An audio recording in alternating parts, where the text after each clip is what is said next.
Testing. Can you guys hear me? Cool.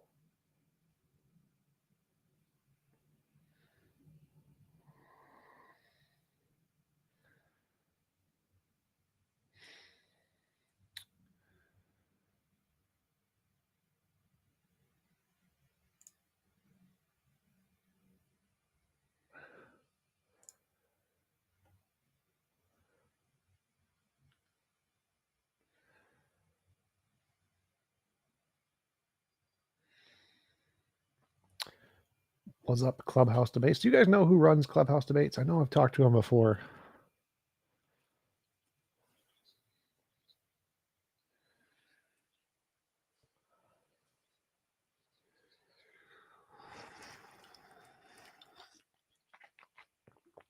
What did he just say?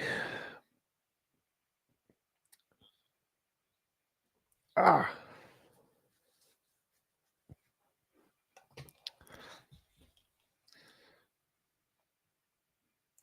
Legit said he was going to go to the bathroom or something, but he was going to do it in the channels. I was like, wait a minute. That didn't make sense.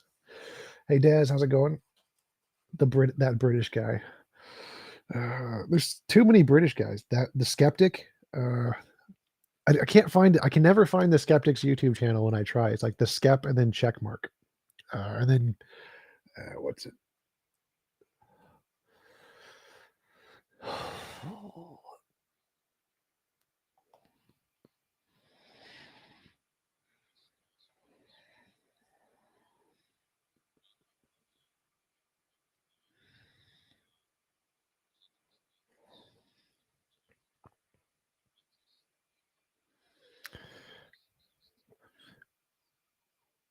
I think we can hear the stream from your mic, Randolph.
His professional artistic skills for free to atheists all around the world. Peter Tucker has a YouTube channel as well at www.youtube.com/gonnagoforit. King Xerxes is an atheist activist and political commentator who has extensive knowledge of the Holy Bible and the history surrounding it. He also has a YouTube channel.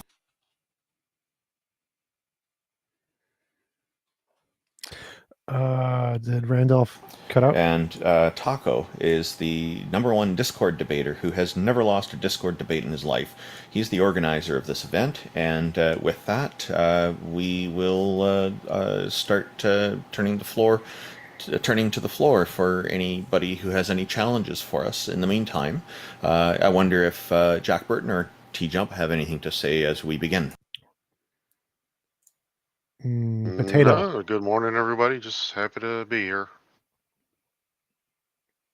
So, have you had any interesting arguments in the past couple of weeks from people on the existence of deities? Personally, no, just arguments from intelligent design. Saw a fine-tuning argument here and there. And what else?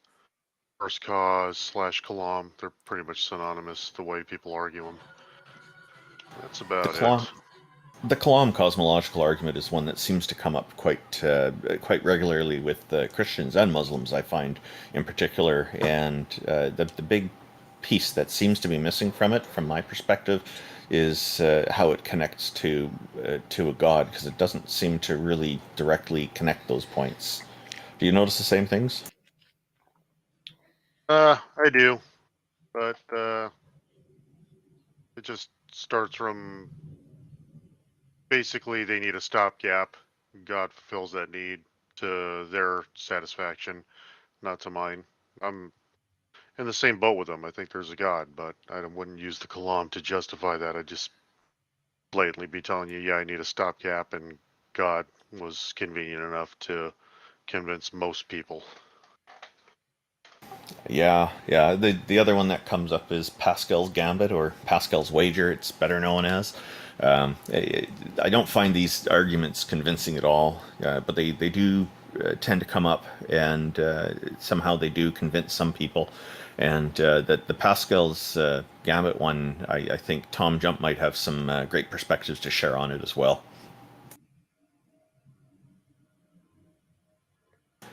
Yeah, so go ahead, Tom.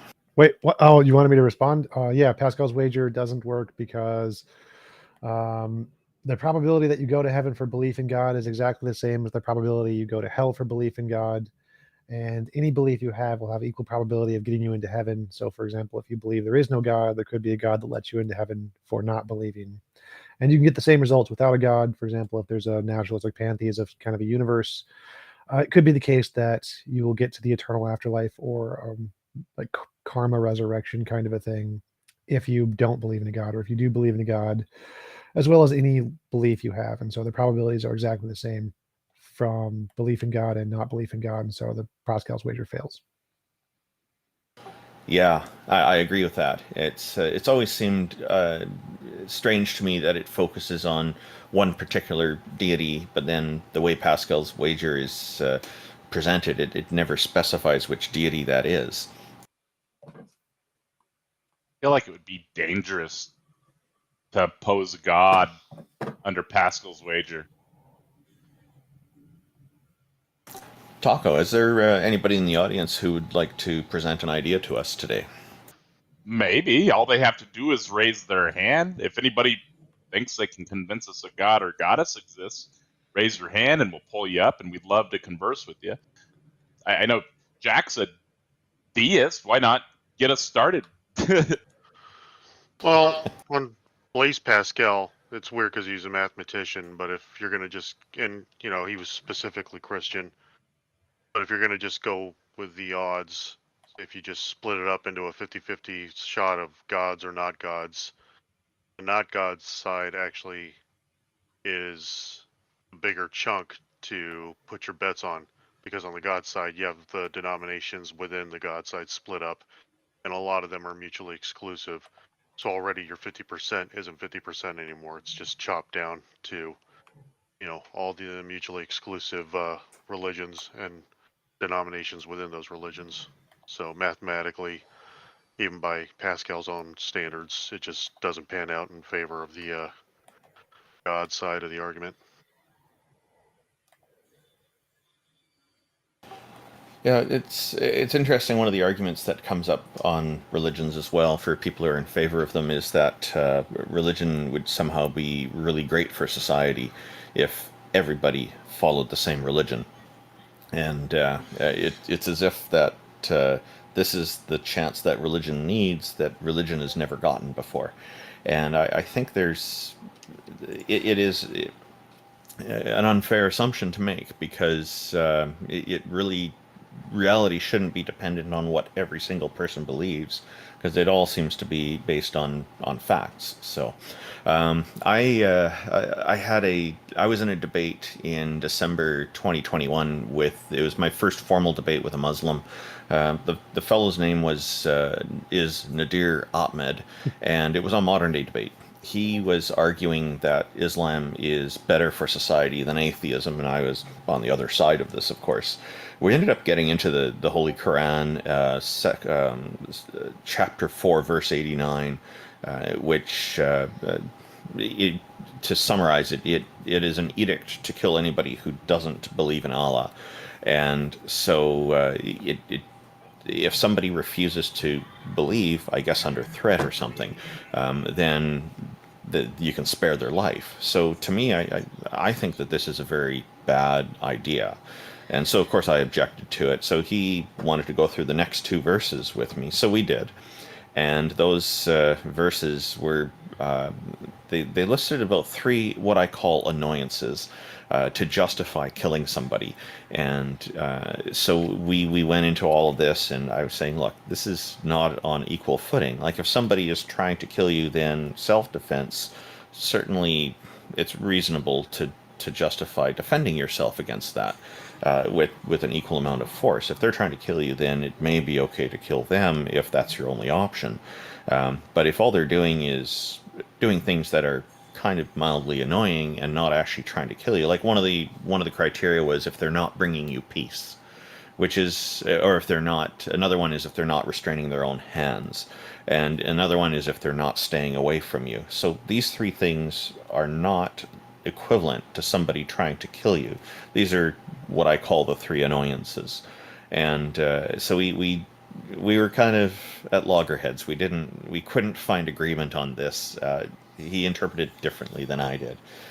Taco, it looks like somebody is joining us. Noted, welcome. How are you today?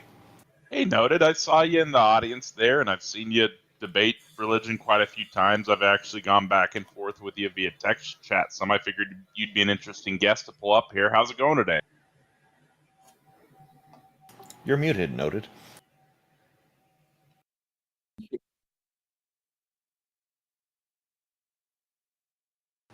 Oh, Noted might be having some audio challenges. I hope Noted will be back shortly. There, I'll pull him back up. Here we go. Hello again, Noted. Welcome back. Hi, I'm trying to put this on loudspeaker. Just this. Well, we're off to a good start. We can hear his voice this time.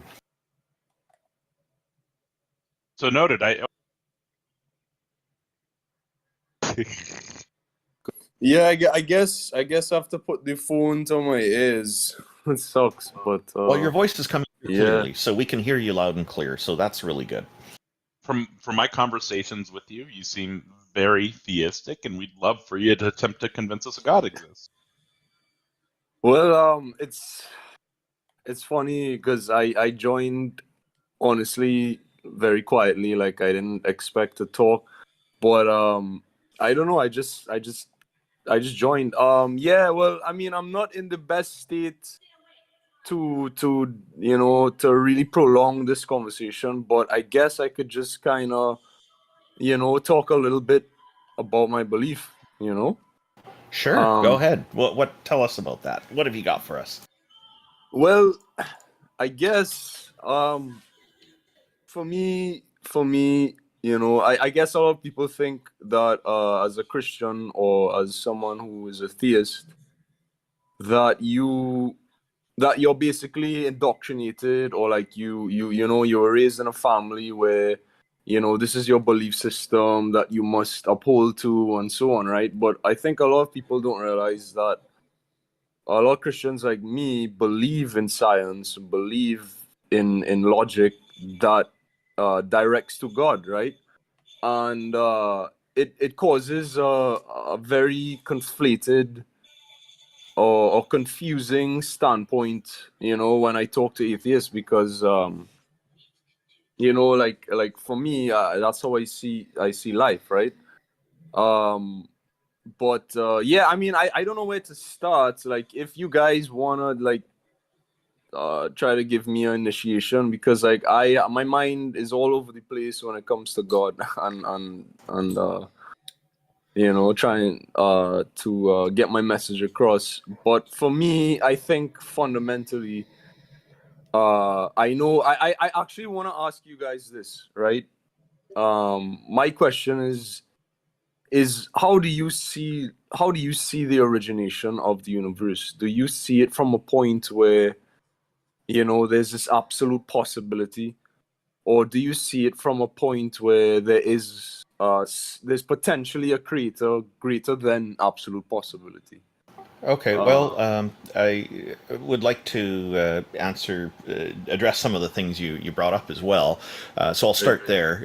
You mentioned about the science aspect, and in fact, I agree with you that there are many religious people who are very competent at science. And one example that comes to mind was a good friend of Christopher Hitchens. His name is Dr. Francis Collins, who who led the Human Genome Project, and he's quite competent in his work, and he does it very well. Now, he was also impressed by a waterfall with three prongs and said there's the Holy Trinity and all this. Dr. Christopher Hitchens got into detail about that. I'm probably butchering the summarization of that, but there are people who will believe things, a variety of things in their lives, right? But they can still be competent in their fields, in their professional fields. So I agree with you that there are many Christians and other theists who are very good in the sciences and in other fields as well. Just because somebody believes in a deity doesn't mean that they will fail in all areas of life. You did mention that there is this kind of perception that comes up, and I do think that's an unfair perception. So I support you on that.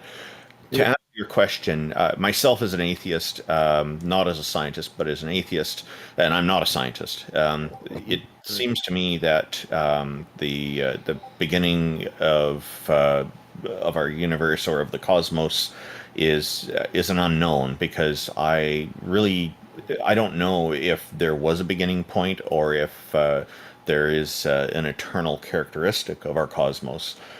So I actually don't have an answer for that. I know TJump is quite knowledgeable in this area and probably has some ideas that he could extrapolate on for you as well. Sure. Okay. So, best explanation for the origin of the universe is quantum fields. That's the best. There's nothing that has more evidence than that. Right. Okay. Well, I mean, this is interesting. I really didn't expect to talk. Okay, so for me, I can prove through science that the universe is not infinite. I'm not here to deconstruct anyone's beliefs. I support everyone who they are, but like I just always have to state, the truth. I mean, at least to me in this regard. But the number one reason, like I won't get into. I mean, I'm sure you guys talked a lot about entropy and thermodynamics, right? Besides that point, right? I look at okay, so besides that point, like I actually want to know what you guys think on this, right? So Hubble's cosmological redshift equation, right? Basically, I mean, I'm sure you guys know Hubble was observing the universe through the telescope, and he was noticing that galaxies are moving further away from each other, right? They're moving further away from each other, and to me, his equation is very accurate because it uses Einstein's general relativity, and for me that is the most accurate formula that life has, really and truly, because we can test it, right? Yeah, so we agree the universe had a beginning at the Big Bang. Our universe. When I look, so what? Sorry. When I look at the cosmological redshift, right, what it's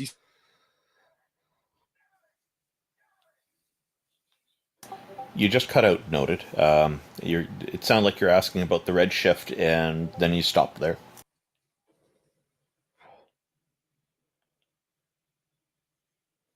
So it seems Noted was wondering about the cosmological redshift and was about to ask a question there about it. I guess if there's anything you wanted to add to that, Tom, or we could move to our next audience member and come back to Noted once he gets his audio situation sorted out. Yeah, so he's conflating universe with all natural things like most theists do. So the fact that our universe had a beginning at the Big Bang doesn't mean all natural things had a beginning. And so the fact that the redshift indicates that everything started from a singularity or something along those lines doesn't in any way indicate that there's a God. It just indicates there's a beginning to our known universe, just the known universe, not all natural stuff. And the conclusion he's trying to draw is that all natural stuff must have a beginning, but that's false. No physicists think that's the case. So it's just a ridiculous argument conflating the difference between known universe and all natural stuff. Noted, you are not muted, so you're not talking, but that's on your end. TJump, do you think that the Clam cosmological argument may be an influential factor in a lot of people assuming that everything begins? No, I doubt it. I think that most likely they start with the conclusion that all of the natural world began because of their belief in a God, and then they try to use the cosmological argument to justify that already existing belief. But I don't think anybody was convinced by the cosmological argument that a God was likely real. Well, thank you very much. Oh, Noted, you're back. How's your audio doing?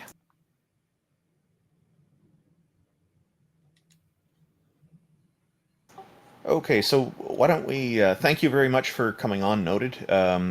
Maybe if you want to try again in a little while, we'll move on to somebody else for now, and we'd be happy to bring you back in to continue with your question if you like.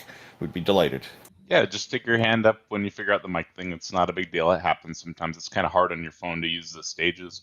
Otangelo is in queue right now. We love talking to Otangelo, so I'm going to go ahead and pull him up. Hey, Otangelo. Hi guys, can you guys hear me? Can I guys Otangelo. Oh, that is like the worst audio ever. Yeah, Otangelo, there's a buzz in the back room. There's a buzz in the background. It sounds like you're in the back rooms. And we can barely hear your voice. Unplug your mic and plug it back in. You need to unplug your mic and plug it back in. Otangelo, it's real bad. All right, Otangelo, there was a buzz in the background, and we can barely hear your voice. TJump is suggesting that you completely unplug your microphone and plug it back in. Hopefully that will help. Taco, who's next? I see Pax, whatever, and keep. I'm pulling them up right now. Hey, Pax, how's it going? It's going pretty well, man. So the goal here today is for somebody to convince us a god or goddess or multiple gods or whatever exists, right? So I guess that's a good jumping off point for you. Oh yeah, there's like plenty of arguments, man. Like like some of the ones that Otangelo uses, like the micro factories and cells and living organisms, the order in the universe, the fine tuning of the universe. The Kalam, the contingency argument. There's a bunch of arguments for God. Which one would you guys like me to start with? Whichever one you think actually counts as evidence of a God.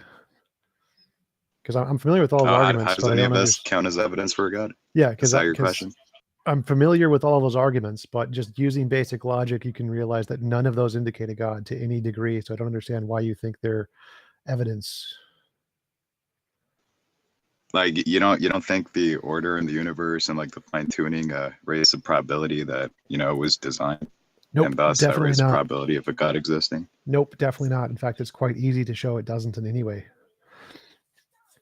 So, for example, the It's just that fine the tuning black argument. raven slightly increases the probability that all ravens are black.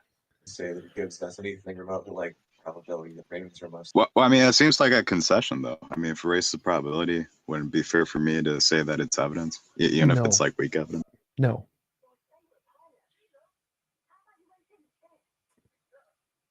I didn't quite hear your question. Would you mind repeating that, Pax? That last part, it kind of cut out for me. Like, if some observation or proposition or whatever raises the probability of a hypothesis, like, doesn't that mean it's evidence for said hypothesis? No. No, it does not. Okay, TJump. So what definition of evidence are you working with then? Something that increases the probability that the proposition is true. So based on your definition, apologists use this super ambiguous definition because it's dumb and it makes it seem like there's evidence when there's not. Based on that definition, if I say I can imagine a leprechaun farted, which caused my cup to fall over, and I see the cup falling over, that would be evidence that the leprechaun farted. Clearly, no rational person would think that's the case because the prior for leprechauns is so low. But if you pick the priors before considering the actual evidence, then it makes it seem like there's evidence when there's not. So no, you cannot consider it to be the case simply on the fact that you can make up an ad hoc explanation that can explain the data. You actually need to make it accommodate the priors as well. So if you don't have any priors on that, then no, it doesn't count as evidence. I mean, that's all fair, but wouldn't the cup falling be evidence for the farting leprechaun or whatever? No. I mean, if the cup hadn't fallen, wouldn't the probability of the hypothesis being true? Again, I've already said no like 10 times here. You have to include the priors, or else it doesn't even count. All right, you have to include the priors. What does that mean?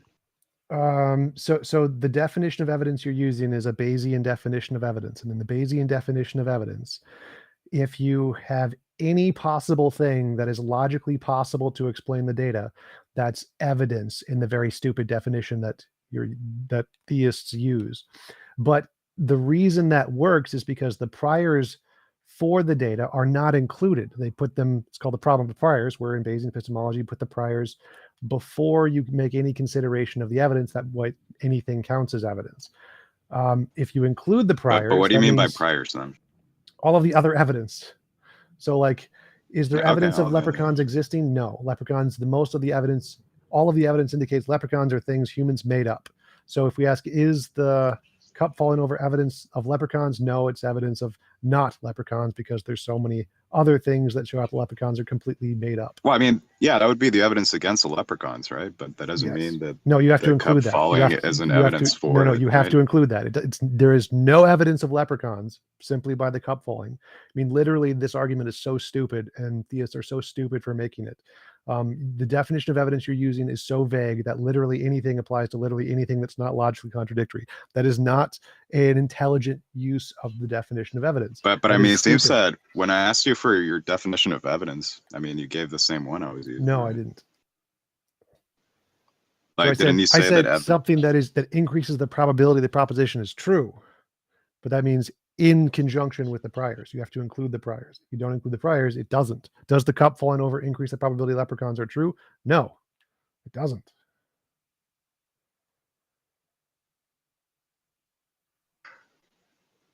I mean, that seems like a pretty weird definition. No, it's a pretty standard definition. It's just including the priors. So most philosophers and scientists accept this.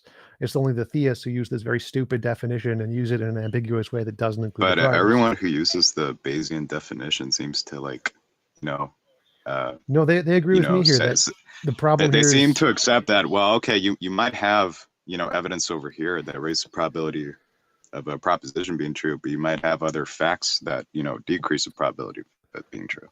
Yeah, and that doesn't in any way address what I said. So the problem here is that if you use the very hyper-specific definitions in philosophy, it makes it seem like something is evidence when it's not. No rational person, any philosopher of any kind, will say that the cup falling over actually increases the probability leprechauns exist. because it has all the other contradictory evidence, which then makes it not evidence. It's just not. So the problem here is that theists use a very stupid definition of evidence to try and make it seem like there's evidence of a God, when really all they're saying is they have as much evidence as a farting leprechaun. So if you want to admit that you have equal evidence to a farting leprechaun, then yeah, that's your God, a farting leprechaun. It's equivalent to a farting leprechaun. But so do you have anything that increases the God's existence more than a farting leprechaun? Yeah, sure. All the arguments I listed.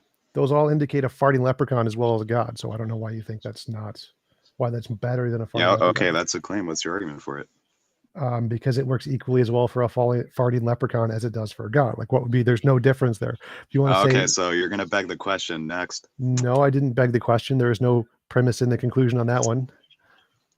Well, you said that the evidence that I brought forth, the arguments that I listed are, equivalent to, your hypothetical of a farting Based leprechaun. on your and, definition like, of the evidence for evidence. it is on that level of quality, right? Based on your definition That's your of claim? evidence. Yeah. That's your claim, and to support it, you reiterated your No, claim. I so you're already claiming the did that. question. I already did that. You already admitted that when you said that the cup falling over is evidence of leprechauns. So if you think this, Yeah, it these is arguments are evidence of evidence- leprechauns in the Bayesian sense, man. There right, might be right. other So evidence it's equivalent. against it. You've admitted it's equivalent. Do you have anything better than a farting No, leprechaun? I didn't admit it's equivalent. I didn't admit that the evidence for God stop is wasting on time. the same level. Give me an argument that is more evidence Why are you of a over God talking than me, a TJump? farting leprechaun. I'm sorry that I'm wiping the Give floor me an with argument. you. but, I've already I mean, crushed your calm down. dumbass. Give me an argument that indicates a God more than a farting leprechaun, because everything you've done is equivalent to farting leprechaun. So give me something. Yeah, okay, that's fine. Let's start with the fine-tuning argument. Okay.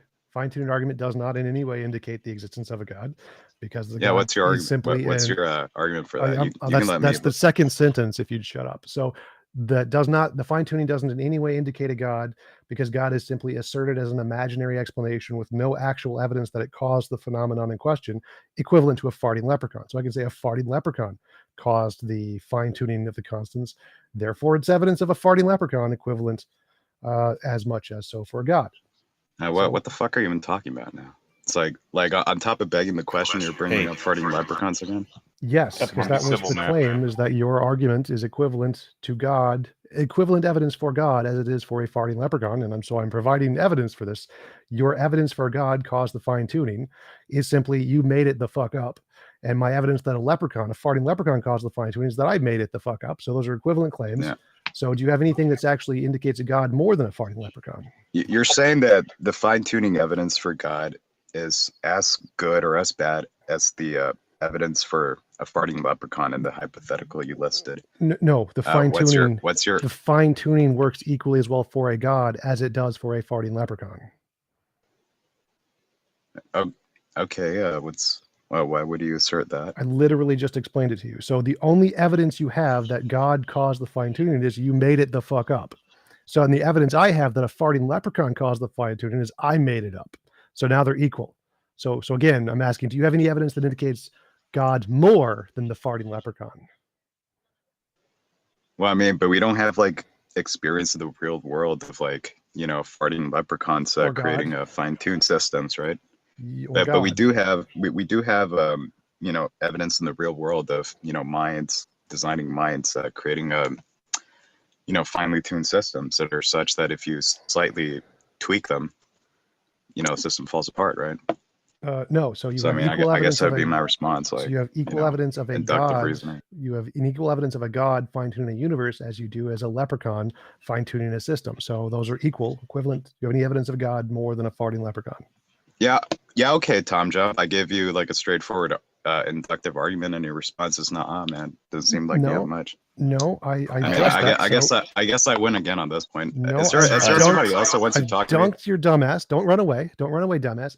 Answer the question. Hey, So Tom, I've shown that your argument is equal to a farting leprechaun. Do you have anything better than a farting leprechaun? Because that's all you've done is saying you believe. Well, I mean, but your case seems to be your case for that assertion seems to be repeating that assertion slightly. No, I've although explained worded this slightly very, very different. clearly. You making Why should I take your question begging seriously?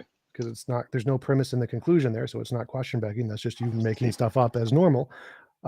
If the only evidence you have is you imagine a Sky Daddy caused it, that's not evidence. Okay, so do you have any evidence to indicate the Sky Daddy did cause it? But we're not fact you asserting imagined that a it? Sky Daddy caused it. Like, you know, the That's- fine tuning. yes. So The purpose of the fine tuning argument is to establish that, you know, there's like a mind that Yes, you and know, it designed doesn't the indicate a universe. mind. It does not indicate a mind. So Well, I mean, Pax, you can assert that all you want Even without if it- evidence, right? Even you if know, it did, No, even if it did indicate a mind, I mean, you still have a question about. no, forget Um, that. That's the point. Is if it indicates a mind. So if it does indicate a mind, that's the whole point of the argument. It doesn't indicate a mind because it doesn't raise the probability it's caused by a mind more so than deterministic forces or look, random TJump, cause. you know, how about instead of you know, making assertions that are unjustified, saying that it doesn't Can we establish a just mind, mute how this about kid? we Because I've how literally about answered we his question. talk? How about we lay out the Facts. fine tuning argument, the premises, and the conclusions, and talk about it? Pax, I'm curious, and hello, J. Mike. We'll get to you in a moment. Pax, I'm wondering, what is it about the fine-tuning argument that you find convincing for a deity to exist? Well, you have about 12 parameters, 12 constants in the universe that you know, if they had slightly been different, or you know, if they were slightly altered, you know, life wouldn't exist anywhere in the universe.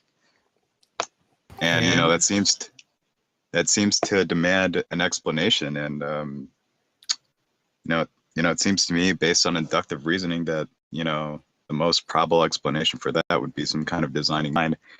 Now, from that alone, it doesn't mean that a god did it. It could have been like a, you know, aliens running a simulation, or you know, Yeah, something okay. of so that sort. start But- with So that.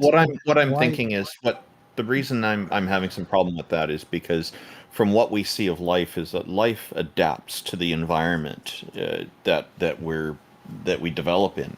So I'm not convinced by the idea that that if things were a little bit different, there'd be no life at all. I think that's a pretty fantastic and amazing claim to make that would require quite a lot of experiment and argumentation to prove.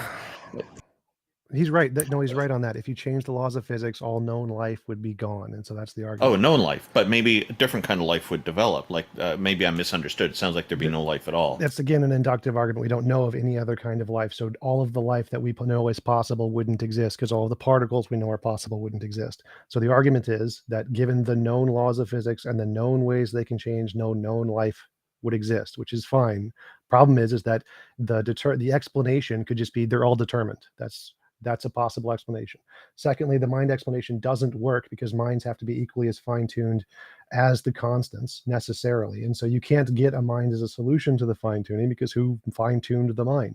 For every possible... That's all I was going to say earlier. But I mean, TJump, do you have an inductively- example? Oh, sorry. Go ahead, Tuck. I mean, wouldn't you be able to, on that same token, wouldn't you just be able to say, yep, minds require a brain? Yes. No, oh yeah, that's a fair point to make, man. Yeah, I'm not denying that. You could, you know, I guess like one rebuttal to the fine-tuning argument would be to say, well, you know, maybe it's more likely that minds with a brain did it instead of a god. Sure, I mean, There's also another problem, which is that when physicists actually do look at what are the possible ranges and what would be the effects of slight difference. So what we find is that if we're predicting that some intelligence optimized things just to allow life to exist, they did a real crap job. Turns out that as the parameters are tuned in our universe, quite mediocre. The number of planets and star systems that support life is much smaller than the lifespan of the stars is extremely poor compared to what it could have. And so what we have is like 1 billion times less life than what you would predict if you had an intelligence that's maximizing for life. It's just very kind of mediocre result. Parameters. But how does that address well, like the? Well, Pax. What like X is saying, it's kind of like if you have, it's like you have this design where you're producing like aluminum sheets or something like that, right? But like instead of producing them like every day, you're producing like 10,000 pounds of anthrax, and then like every 100,000 years, right, you get a sheet of aluminum, right? That's a shitty design, right? That's not a good design. And with a slight tweak, Yeah, but how does that address like the all day long. How does that address the fine-tuning argument itself? Right, we're talking about parameters. Yeah, so The Pax- biggest- we're talking about parameters, man. That if they were slightly altered, There's a lot of there wouldn't be- echoing. yeah, there wouldn't even be complex chemistry anywhere in the universe. Like, If you adjust the parameters just slightly, you would have maximally more life than what we observe in this image. So Pax Okay, is yeah, right. that's an Pax is, interesting claim, one man. sec, one sec. Are there- Pax is correct are here. there That any doesn't experts who back you up? address. That doesn't Yeah, address there's a the whole fine-tuning. panel of One- physicists that do studies One sec. on Hold this up. and have conferences. Hold up. Pax is correct. That doesn't actually address the fine-tuning argument, because the fine-tuning argument doesn't say it can't be more fine-tuned. Like, obviously it could be more fine-tuned, but if it's So the point- fine-tuned to some degree, then that would still be fine-tuning. So it doesn't need to be fine-tuned entirely to just entirely produce aluminum sheets. Even if it's fine-tuned to some degree, his argument would still hold. So it doesn't matter if it wasn't maximally fine-tuned. It The does fundamental- disagree with what they Alright. want, which is to say that a theist God optimized it just so to create life and so on, right? The you fundamental- could- The fundamental problem I see with the fine-tuning argument is the presumption that things can that these constants can be tuned. If they're constant by definition, they're not tunable. Yes. that Well, I would be mean, one of constant them. in the sense that, you know, they've remained the same throughout the history of the universe, but, you know, you can imagine a possible universe in which, you know, they were different. Randolph is correct here. One of the possible explanations is that they're determined. They're deterministic forces, and so they couldn't have a range of possibilities.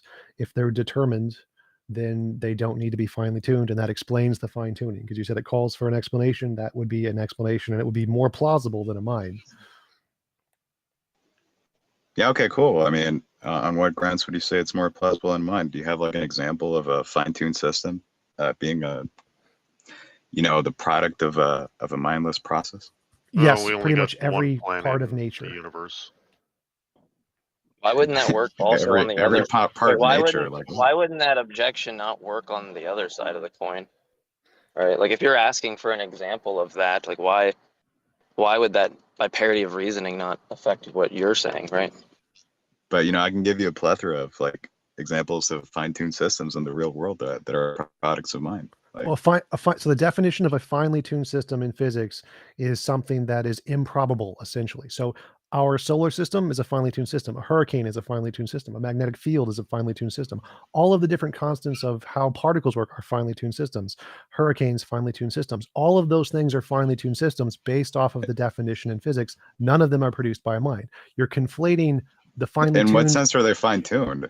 Because the definition of fine-tuned in physics is simply the fact that it's improbable. It's an improbable combination of a certain things that has some outcome that is not likely. That's it.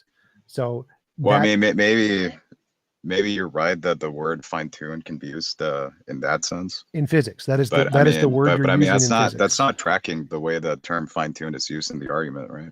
Well, that's the point. In the argument, it conflates two different uses of fine-tuning. One, the colloquial sense, where fine-tuning means things humans made with a purpose, and the physics sense, in which it's a rarely occurring feature having some outcome that is very specific to that feature.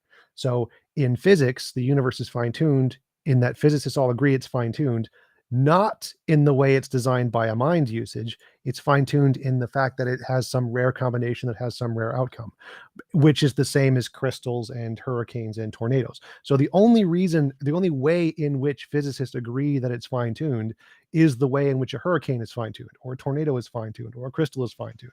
That's it. What are these systems fine-tuned for? What are they fine-tuned for? To produce the effect that we call the tornado or the hurricane or the crystal. Well, I mean, if that's what I'm saying, I mean, these phenomena seem to happen all the time. So No, in reference to mean- the universe, they happen very rarely. like crystals don't form all the time, man. No, Tornadoes don't in form the all scope the time. of the universe, they they're happen very rather rarely. they're rather common events. Are you an idiot? Like, what percent of the universe has tornadoes? What percent of the Well, universe I mean, has crystals? at least you know, the parts of the universe. Give me a number. have, What like, percent? planets with gases in them. Like, Which is what? How much of space does that occupy? What percent of the universe has tornadoes and crystals? yeah, no, I mean that's like a very small Yes, volume it's of the finely tuned. universe. Like, Congratulations. you're right on that, but that's not what I was addressing. I'm saying that these events happen all the time. You know, temporary. No, I again, was making finely a tuned temporal here claim. is just a relatively small amount of time. It doesn't matter if it happens once or twice across the known time span. It's irrelevant. See, What matters here TJump in is finely officially tuned. denying that tornadoes and crystals form frequently, man. No, you're an That's idiot. not Don't right. strawman my position.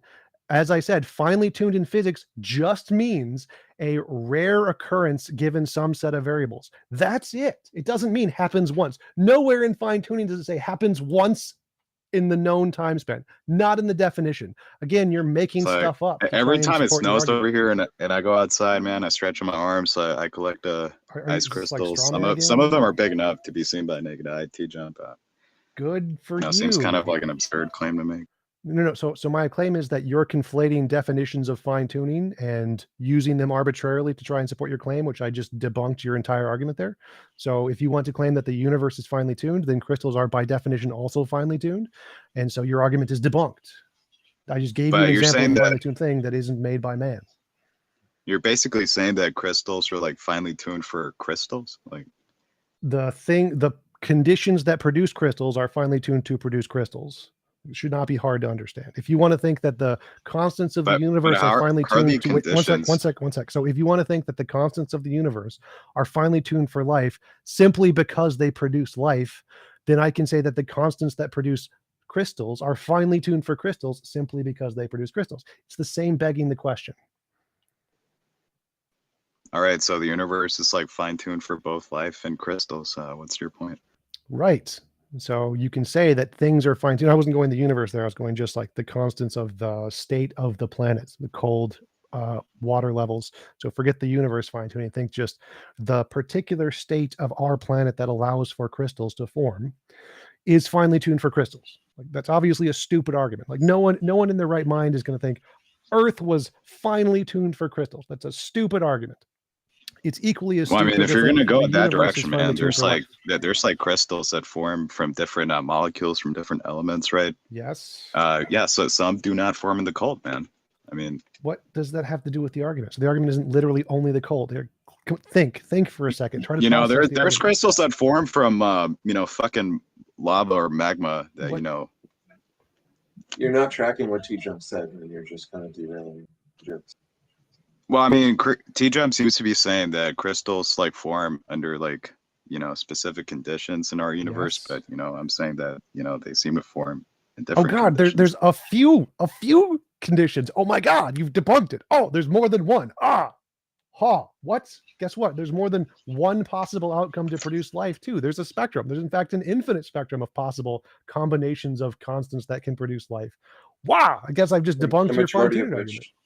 The majority of which Yeah, is in life and what we see. Okay, what are these other conditions that can produce life, like universes with different parameters? Or Do you not know that in physics there's a spectrum of possible ways the physics could be that produce life? It's not like if we changed it at all any degree, no matter what, we can change them within a specific range to produce life. So within that range, like on a number line, there's an infinite number of points between the edges of the range that it can change. So yes, there are multiple different ways the laws of physics could be, and infinitely many of them within this range that can all produce life, just like there's a number of ways crystals can form. But do you have evidence for that? Because I can cite experts, who are not necessarily theistic on my side. Yes. Every single physicist agrees they can change slightly without causing an effect. Like if you change it 0.00 times 10 to the 10,000th degree just once, essentially nothing will change in the universe. So yes, there's infinitely many ways you could change the laws of physics very, very slightly and still have life. Like every physicist agrees there's a spectrum. Like no one thinks there must exactly be with no changes exactly this way. No one thinks that. But isn't the point that this like range is like extremely narrow in comparison to the spectrum of possible universes, right? Yes, just like the spectrum of ways to create crystals is extremely narrow given all possible places in the universe. Yes, that was the point of the counter analogy. Well, I mean, it doesn't seem that your analogy holds, since the crystals form in a wide variety of conditions and environments, man. Like some form in the atmosphere, some life form forms in a bunch of different environments too.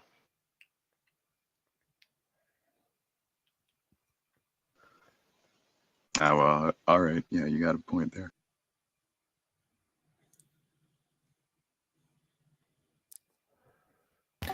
Okay, good talk.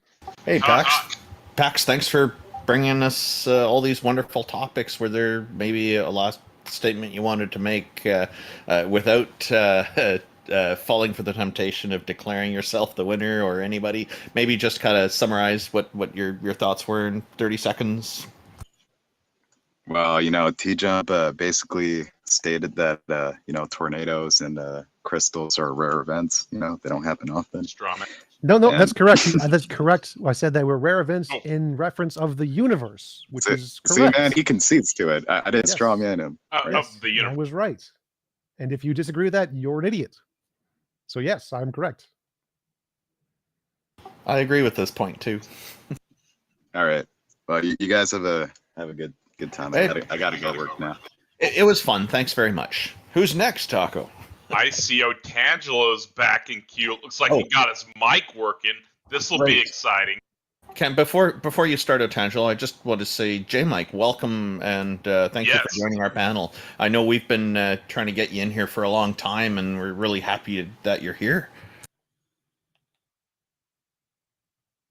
He's driving. He might be in a bad area, but he does host Talk Heathen quite often. J-Mike is awesome. Do you have anything you want to say, J-Mike, before we pull up Before you start, he's driving. He judging by his icon, he must be driving one of those Mario Karts. Huh. Yeah. I've seen his car. That is 100% legit. Otangelo, thank you for your patience, and glad that your audio is coming through without the buzz now. Welcome. What have you got for us today, sir? Yes, hello guys. So the question today in the room is convince us that the God or goddesses or gods exist. So first thing when I read this is my aim as a theist and engaging atheists is not to try to convince them on anything, because that is something that an atheist must want to do by himself. So if I want to be convinced of something, I have to do my homework and then convince myself. So all I can do is provide you reasons why I think that theism is the better explanation and worldview compared to naturalism or strong atheism. And then you can do with the information whatever you want. Now, that doesn't mean that I'm not desiring that you come to believe in the truth. Of course I do. I want, in as much as God wants, that people are saved. And I see myself and others which engage atheists as an instrument, as God said we should be instruments and proclaim the gospel Do you have an argument to the world. So that's the first point. Now, I was hearing TJump saying, well, you can, rather than God putting farting pixies. I think the contrast and what we are disputing here was intelligence, someone with intent, foresight, and goals involved in fine-tuning the universe or not. Now, that can be farting pixies, TJump. It can be whatever you want to put there and name that intelligence. It doesn't matter. But the crux is, was intelligence involved or not? Well, and I would say clearly yes. Well, the point of the farting pixies was, I was asking, do you have anything that indicates a god more than farting pixies? So the point of the farting pixies was, yes, that could also be the designer. But I was asking, if all you have is evidence equivalent to evidence for farting pixies, you have a pretty stupid argument. So do you have anything more than farting pixies, was what I was asking the previous guy. And I don't see why you think fine-tuning would indicate intelligence. It could be a result of, again, deterministic forces, as Randolph mentioned. There's no evidence that intelligence would be a preferred explanation here. Well, the thing is, TJump, that I can that there are specific numbers in an infinite range of numbers that you need to put in the equations, and only if you put that specific number, you have a life-permitting universe. And if you put another number in a range of different constants, then you don't have a life-permitting universe. So that is really... If those numbers are determined to be that way, would that produce a life-permitting universe without a designer? Well, what would determine it that it has to be a specific number? There is no physical constraint in that. Yes, there could be. We're about mathematical equations. There could be lots of different possible physical constraints that could determine it. But the question was, if they're determined by something else, and there's infinitely many other non-God things that could determine them, would that produce a life-permitting universe? Well, first, in order to have actually physics, you need that right equation. So you cannot you cannot resort to physical things in order to explain the physical. Untangelo, equations don't cause things, they describe the way things are. So there is a physical constant and we describe it with an equation. We don't need the equation first, the constant is first. So we have constants, and those constants could be kinds that determine all of the other constants. And then we would have the constants which would determine all of the things to be exactly as they are now. And my question, which you still haven't answered, if the constants are determined by some fundamental physical force to be exactly the way they are, would that produce a life-permitting universe without a God? Again, yes or no? Give me like a yes or a no there. You are resorting to a physical force. That's precisely what we try to explain.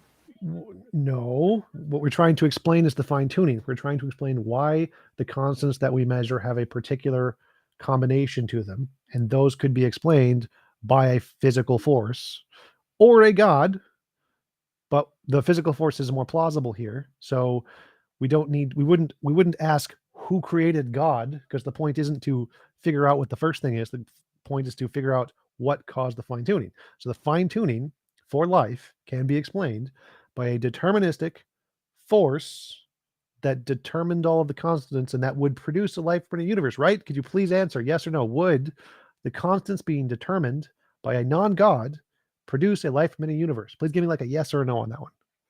No. Oh, God. So if everything was put in place as you believe it is, just minus the God part, none of this could happen. That's what you're saying? What I am saying, to answer TJump, Yes or no the questions physical forces is what we try to explain, and they also are finely tuned, and these constants, they are not grounded in anything deeper. Science is discovering them. I agree, TJump, we describe them, but they are also imposed to physical behavior, and that is what demands an explanation.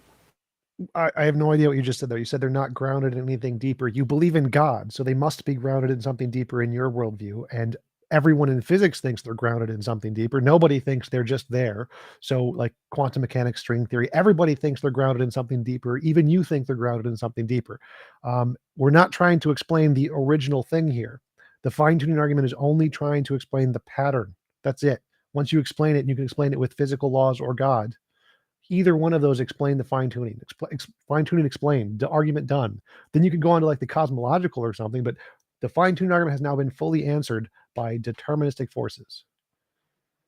Well, I disagree, TJump. It is precisely what we have discovered, what we are describing, and that demands an explanation. Of course, if they are not grounded in God, if God doesn't enforce and instantiate them, then you are empty-handed. And I said, you cannot invoke physical things or physical forces, because that's precisely what we try to explain. No, you know that the four fundamental forces which are operating in the universe, there were no forces.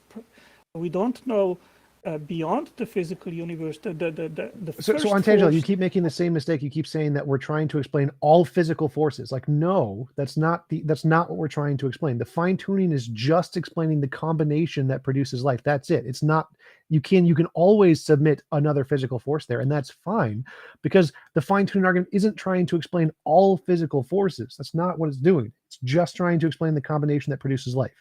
So you're wrong when you say we're trying to explain physical forces, so you can't invoke a physical force. Like, yes, you can, perfectly fine, because we're not trying to explain all physical forces. We're just trying to explain the combination.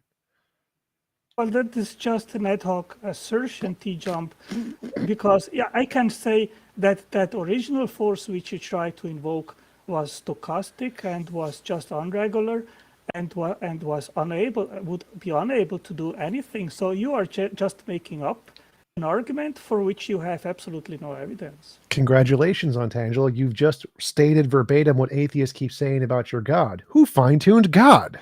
Wow. Well, God is not fine-tuned because he is not a physical thing. He is a spirit.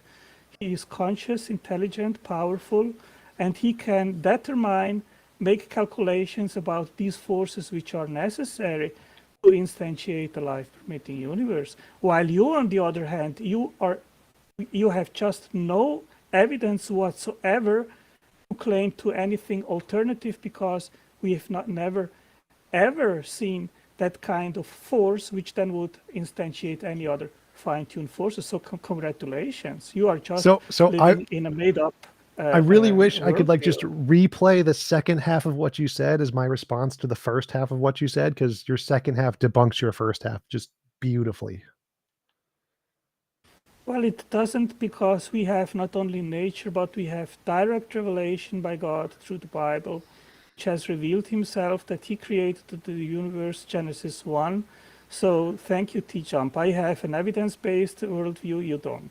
Well, if you had independent evidence of a God, then yeah, that would be fine. But what is this? I've seen no evidence of a God. To me, the evidence for God is equivalent to the evidence of a farting leprechaun. So where is this more evidence of God that we haven't found yet?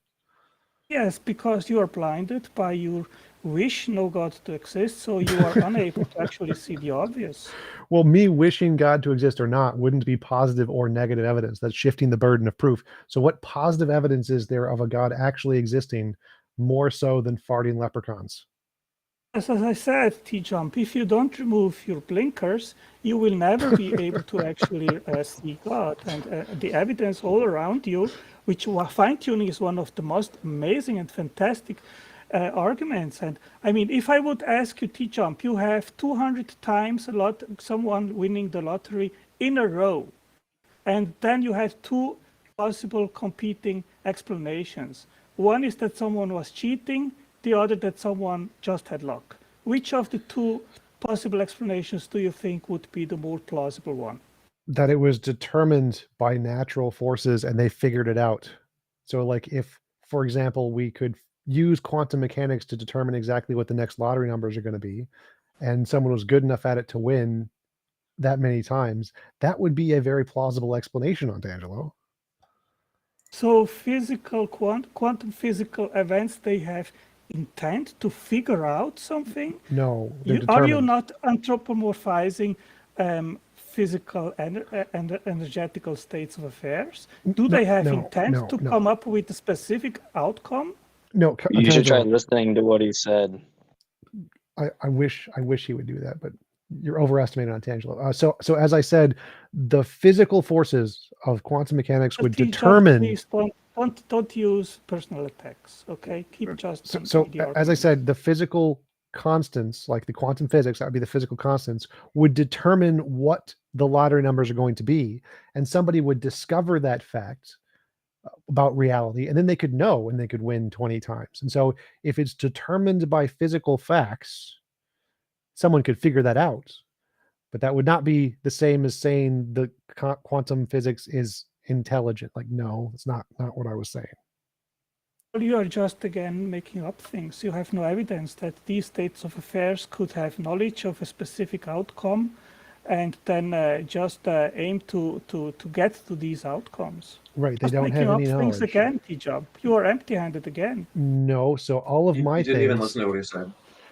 All of the things I propose are based on things that we know exist. So quantum fields are things that we know exist. We don't know of any sky daddies with imaginary non-physical minds. That's just making stuff up. Using physics to posit quantum fields and strings that can cause the determination of the forces as we see them. That's reasonable. That's evidence-based. Making up sky daddy is the part where you have no evidence. That's the part that there isn't evidence of.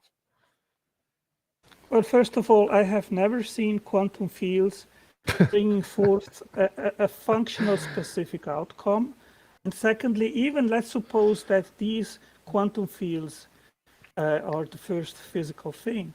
You still have to explain where they came from. They're uncreated. They didn't begin to exist. Again, just unsupported, baseless claim. With evidence on physics. Where is your evidence that they ground everything else? Where is your evidence? All of the equations of general and special relativity that show that you can solve them without time. What kind of what even what kind of explanation is that? You're just throwing out assertions without evidence whatsoever. You're just making things up, TJump. No. So, for example, for something to have a beginning, it must have began to exist at some point of time, and time is represented by the lambda equation in general and special relativity. And so if you can solve the equations removing the lambda equation, what you're left with is things that exist outside of time, that were not created in time, or created at So all. why are there these lambda equations rather than not? And why are they operating in the physical universe? You know that light is one of the fundamental things which are in operation in the universe without a grounding and without an explanation. So why, for example, does have light the speed of light that it has? It could be different. Why is it precisely the way it is? Because it's a necessary part of the nature of reality. Why is God the way he is? No, it's not. Again, you are making just things up. So if I asked, why is God the way he is? He could have been different, right? What would you say? I don't know. So essentially you're just no making it idea. up. So you're just making up the way you think. No, God revealed himself to be the great I am. He just is. He is powerful and intelligence. He has revealed that to us. Why that is the state So you're of making affairs, stuff up. I don't know. But what I know is what he revealed. It's funny that too, created TJump, because I talked to him too, and he'll make these arguments about like grounding logic, right? And then he's already saying he couldn't account for like why God's nature is X instead of Y, or why it won't change to Z tomorrow, right? He can't know that, yet he makes these arguments where something like logic is reflective of God's nature, but it's weird that he can't account for the thing that's supposedly reflective of that thing, right? Yep. So it's like you don't really have an account for any of the things that you say, because you can't even determine why God is X over Y. And to TJump's point, you're just gonna make shit up, right? You don't actually have a basis. Whereas what TJump is saying is actually grounded in something, right? Like there's something there. There's Like, one more thing. One more thing I wanted to say really quick. Untangible, one second. I wanted to say one thing really quick. I want to say one thing really quick, then I'll give up the mic.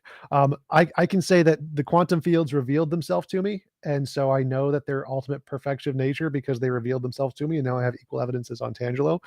Do you think that's evidence, Untangelo, if the quantum fields revealed themselves to me? Hey, TJump, if they revealed, I mean, we have discovered them. Science has discovered them. Now the question is, why are they the way they are? That's a philosophical question, and you can just resort, well, it's a brute fact, we don't know. Okay, you can do that, but I mean, if you are satisfied with that, hey, be it. It's up to you. I am not. I want to know why that state of affairs is the way it is. Now I know it's not good to quote things in a debate, in a conversation, but I think it is. It would be okay right now. So I would like to quote here: time, length, mass, electric current, temperature, amount of substance, and luminous intensity are fundamental properties and the most basic ones of the cosmos and our world. They are themselves ungrounded, and they ground all of the other things. They are not calculable from even deeper principles currently known. The constants of physics are fundamental numbers that, when plugged into the laws of physics, determine the basic structure of the universe. An example of a fundamental constant is Newton's gravitational constant G, which determines the strength of gravity via Newton's law. These constants have a fixed value. Can we get an argument? We don't need a quote here. Like, quote's too long. So you're all wrong about most of those things. Space has been proven to not be fundamental. A lot of those things you've proven to not be fundamental.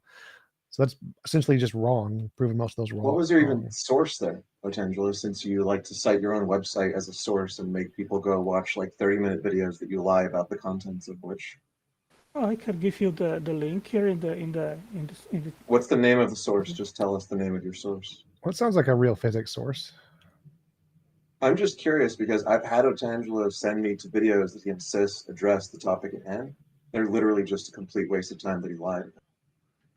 Well, yeah, my history is being cited as blog all the time. Like, I don't care. Yeah, he sends citations to his own website. Well, just who are you quoting, Otangelo?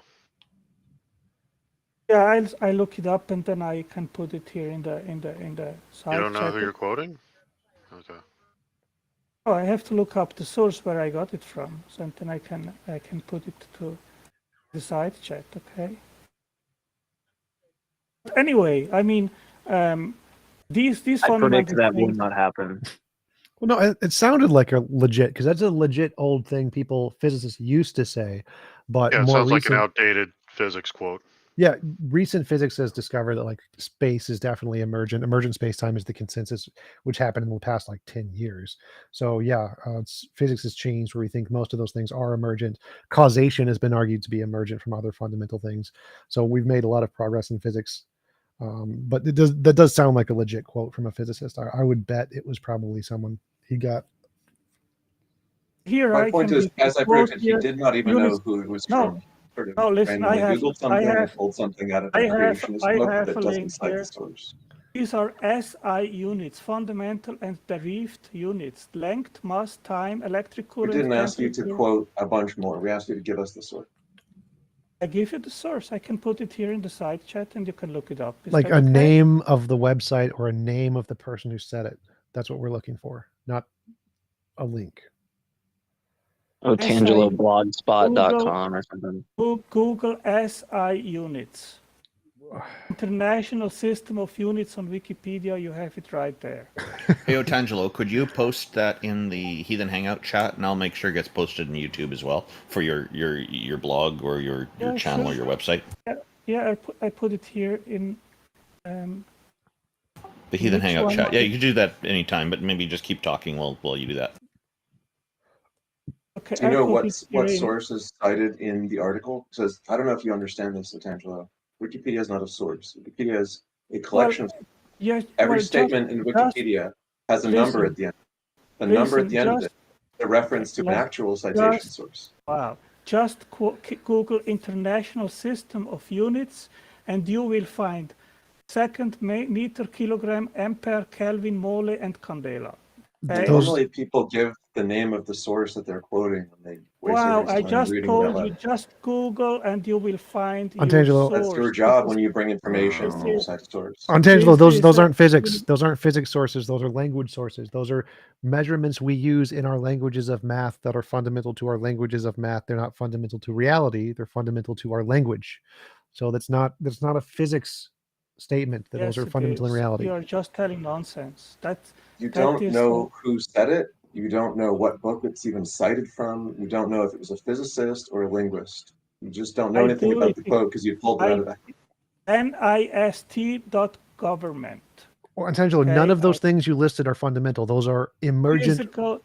Those things. NIST, Physical Measurement Laboratory, Office of Weights and Measures, SI units. The 7 SI base units, which are composed of length, time, amount of substance, electric current, temperature, luminous intensity, and mass. I am not making things up. I'll put in the side chat the quote. Go and look it up. Those are not fundamental things. Like mass is an emergent thing. It comes about because of the gravitational field and the Higgs boson. It's not mass isn't fundamental.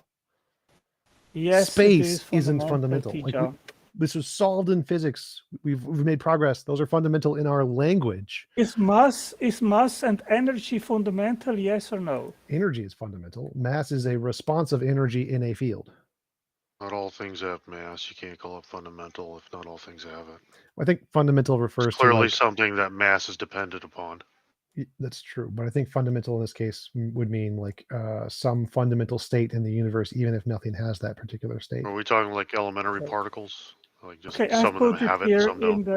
I have put it here in the Heathen Hangout chat so you can look up the source, okay? I'll just copy that over to YouTube as well. Okay, thanks. So, I feel like he should know though, like if he runs these arguments, like when like Higgs field or like fields bestow mass for the first time, right? Like, wouldn't he know specifically what epoch that is if he runs these arguments? Sure. Why would it be fundamental? It seems like trivial, right? If you're engaging in these types of arguments, that would be one thing you would already know. Yes, typically if you're in a debate and you present a quote, you want to have the citation of the quote and have it be someone God, authoritative. dude. This is just standards of weights and measures, man. He's going off. Okay, this. All right, this just further exemplifies how he's just completely missing the point. How I am missing the point? Please explain. You're citing us a government website over standards of weights and measures. That's Human not language. giving us the. Yeah. Angela, are you familiar with Detroiter's YouTube channel Friction? No, I'm not. Okay, well, he's a regular on Discord, so you've probably run across him. Maybe you should pay more attention to his content. And he has a video, 44-minute video, called Does Fine-Tuning Prove a Designer? And he makes a fairly convincing case, I think, for showing that... Yeah, it's a really good video. Yeah, it's fantastic. It only appears to, if you don't take into account the prior probabilities being far to the opposite case, when you consider the prior probabilities of the God hypothesis being posited as the explainer, then that goes down to at least neutral. And if you actually take those seriously, probably lowers the probability far below from Bayesian perspective. So I posted that video in the chat. Now, unlike the videos that you have sent me on a fool's errand to watch claiming to be evidence of your case, this video actually does address the fine-tuning argument in detail. If anybody wants to watch it, this will not be a waste of your time, unlike the things that Otangelo likes to send people that are based on pseudoscience or his own website.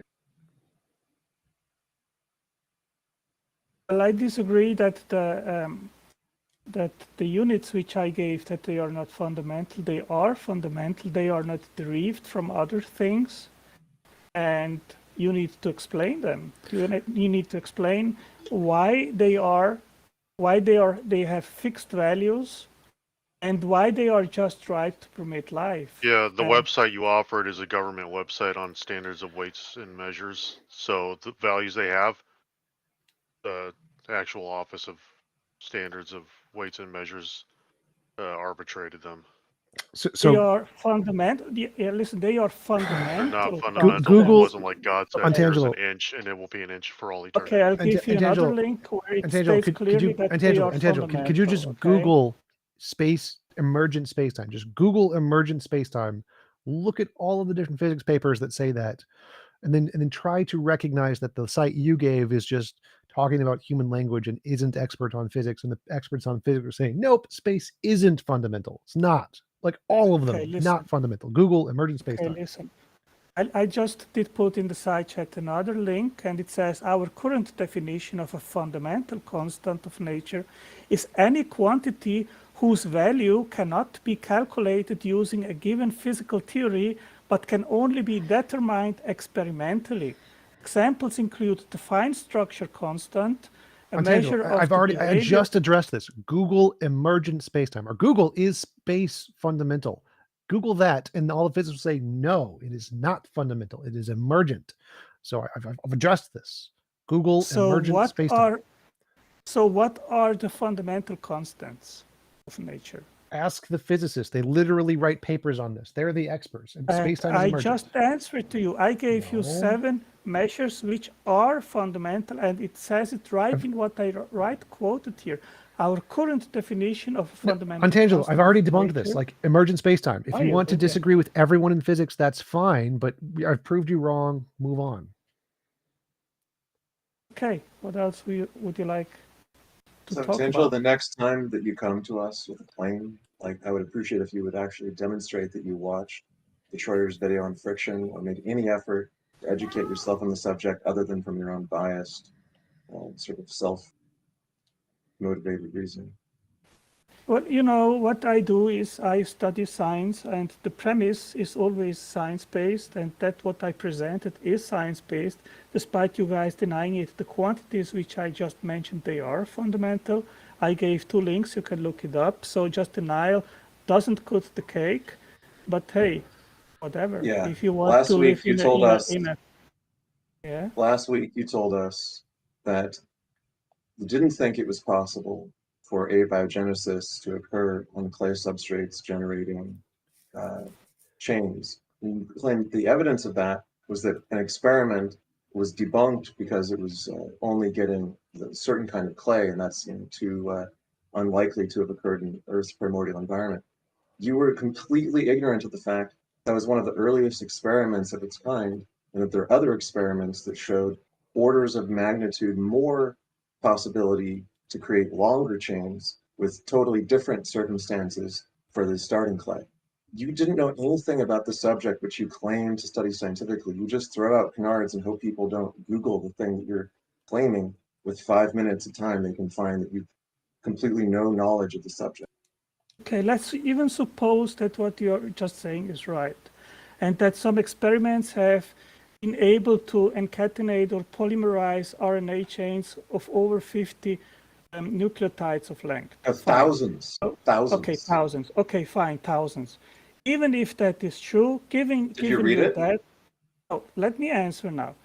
Even giving you that that would be true and there would be a possibility to concatenate thousands of RNAs, first of all, let's even suppose you would have through that a functional RNA ribozyme, okay? Let's even suppose that it could self-replicate. That is a huge distance to get a self-replicating, adapting, evolving, living system. So this is something which you are claiming because you don't even understand what it actually takes to have a first replicating cell, which is a huge distance from just having a string of even thousands of RNA molecules stringed together. So did you even read the paper that I posted last time to debunk your false claim? First of all, I don't think that I've claimed anything falsely. And secondly, I just explained to you why your evidence is far off from explaining the origin of life. It doesn't explain basically nothing because a cell is a chemical self-replicating factory, complex beyond anything that humans have ever invented. My point is that rather than changing the subject, I want you to address the fact that when you made this claim the last time you're on this show, you said that you could debunk the claim that clays could polymerize the necessary chains to start RNA because of this one experiment that you claimed had overly unusual parameters that wouldn't exist in the primordial environment. I showed with literally one Google search that there were other experiments that produced thousands with totally different parameters. I sent them to you in the chat. You didn't read them. And I predict that you will go on making the same bogus claims and citing that one bogus claim that you made to us over and over again because you're a dishonest interlocutor. Sorry to hear, but you've lied to me. You've lied to my face. You sent me videos that you said address this. That were literally an entire video that didn't even mention it, and said, "Oh yeah, you should watch this video on my website. It'll totally address your claim." You're a liar. You are a liar because you are claiming that just this explains the origin of life, which by far doesn't. So you are making pseudoscientific, nonsensical claims and accuse me of being a liar. No, you are a liar because you want to make believe that an concatenation of thousands of RNAs can produce life. That's just pseudo-scientific gobbledygook and nonsense. So hey, be at your place, learn the basics, and then come talk to me. Otangelo, make an effort to actually read the information that's presented to you when people respond to your bogus claims. And when you come back, actually demonstrate that you have any awareness of the subject that you claim to be a scientific expert in. Yeah, you can make big words. You can accuse me of lying. This is the I didn't use any big words. You're going to pull like you use big words to obfuscate. Come on, that's kind of an empty this is a tactic of someone which is in the corner, which is desperate to make its case known to heaven. I think it's a good time to end this conversation thanks here. For coming up. Yeah, thanks. Thank you for coming up, Otangelo. I did share his links in the YouTube text chat as well in case people are interested. So. Yeah, standards of weights and measures because evidently God invented the meter. It wasn't some French guy in the 1790s. That's what I was going to ask. I also shared IX's link. There's a very good one. So thank you for that. So we've got an interesting one next. So Barthologist, he's a friend of mine. He wants to come up and talk with us. So I'm inviting him up right now. It sounded like he wanted to have his buddy Objects Are Real come up. And I was like, we'll try that out. Sure. So I don't see him in the audience. So do you want to have him put his hand up or what's the game plan here, Bart?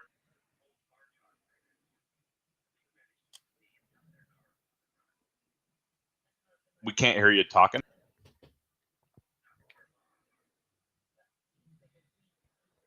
You might want Wanna to take drop out. odds? Yeah, try dropping out and then backing out of the stage and then rejoining. Anybody want to take odds on the probability that Otangelo will actually watch the 44-minute friction tutorial video? And Well, fine-tuning he's before not he here to makes the defend something? himself. But the problem is, like, he doesn't even buy into any of this. He'll be back science. next week. He'll just Yeah, keep but he coming back doesn't and buy making the into same any of the stuff. science. He's actually a young Earth creationist. He only uses science to rope atheists into like natural pantheism or deism. Once he's got you roped in there, then he argues against all that for young Earth creationism. Yeah, Friction. Jack Burton is right, and we should encourage him to watch those and try to look at it with a new perspective. And I think that's what IX is trying to do here. Yeah, he'll be back. I just hope he watches the videos or makes an effort. Yeah, Otangelo, do watch those videos. I think you will find them very interesting. So it looks like Bart might be having issues. Well, why don't we bring up Laura for a moment? She was wanting to talk about what we were talking about with Otangelo there. Hello. Hey, Laura. Hello, Laura. Welcome. Hi there, can you hear me okay? Yeah, I saw you in the YouTube live text chat too. Thank you for joining in.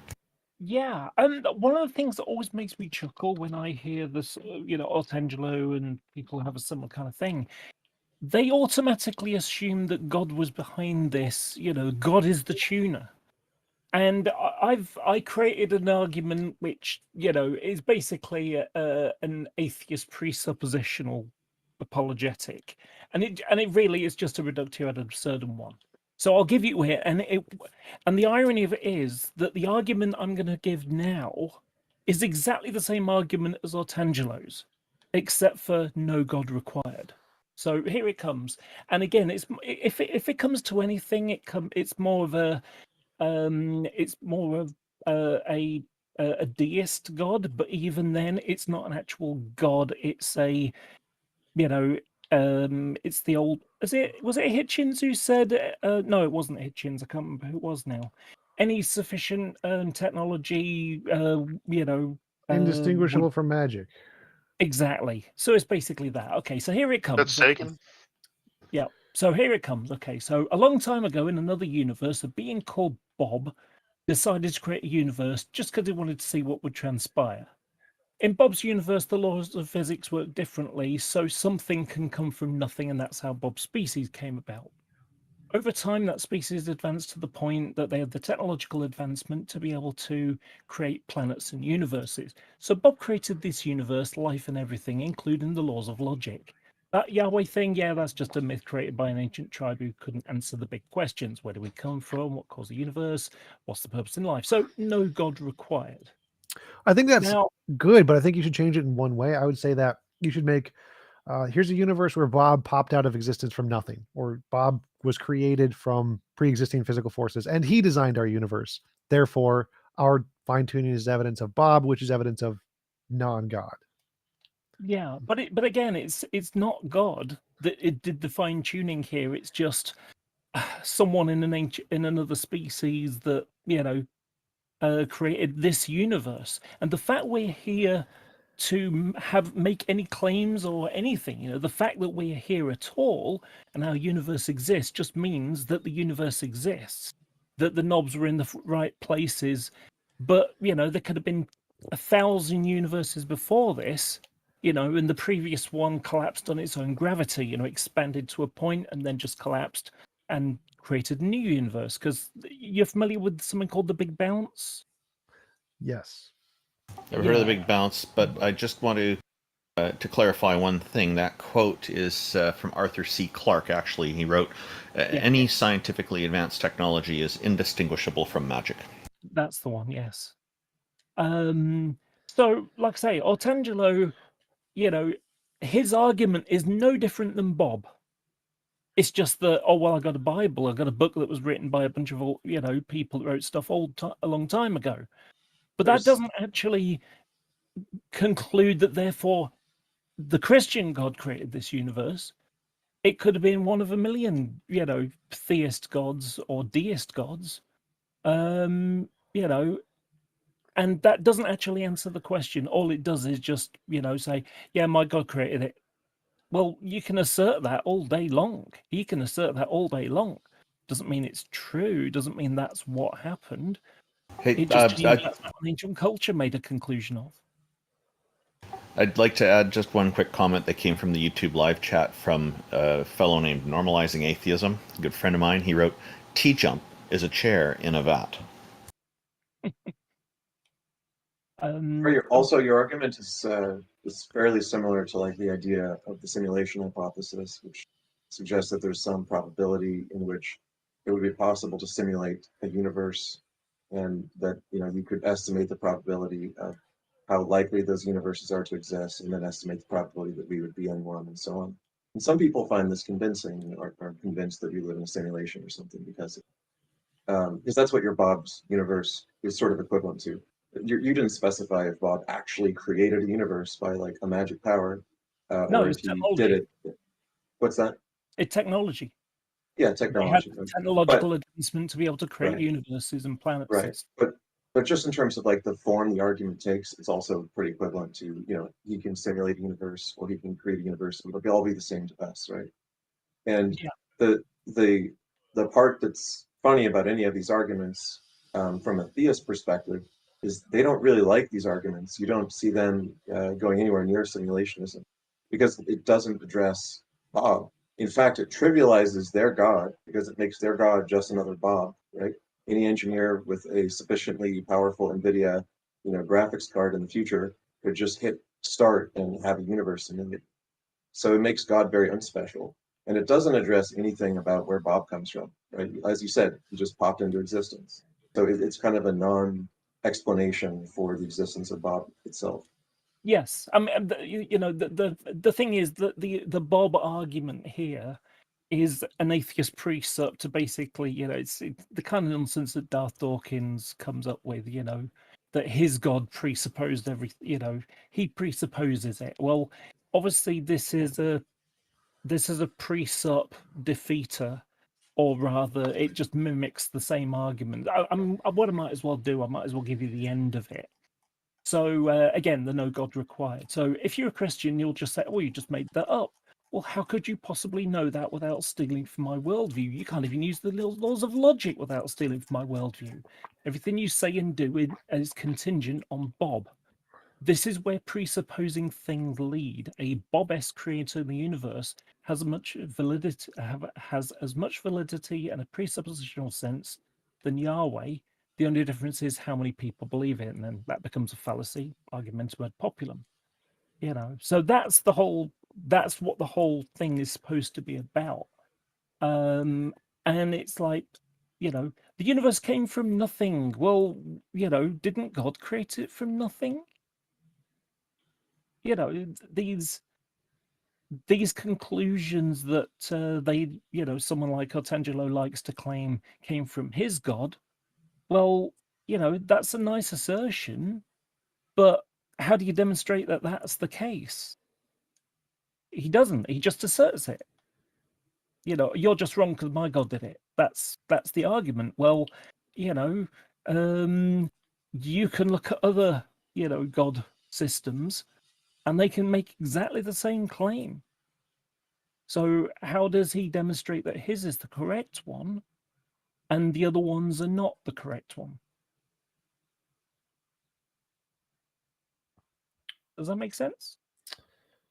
Yes. Yeah. But you haven't convinced us that a God exists, I'm afraid. Yeah, I'm still not convinced a God or gods or anything like that exists. Well, me neither. Are using a category of existent things, people, which we know exist. Now, Laura, I believe you're an atheist, right? I am, yes. Yeah. So Laura's not trying to convince us. Laura's here to reflect on what Artangelo's arguments were. I was joking. Jokes. Sorry. Oh, okay. I missed that. Thank you. I was going to say, nice try, fake atheist. This was all a long con argument. You were trying to set us up for the gotcha, right? But I'm just not convinced. One of the things that always amuses me about all these conversations about, how did the universe come to exist? There are physicists who sort of have looked into it. The difficulty is that we can't know because we can only we can only measure from the Planck time, like fractions of a second after the universe began to exist. And, these arguments kind of what came before the universe is a logical question in itself, because of course time didn't begin to exist until there was the Big Bang. And so, and it also comes into, how can something come from nothing, which is one of the questions that gets asked. But the problem is, what do we think of as nothing? Because nothing encapsulates lots of things. If I've got I've got a glass in front of me and it's empty, what's in there? Well, colloquial will say nothing, but it has volume, it has gravity in there. It is a nothing with substance. Well, actually, that's contentious for me, because that's not. It wouldn't qualify as absolutely nothing. You could say there's nothing in that area, but absolutely nothing wouldn't even have things like gravity necessarily, or any laws of physics or natural laws necessarily. Absolutely nothing would be kind of like null in a database. You'd be not able to define it. So that's the thing. But as soon as you put any one characteristic on it, it ceases to be absolutely nothing anymore. Yeah. And other theists? We have no idea whether an absolutely nothing can exist, let alone has existed ever at any point. Nobody says something came from nothing. But another fundamental factor is that if that's the case, we cannot rule out that something could erupt from absolutely nothing, because if there's no laws governing it, it's hard to say whether or not that could happen, right? Yeah. I'm gonna say real quick, because my phone is dying as it's charging. So I wanted to say thank you for letting me come up. And before I head out, I wanted to say, subscribe to me in TJump's OnlyFans at TJump. It's onlyfans.com/TJump. So you can go do that there. And I think X is getting on the mix. So we'll see you though. J Mike, we look forward to having you again in future episodes as well as a regular. I hope you'll be back. Yeah, I'll try next. I was helping my brother move. Hopefully next time I can. I should be able to do it next, because I'll probably be at my family's house for Mother's Day if you guys are doing it next week. So I should be able to do it. And we do this once every fortnight, every 2 weeks. Oh, okay, cool. And thanks for coming up last minute. I know I've been messaging you for a while, but we do appreciate you coming on board. If you want to link Talk Heathen or anything like that, send me the link. I'll pin it up. That should sit in there for a few hours after the show. And Laura, I'm going to go ahead and put you back into the audience. We do appreciate you coming up. You were awesome, but the goal here is for us to be convinced that a god or goddess exists, and you're just reaffirming what we already think. So, and I just wanted to comment quickly on something that was said. Like it sounded like there was this idea that the metric system that metric measurements are fundamental to life, the universe, and everything. And it's my understanding that the metric system is based on fundamentals observed scientifically, but the measurement system itself is still arbitrary in larger picture, universe and cosmos, etc. Well, to be fair, Untangelo was saying that the metric system and the other units of measurement are a result of these 6 things, and the 6 things he listed are the things he thinks are the fundamental things, not literally the metric system. Okay, thanks for clarifying that for me. Laura, thank you for being on with us. Really appreciate you sharing your perspective today. No problem. Take care. Barthologist Plus, here we are again. How are you doing? What's up, guys? Welcome back. So I just wanted to, because this question is always going to come up, whether if someone proves it or disproves it, does it mean that that God actually exists because of this question?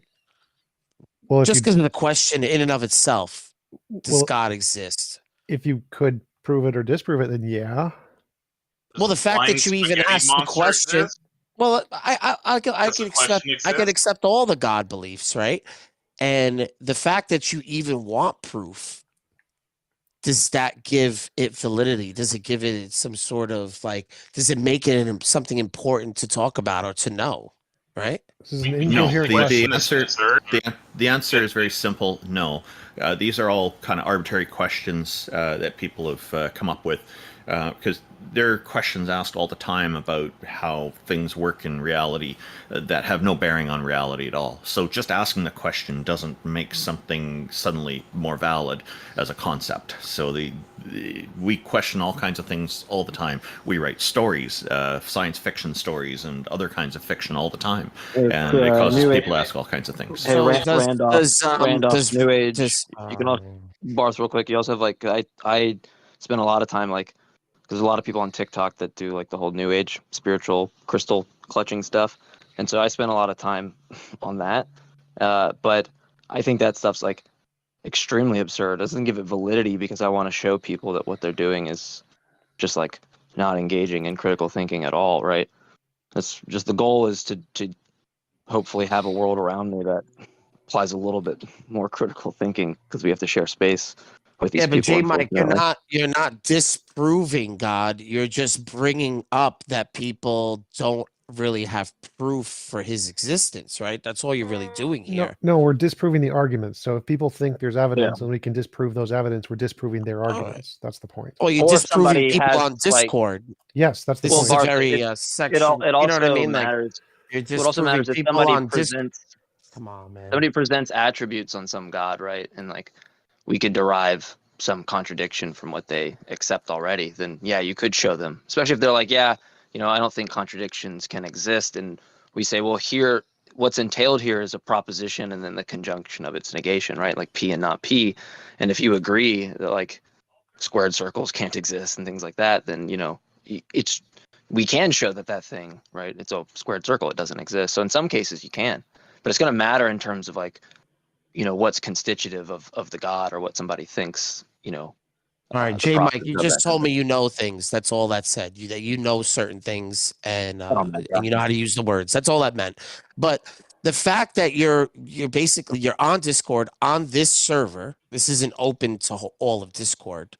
You're just disproving the people in this call in this sort of like server. You're not disproving I take incoming calls every Sunday. So, you can call, anyone can call. I don't know what that had to do with what I said. Barthologist Plus.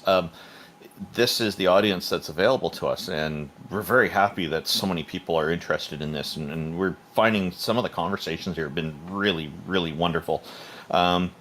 If you have an idea on how we can be open up to a larger audience, please let us know offline. Contact Taco; he's the organizer, and we'd love to expand it.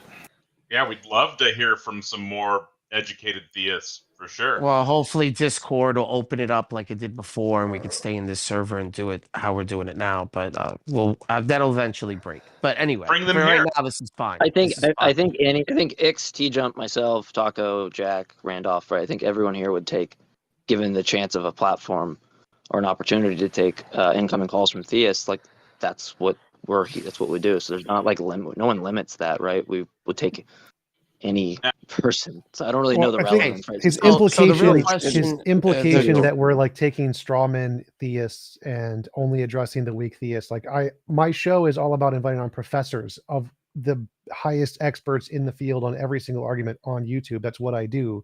So I've invited on the biggest experts in the field in fine tuning and the moral argument and every single version of apologetics I have. Just wasting our time complaining that we're on Discord. Like, yes, we're here and not there. Okay, do you have an argument?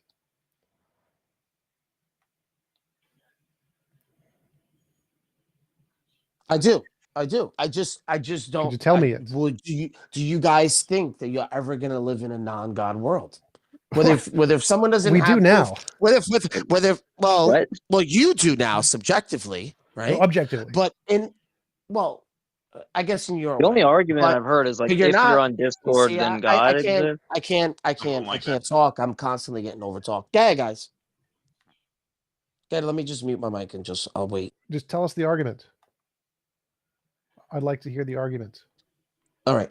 So, even if you disprove God to this audience right now, God in this world, will this be a non-God world? Because God still exists, even though you say you don't have proof. right? If we disprove God, God would not exist. This Yeah, but audience, you're not gonna- audiences you're don't not gonna matter. convince Motivations people. don't matter. We care about evidence and arguments. So if we can disprove God, God wouldn't exist. There's no subjectively Yeah, disprove to this but audience. me not having proof for God or evidence in your standard doesn't disprove God. I never said it did. It Your doesn't matter. propositional attitude doesn't matter, right? It's just going to matter whether or not the proposition's actually true or not. Well, according Right. to your standard, right? You have a standard of evidence, right? I give you evidence. You're saying it's not to your standard. So then where do we go from there, right? No, we're We saying go, it's not to does your now, standard. do now people not believe in God because of this argument? Or are you guys still trying to find a better argument to say that God doesn't exist? No, Because so what we're right doing now, we're there's still people one in the sec, one sec. world There's no that believe in subjective God. variables here. It's not our standard versus your standard. It's saying objectively the arguments for God are incoherent and gibberish and don't work by any logical rational standard at all. That's our claim. So it doesn't matter what standard if you show us a standard by which it is actually legitimately evidence and you're not irrational for believing it. All right, so that would be explain to great. me what Tell kind us of what it evidence is. you need. Explain to me what kind of evidence you need for the Things existence that of God. indicate differentiate the imagination from reality. So if you claim God is real and not a form of your imagination, give me something that shows he's not in your imagination.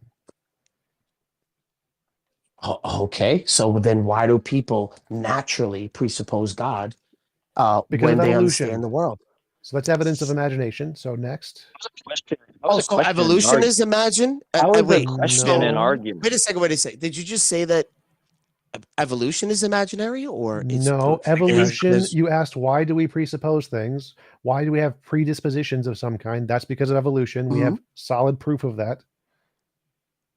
Well, no one ever looks at the world, looks at the sunset or the moon at night, when it's shining on everything and doesn't say like, wow, I don't know not one human that could create all of this, right? Because we know our abilities, right? Again, you're over talking me. Why do I come up here? Why do I come up here if you guys are just gonna over talk? Sorry, that's my bad. That's my bad. No. Go ahead, Jake. Go ahead, Jay Mike.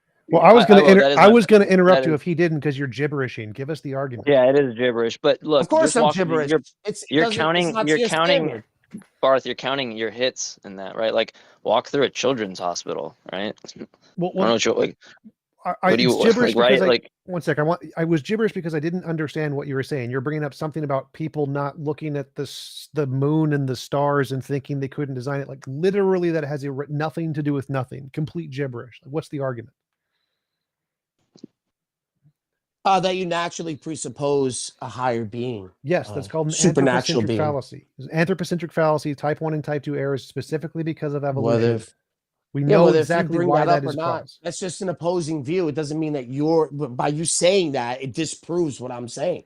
No, you're just saying, oh yeah, the opposite of what people say is this. No. You're just bringing up. You're just bringing up the argument for it. I'm saying we have tons and tons of empirical data that proves we have a hyperactive agency detection system, which is directly a result of evolution. If you hear a rustle in the bushes and you think it's an evil agent, you run away.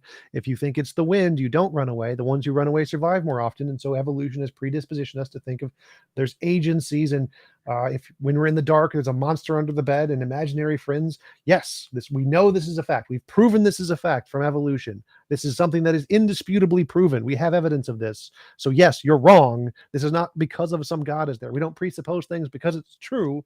We presuppose it because of evolution, and we have good evidence for that. Yes, that debunks your point. Also, Barth, I'm just hold on, Barth. Go ahead, buddy. Wait, go ahead, man. Go ahead. Because I can't respond to anything. Go ahead. I want to make sure you understand the second part of what he said, which is type 1 and type 2 errors. Do you know what those are? I'm going to post it in the chat for anybody who's just familiar. No, I don't need to be a scientist or some sort of doctor to understand that God exists. I really don't. So the fact that you're doing this, you're pigeonholing. You're basically saying that I'm not smart enough to understand natural things in the world, right? And that only this small portion of society knows that God doesn't exist. That's what you're telling me. No, that's not what we're telling you. You're saying, "Oh, I don't know." You don't know these posited something. Keep over talking. I know, but Barth, you posited something, and all that was right. all TJump and X are trying to express to you is like you're saying here's this phenomena, right? No, like he's just trying to say I'm experience stupid. this thing. He's just trying to No, say I'm no, dumb. he's, That's what he's trying to say. Barth, he's not. He's just saying, look, here's an explanation that takes all the data and explains. Yeah, here's an right? explanation that you're dumb, and I have an argument for that. That's No, all he's you can make that straw man. That is the strawiest straw man that's ever been strawed, right? They're not doing that.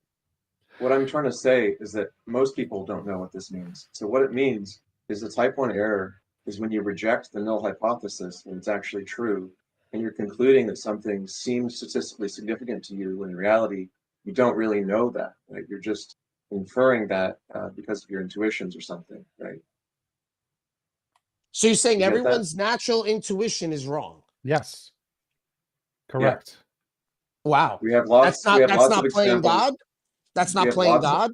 No, in an lots of imaginary examples. world. We have lots of examples of things that people's intuitions are just wrong about. By default, we are usually wrong about a lot of things. That's so the first type 1 error is false positives, right? The second is a false negative. That's where you do the opposite, where you just assume the opposite hypothesis without evidence. Well, so we know that humans' intuitions are wrong because that's every single fallacy, biasy, delusion, hallucination, misconception every human has ever had throughout history. Yes, we know there's millions of times human intuition is just always wrong. Every optical illusion is a time human intuition is always wrong. Yes, human intuition is wrong. So then what you're saying could also be wrong. It could be, but we have evidence to show it's not. So we're still at square one here. No. We're still at square one. No. Remember what I said earlier. Evidence is that which can differentiate imagination from reality. We can show what I said is reality and not imagination. So we have evidence for that. So we've gone beyond the part where it could also be wrong. We have good reason to believe it's right. But yours has no good reason to believe it's right and lots of reason to believe it's just human intuition that's wrong. So ours has good reason, yours has no reason. And people literally do this, right? Like they look at something that's like just analytically known as an unidentified object, and then they immediately identify it with agency, right? Like this is like what people do all the time, right? Okay, so what are the population of people that don't do this? Is it less than 1%? What? Less than 1% of people that say, well, it can't have agency, and everyone else that thinks it's agency doesn't know these others processes that we go to, and everyone else is stupid but me. I mean, who says that? Who talks like that? Majority only of people that you run into you speak like that, because I'm not telling you that you're dumb because you don't believe in God. No one said you're telling dumb. me because I don't know some sort of default position of your, because of how you think, and you say, oh, I've heard this argument before, and we've looked it up in this, Stanford Encyclopedia, and there's an opposing view on this. So he's automatic. So that makes it automatically wrong because we have a response for his argument, because that's all you're doing. By your reasoning, like anytime someone Barth, real quick. I never get to finish what I'm saying because anytime someone gives you an explanation, you wouldn't overtalk me if this was a win for you. If this was a slam dunk for you, you would know. No, it's not a slam dunk. I'm just trying to explain something. Yeah, pretty exactly. Trivial, right? It's not a slam dunk when you that's say why you something, need to be disrespectful and overtalk me. That's So why you when need to you be say- disrespectful when you and say overtalk me, something- because you know what I'm saying is true. No, the reason we That's overtalk why. you. That's why you're Look, when you stop say something, putting when you words in say his mouth, Bart, and It's listen okay. for a second. He asks to interject. Let him interject for a moment, and then you guys can go back to conversing. Yeah, like, so, because we're in a really weird territory, right? You're in this territory, like, when someone provides you, like, an alternative explanation, like, your thought is to be like, oh, so you're calling me fucking stupid, right? Like, no one's saying that. You just sound really dishonest, and, like, I don't know if you're even trolling, right? Because that just doesn't seem like a reasonable response that someone would say, like, hey, we differ in opinion. I have an explanation of some phenomena. You have one. Let me give you mine. And then your immediate response is like, oh, so I'm fucking dumb, right? That's not, like, what anybody is saying. But you're automatically telling me that the masses of people that see something and think that there is agency within it, right, don't know this opposing argument that you're giving to me. So because you're saying, you asked me before, do you know what he's talking about? And I'm like, no, I've never looked this up. Why would I know what this is? Yeah, Well, then, how how matter. do you know? But that you're basically explaining to me, because I don't know this opposing argument that you have for me, that I'm automatically wrong because I don't know this opposing argument. No, it's not about what you know. If you think, for example, that Zeus causes lightning, and I'm like, no, it's not Zeus. It's friction caused by the particles that produces lightning. You are just ignorant of what's going on. So in that way, yes, we're calling you dumb. You are ignorant of certain facts, and the certain facts have been proven to be the cause. So what you think is the cause is definitely wrong. So when you say humans have this intuition to see agency and that's indicative of truth, yes, we know that's wrong, just like we know it's wrong to say that Zeus produces lightning, because we have lots and lots of novel testable predictions that demonstrate for a fact that this was caused by this other feature that's been proven. So we've proven that this thing you're talking about is caused by evolution. So if you think it's caused by God, you're wrong, just like the person who thinks Zeus causes lightning is definitely wrong, because it's been proven, not because you don't know. I don't care what you know. What matters here is that one of the hypotheses has been proven to be correct through novel testable predictions and has been demonstrated to be a part of reality, and the other one is just your intuition, which doesn't show it's part of reality. Yeah, your attitude on the proposition that it's raining outside, given the fact that like there's just evidence that just shows the contrary, right? Doesn't matter that your attitude towards the proposition was X or something when it was Y, right? Or not X. Doesn't matter, right? It's just the fact that the state of affairs correspond to that thing, and you're just fucking wrong, right? That's what it would be. You're just making a really weird leap into like... No. I'm not. I'm just trying to make you guys explain. I'm just explaining to you guys that this little forum or this little get together that you have right here, and hearing arguments and chopping up the arguments that you get for the existence of God, right? This doesn't ever disprove the existence of God. That's all I'm trying to explain to you. It doesn't. Because you have a standard of evidence. Because you have an argument. Can I finish what I'm saying? Let Bart finish real fast and then jump in after he finishes. Sure, I just want to know if he's actually going to present an argument. Right. You want to know something, man? This is Taco. What's up, man? Is this stage a troll, or are people allowed to talk? People are allowed to talk. All right. So can I speak, please? Sure. Without you guys over talking me, so I don't have to start over. Could it please be an argument? No, I'm giving you the argument. If you shut up, I'll give you the argument. So because you have this get together, this forum, this group that has heard a lot of these arguments, right? These juvenile arguments, really, right? For the existence of God. And they give them to you, and you have the response. At the end of this call, it doesn't disprove God, because people aren't going to not believe in God because you had a response to somebody's weak argument. So what I'm saying to you is your way of collecting evidence and knowing what evidence is that makes things real or exist to you isn't an objective thing that everybody... There's no 5 people in this world that are like the 5 of you that are going to sit in a room and just disprove everything everyone says. In the real world, this isn't actually what goes on. So what I'm trying to tell you here is your standard of evidence, you've yet to explain, except TJump. It says, what's an imaginary? Well, the whole quantum world is imaginary because we can't see it. We don't know it. No. We could come up with predictive models to say that this quantum realm is actually real, but you're using the same imaginary, scientific imaginary world that you're telling me that this quantum world is in. It just begs the question against the scientific realist, but whatever. I did take an issue with you saying that the arguments people are presenting are juvenile. I find many of the arguments to be quite interesting, actually, and I would not think of them as juvenile. I think that's not a very nice way to describe what other audience members have brought up. It's... Well, I want to address his main point here. So his main point here is, yes, you're right. Us disproving all of the silly arguments theists have doesn't disprove God. Correct. We're not trying to disprove God. We're trying to show that all of the silly things theists believe are really, really silly, and we can prove that by talking about them. So if you think something is good evidence and we can prove that it's very, very silly, that's all we're trying to do. We're not trying to disprove God. That's in addition to that, you have sorry, predictive, Barthologist, excuse me. You have predictive. you have predictive models that come from quantum physics or quantum mechanics, right? You have predictive models that come from this, right? Yes. I just want to quickly add to what TJump said. Like, we're also open to somebody to present an argument that is convincing, that actually will demonstrate that one or more goddesses or gods exist.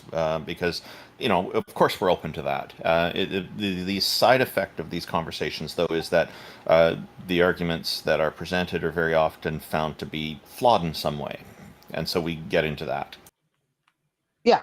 So this is just a flex, really, because you're not really doing anything for anyone but yourselves. You're just showing us on Discord in this chat that you guys know things. That's it. Okay, so Barthologist, I'm getting the impression here that you're very critical of this whole setup, this panel where we're we're engaging with people. For some reason, it seems that you don't like what we're doing here. Am I correct in my understanding? No, there's just 5. There's just 6 people against just one person every time. So it's just like, of course. Oh, I haven't said all shit, of bro. you Chill out. All of you have this, these quick responses. But how am I going to compete with 6 other people? I do it all the time. Then not be strawmanned or bullied into believing something that isn't true. Okay. I mean, okay. So the way you're looking at this, doesn't match the original intention. Our intention is that somebody can present an argument, and it's an opportunity to convince any one of us. It's not intended to be a dogpile of a whole bunch of us against you. It's against one person. Is there predictive capabilities with the quantum mechanics? Is there? Do we know? Can we see it? No. Can we see things in superposition? No, we can't. But we guesstimate that things are this way, and with predictive models, we can use quantum mechanics. Correct? Yeah. Well, I can say the same thing about religion. That'd be great. Give me some. That's evidence. Let me actually address that. Let me address that, because your kind of whole thing when you came in here, and I got to get rolling soon, but when you came in here, you're kind of like challenging, like what kind of epistemic norms that we have, right? It might not be the case for somebody else that they use that towards knowledge, right? Or some framework. Okay, that's fine. But the way I look at that is, seems like me, TJump, X, we're like using a hammer and we're building houses, right? And yeah, sure, maybe there's another way to build a fucking house with a different tool. But like, you come up to us and pose this idea, right? Like, why don't you use this other thing, right, to get epistemic access? And then when we ask you, like, what is that thing? And I look in your little lot, and you're kicking rocks and you don't even have a foundation for a house, like, but these people just keep whining about it, and then we build like the infrastructure for cities, and you get on our rooftops and shout from them like, but you might not be using the right tool, but you can't even take me to fucking Lowe's and show me what aisle the tool is in, right? Like, that's fine. You can have that argument, but present something substantive for the tool, because I can't even fucking lick it to know if it's like metallic, right? I have nothing I'll use to know. Your example. I'll use your very example. You could look how Lowe's has built many churches and temples all around the world. Show me where atheism has used the same materials the church and temples have used to build anything that represents atheism. Nothing. So you show me the tools. How in the hell does that establish? No, I'm using your own example. I'm using your How own in the hell example. does that establish some other like I'm using your old standard that you have? I'm using your example because you can't go into a city and say, "Oh, well, show me where the nearest atheism get together is." Right? Do you have another way to gain knowledge or not? You're in an imaginary world. You told me I'm an imaginary world, but yet religion does exist all around the world. It doesn't disprove. It doesn't disprove anything. Does anybody that know what like he's even trying to express right now? Basically, I'm explaining to you that you're not really proving or saying anything. You're just telling me the things that you know. So Bart, here's the deal. The title of the stage is "Convince Us Gods Exist." I thought you were going to come up here and convince us that gods exist or God exists. I did. Ideally, there is no place in the world. And there you're is no going place into meta. in the world. We're going to get off the meta. If you want to talk to us and provide us an actual argument that convinces you that your God exists, we'll listen to it and we'll address whatever you want us to address. Show me in a collective, objective understanding of atheism. how you can presuppose atheism. How is that real? Well, it's We don't. justified, so it's not presupposed. Sure. Oh, it's not presupposed. Okay, So so you I'll have just to clarify. accept. You have to accept the God belief to be a Barthologist. disbeliever, correct? No. Oh, so you've never presupposed God. Okay, I'm trying to answer And your you've question, never had and a now you're interrupting me. stage. And you never had a stage that said prove that God exists, and then you can go around and tell me exactly what you know. Barthologist, I was trying to answer your question, and you just talked right over me. Oh, I couldn't because I wanted to finish what I was saying. I thought you were finished. I was answering your question. I'm trying to address your question about atheism. You want me to prove some sort of existence Okay, to you? do you want me to? I need to know the You put out a standard point here, and I'm of trying to existence. answer you. Can we move I to need our to know the speaker? standard of existence. I think I'm going to. We're going to remove you from the stage here. Of but course I'm you going are. to address your point. Of course you are. Let him talk, Bart. Good. Okay, so as I'm putting up a lacrosse net. All right, I just moved him to the audience. I tried to respond to him. He's interrupting. There's interruption going back and forth, but you know, he's also setting the tone on that. He's saying that we have to accept God and then disbelieve it. That's not required. Atheism, so you know, is just not believing in deities. There's people who will justify it. They'll have justification for it, but that's optional. So there is no such requirement that you're expecting that it be justified. It's that simple. It's called the null hypothesis. So you can say that I it. don't know whether God exists or not, and then we look at the evidence one way or the other, and then we conclude one way or the other. You don't start presupposing one way or the other because that's dumb. Yeah, and just to clarify, I'm sorry if it sounds nitpicky. I don't know would be the agnostic stand. I don't believe is the atheist side. They're pretty well parallel with each other, but there's different combinations that can work. So he's asking about atheism, and so yeah, there's nothing to presuppose with atheism. It is the null hypothesis default. Thank you for bringing that word up. I couldn't quite remember it. I'm glad you did, TJump. So Barthologist, what we're trying to do here is have people present their arguments, and you've noticed at the beginning of everybody's presentation, they always kind of lay out their whole argument, and we normally don't interrupt. We let that complete, unless we need to interject to get some clarification on a term or something, which I think is reasonable. But I guess we should probably, if anybody else wanted to comment on what Barthologist's points were before we move on, I think that this is a good time for that. Oh yeah, I was definitely interrupting him but I was doing it because he repeats his last sentence twice before he actually stops talking. And so I was trying to interrupt him to move the point along. But he kind of brought up a good point that he probably didn't realize, was that he said he could make testable predictions like we do for religion. Like if he could do that, then yes, that would count as evidence for religion if he could do that, but he can't.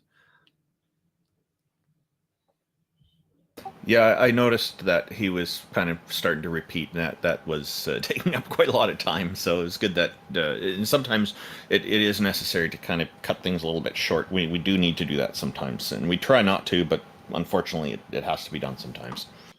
So I invited up Cool Guy Jeff. He's one of the moderators here. He's had his hand up for a while. What's going on, Cool Guy Jeff? Cannot hear you. Oh, he's not on the stage. There he is.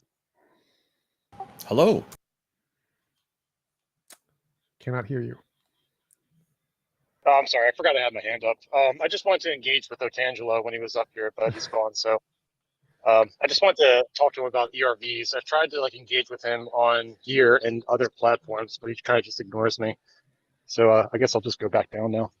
Can you just say what ERVs are? Endogenous retroviruses. Okay. Yeah, it's a full. It completely precludes denial of common ancestry.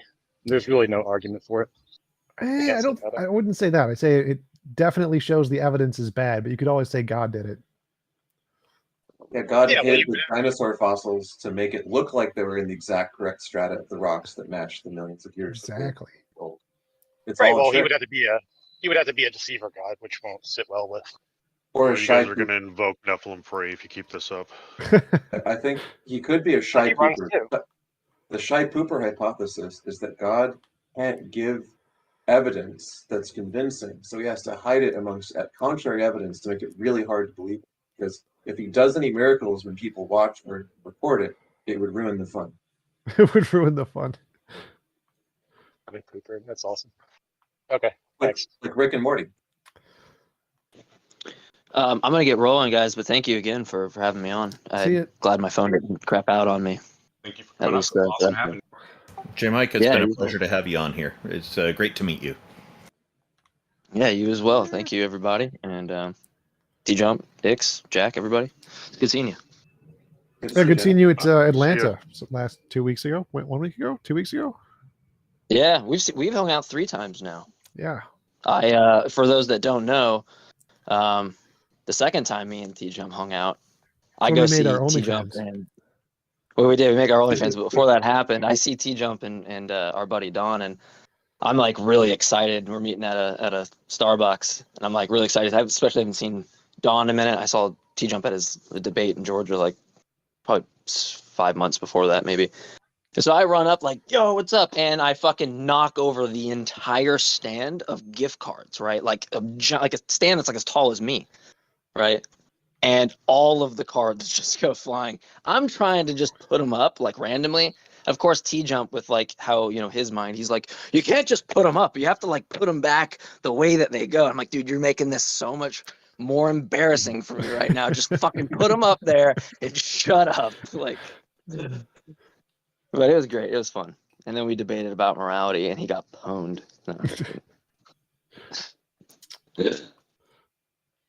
All right, guys. Well, see ya. See ya. Thank you for coming up.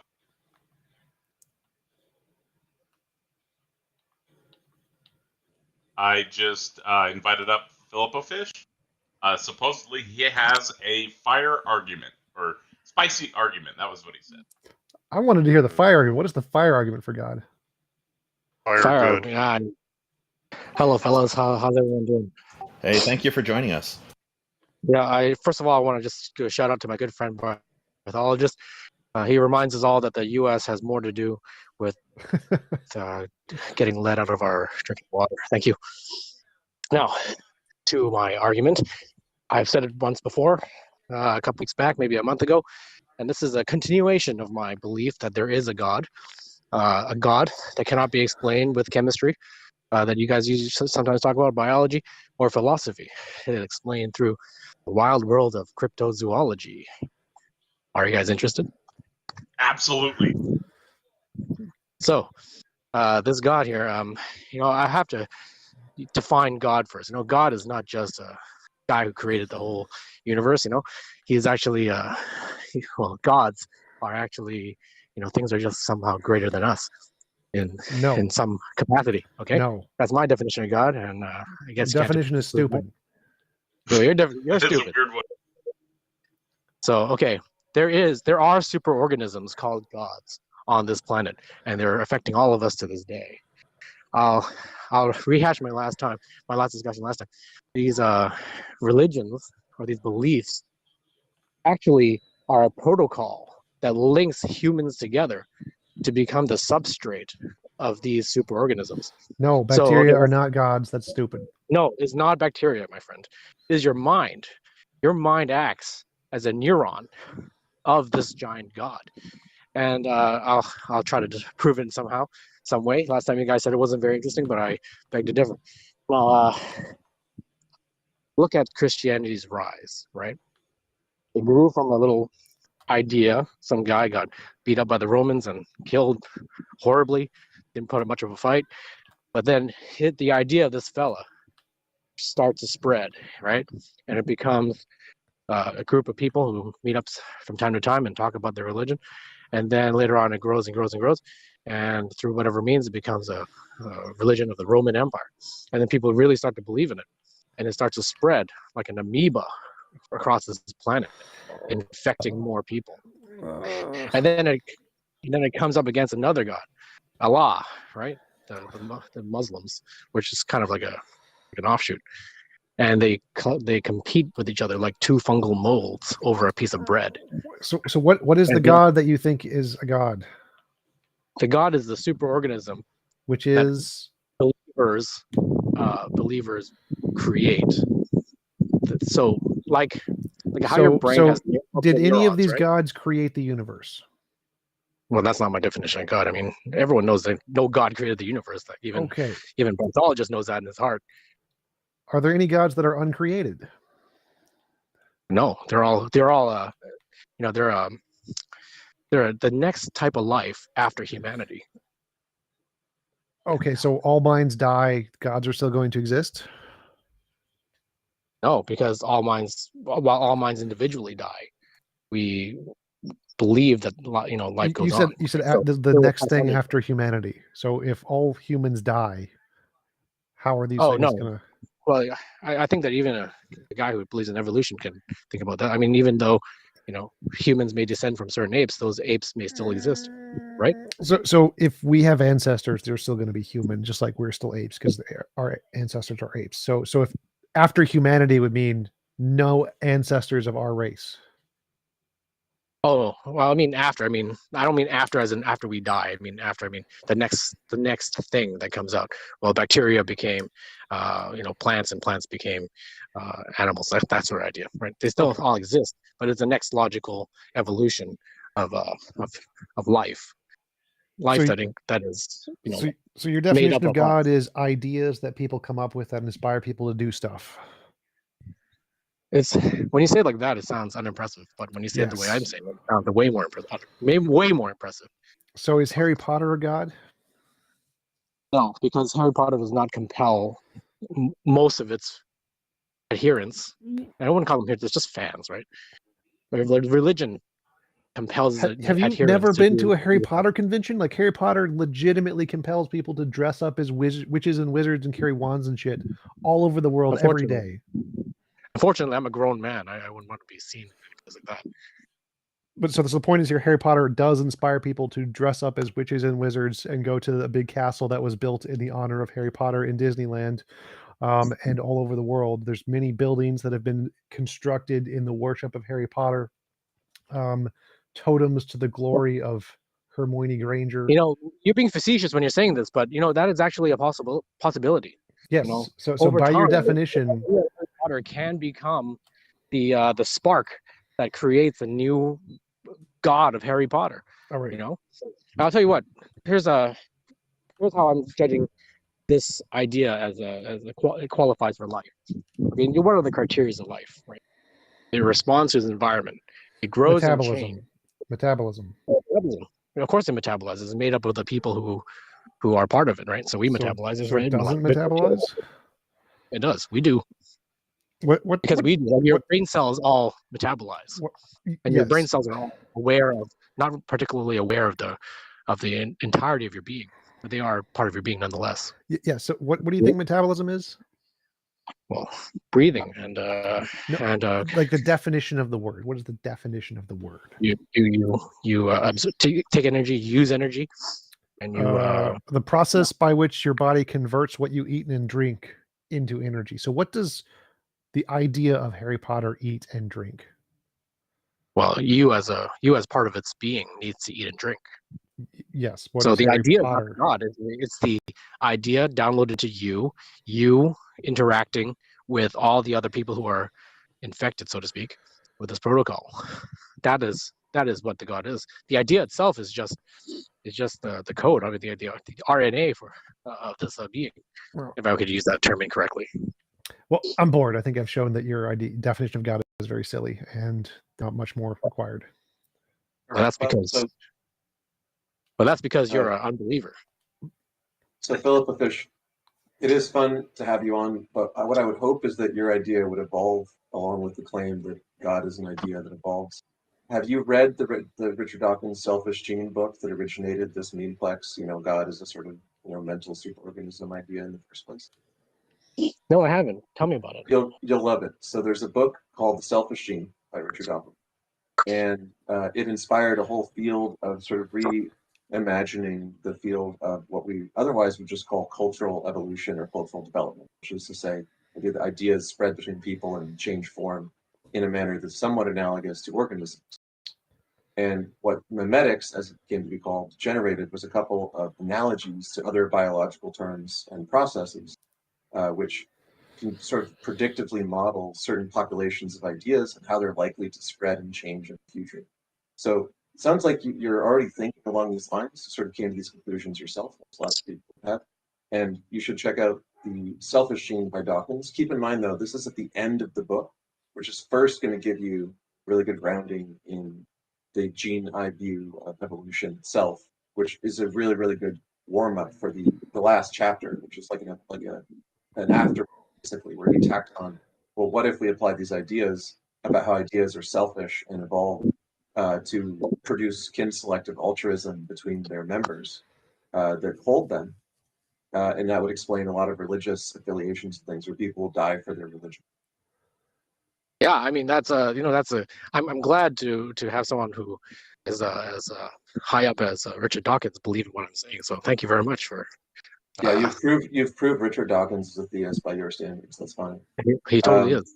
So one thing I also want to say is, in case anyone heard about the Harry Potter castle at Disneyland from TJump just now, and then like immediately starts making plans to go to Disneyland, and then gets there and is really pissed off at us, it's at Universal Studios, not Disneyland. So just a warning. If you want to go to Harry Potter Land, well, not Disney.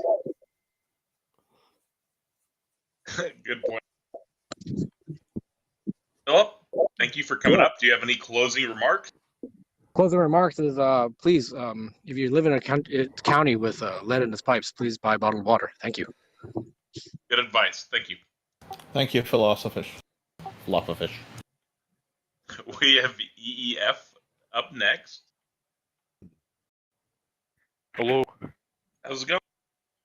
It's going great. One person pointed out, like, basically, let's just imagine it this way. If we have, like, a third dimension world, and someone brings up a fourth dimension world, how do we have proof that that fourth dimension world exists if we can't even see it? What? We can graph it in its interactions with our world, right? So in all these thought experiments about, so you're saying like Flatland interacts with a 3D world. How does the Flatland person know what 3D things are? But even in the thought experiments like the Flatland interacting with the 3D world, the projection of a higher dimensional system onto a lower dimensional system can be, with sufficient study, used to understand the hypothetical proper additional dimension. So what we do all the time in physics is we posit dimensions of forces and things we directly observe with our senses, but we infer them and their interactions on the natural world from the way that they interact when we graph the properties that we do observe, like space and time, energy. So yeah, if you had a fourth dimensional hypercube and you showed it to me in 3 dimensions, I could see how it interacted with the 3D world. And then from studying, moving it around enough, I could extrapolate what kind of a hypercube it is and then conceptualize it mathematically in 4 dimensions, even though it's totally counterintuitive to my senses. Okay, but do you have proof that that fourth dimension exists? Well, if it interacted with our world in a way that convincingly demonstrated that there was some, 4-dimensional object interacting with 3-dimensional world such that it So ours, then we could infer something. So if a god interacted with our world, we just have the idea that he exists. We don't have any proof. We just have the interaction. Well, if you predicted the interaction, that would be proof. So if you said, I believe God exists and he will interact in this way in the future and it happens, then that would be good evidence that God exists. Yeah. That's all I have to say, really. Yeah, so if you want to test whether your God exists, go do some predictions, right? Like, look at the studies on intercessory prayer, and you'll find that intercessory prayer makes people sicker more often than it makes them better, because it actually just stresses them out and doesn't help on average, right? I thought that was just one of the studies. Like one did that, and there was one that had positive results, but the average is like 0. It depends on the design of the study. Yeah. The average is 0, but in some of the studies, they stress people out enough that they did worse. Exactly, and I also have another point here. Language. So let's imagine like 2 people have like different languages. They show each other objects, but like we don't have like any true grammar put in place, Well, that's kind of So, required like, for a language. Yes, but like let's imagine one language is just simple, and the other language like has a grammar system, there would have to be a third party to get like involved in order for that one language to interact with the other. Wait, how can you have a language without grammar? Okay, so let's imagine one language. They're like monkey speak. They're like banana. They don't really understand like true, like full on grammar. Whereas like one language, they understand like complete grammar. Like they have like commas. They have and or they have like parentheses, they have all that stuff. There would have to be another party to get intervened in order for that one simpleton to understand that true language. And that third party would be like the Passover, basically.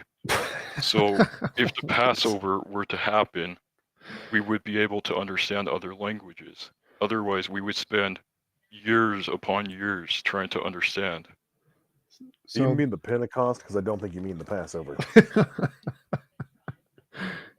Yeah, the Pentecost.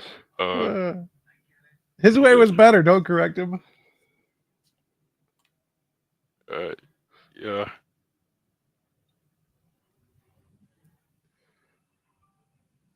But what I'm saying here is, if you have one belief, you would have to have like something to get in the way in order to correct that other belief, basically. So like, let's just put it here. One person believes in religion, the other person doesn't. There would have to be like something in the way in order for that person to understand the other belief. Sure. So if in you this believe case, God exists and like created the universe, and we discovered that it was actually created by a quantum field and wasn't God, that would be good evidence. Yeah. So in that case, let's go back 2,000 years and give everyone the belief of evolution.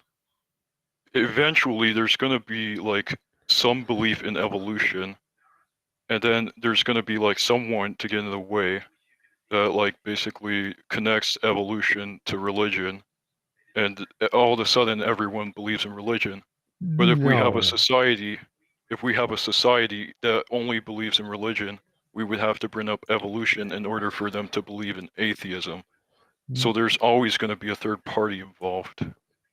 No, like you could change beliefs on your own. Like if you're literally the only human being who exists, just find information and the information can change your belief. Like people change beliefs on their own all the time without third parties.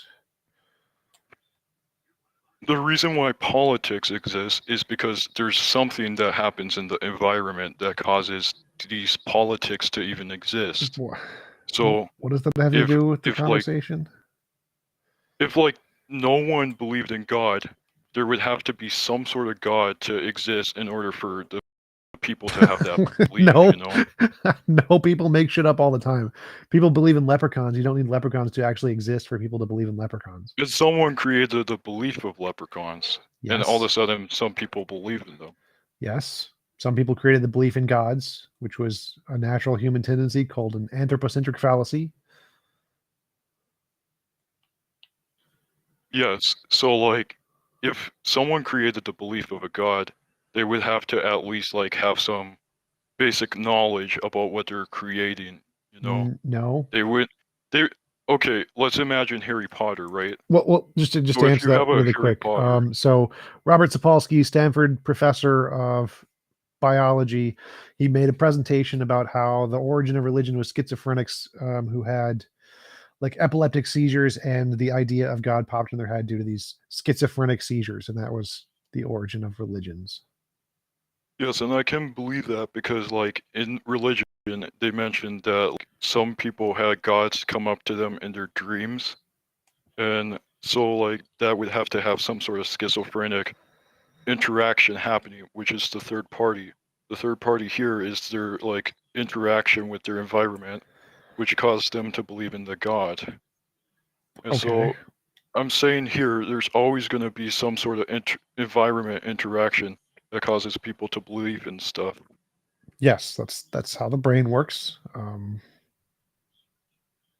so like if we had a completely like empty society and then put in like 1,000 atheists and one theist, that theists would change their like entire mindset instantly because they're surrounded by atheists.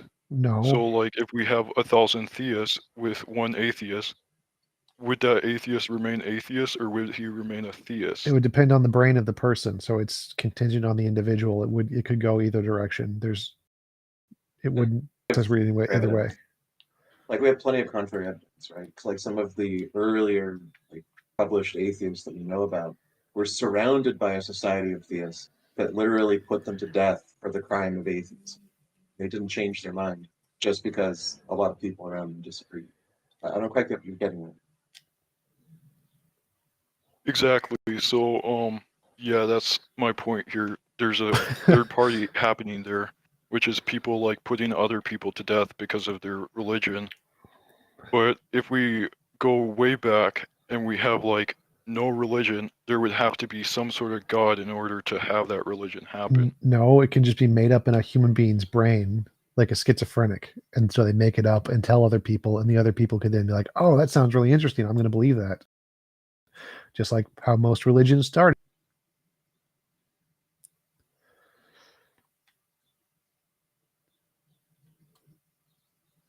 No, let's think here. There was like no belief. Like when the pagans came, there was like little to no belief in God before that. Everyone was just born without the belief in God, but they had environment interaction that caused them to believe in it. Now, in this case, if there was a schizophrenic like person who came in front of like a whole group of people and said, "Okay, I saw this happening," the people, in fact, would believe, but then it would have to come down to like proof in order to like support their claim. I wish that was the case. If that was the case, you're right. There would be no theists. But unfortunately, people make shit up all the time. That's what snake oil salesmen are, homeopathy, key, and chakra, and all of the different leprechauns, fairies, Loch Ness Monster, Bigfoot, UFOs. Yeah, people initially, 0 people believed in UFOs. Somebody had some weird experience that UFOs existed. And then other people started to be like, yeah, I see UFOs. Does that mean UFOs actually exist? And now, going back to my point of the fourth dimension, we have interaction that causes us to believe in the fourth dimension, but we're always going to have like some roadblocks in the way that will cause us to like not believe in it. So like we can say that the fourth dimension exists, but we can't see it, we can't prove it. We just have that belief in the fourth dimension, but there's always going to be that one person in the way that causes us to not believe in it. It only comes down to what happens like afterwards. Like we could die and we could like have to see it ourselves in order to believe it. We have no proof or no existence of it happening yet. The fourth dimension is a mathematical object. It's not something you see. So it's not analogous to like a UFO. The point here is 0 people believed in God. 0 people believed in UFOs. Somebody made up the idea that it was the UFO. Somebody made up the idea it was a God, and the idea spread among humanity because people are stupid. So no, it is not the case that you would need a God for some to make up a stupid idea and for it to catch on. Scientology is a thing. Flat Earth is a thing. So there are lots of stupid ideas that are some really weird person makes up and it spreads to a bunch of other stupid people. You don't need a God for that. Okay, so if people make up stuff all the time, how would we know if the Big Bang was made up? Novel testable predictions that can differentiate imagination from reality by the ability to predict the future and discover facts about the world that we don't know yet. And explain the past, because the Big Bang is a hypothesis to explain observations of cosmic background radiation. Well, I mean, everything explains the past. Like God farted out the universe 5 seconds ago explains the past. So that one I don't really like. I'm just saying that he asked a question specifically about the Big Bang. And so it's not something that people just arbitrarily arose with because they felt like it. They had an observation, which is cosmic background radiation, and they posited lots of different hypotheses to see which is the best explanation. And so what we do in scientific reasoning is abductive reasoning to the best explanation. Familiar with that? So if we think of like religious research, Can you answer There's my going to question? be scientific research to disprove it, but if we think of scientific research, Wait, what? there's going Can to you be answer? religious research to disprove it I as asked, well, Religious I asked you if research. you're What? familiar. Hold on a such second. as religious texts that Wait, have happened Eve, you're 2,000 years changing ago. the subject. Eve, please answer my question. Do you understand how scientific abductive reasoning to the best explanation is done? Yes, they have a problem, and then they have to like have actual proof and test it out like thousands of times in order to prove it. So you have some evidence. And so the question is, what hypothesis would best explain the evidence, right? And there can be many competing explanations for a long time under determined, where we don't know which is correct. But it's to find out how to falsify and eliminate all of the failed explanations that do not correctly explain the evidence or make predictions until we're left with one. And that's what we call our current theory, or the prevailing hypothesis that's approaching the status of becoming a theory. So when you say a thing like, oh, well, the Big Bang could just be made up, right? That doesn't really mean anything. How do we know anything? It suggests that you're not that familiar with the philosophy of science, like the way that we do theory selection and why we believe the theories that we do, because they're very well supported and are the strongest explanations of all the available. That brings up a good point, actually.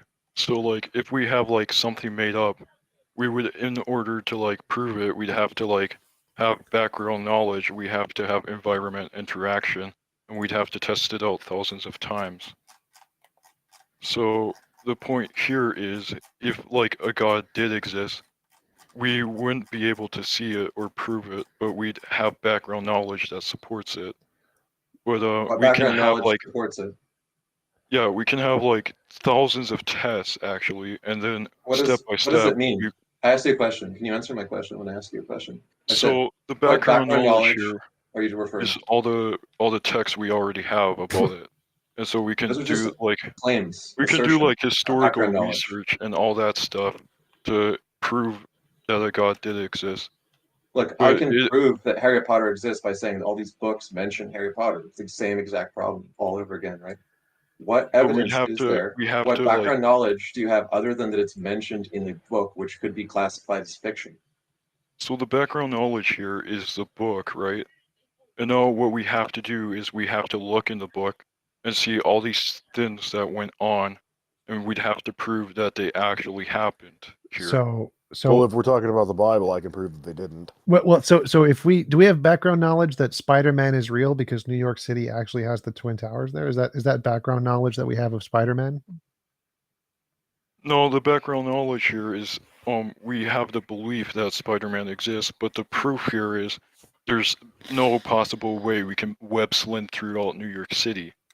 It's physically possible to do that, but you said the reason it's rational to believe in God is because there's background knowledge, and the background knowledge is that we can confirm certain things in the Bible happened.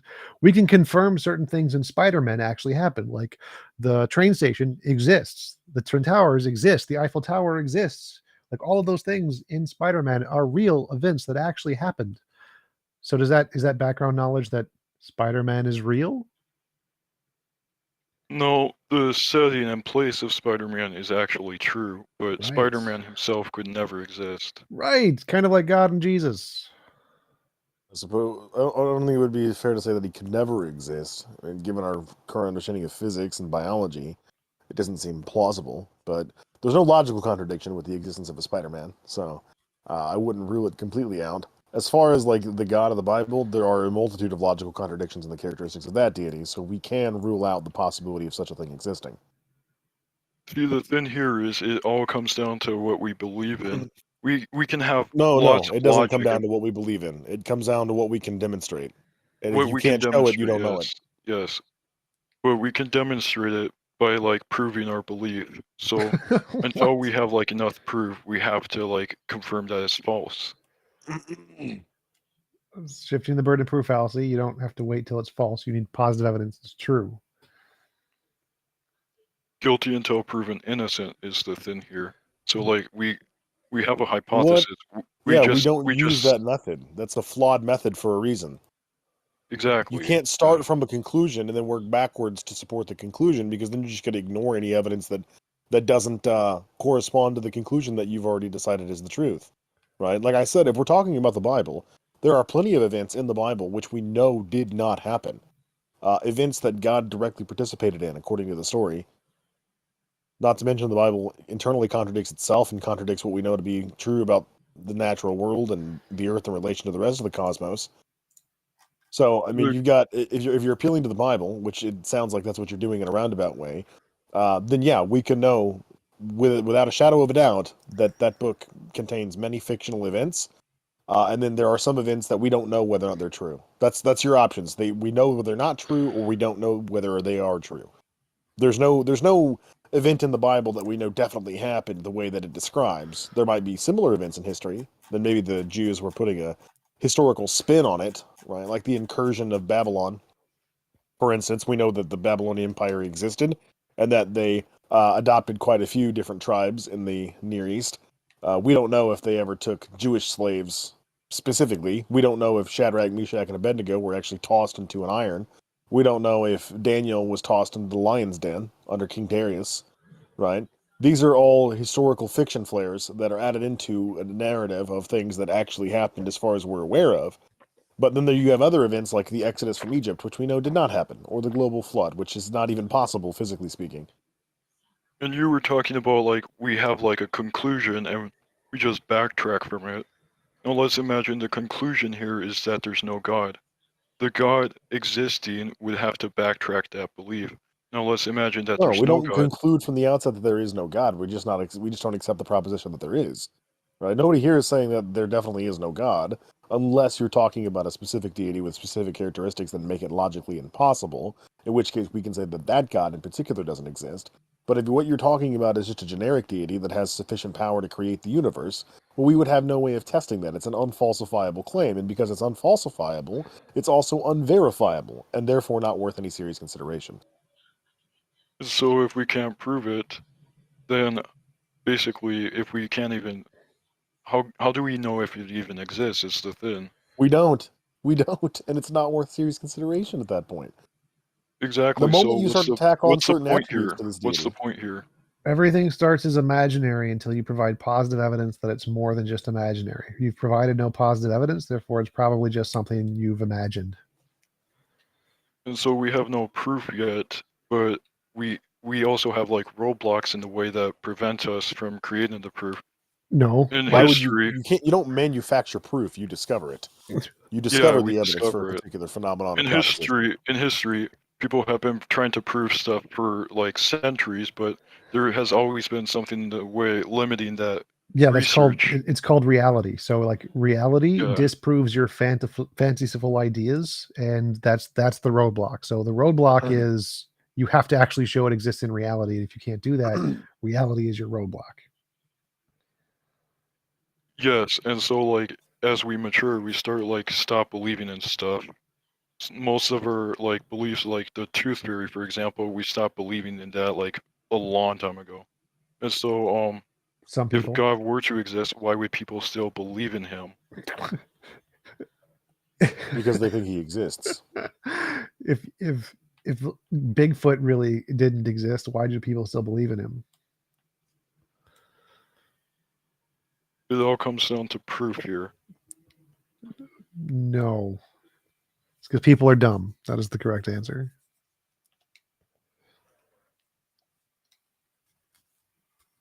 You accept every proposition you've ever heard is true. I don't really believe in everything. Why not? Because there's like no proof behind some stuff. Like for example, we can't even prove that Spider-Man's real.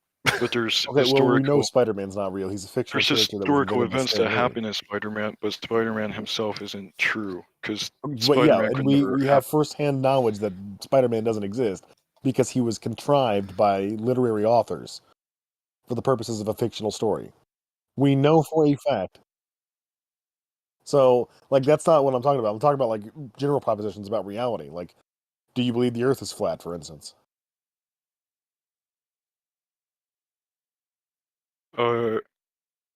Someone just told me that, like, in this one, like, chat channel, someone told me that he is real. But how do we have proof that Spider-Man is real? that person is probably just trolling you. Exactly. Okay, so he makes the proposition Spider-Man is real. You don't accept that proposition because you don't see any proof available for the existence of Spider-Man, right? Similarly, we don't see any proof of the existence of a god of any kind.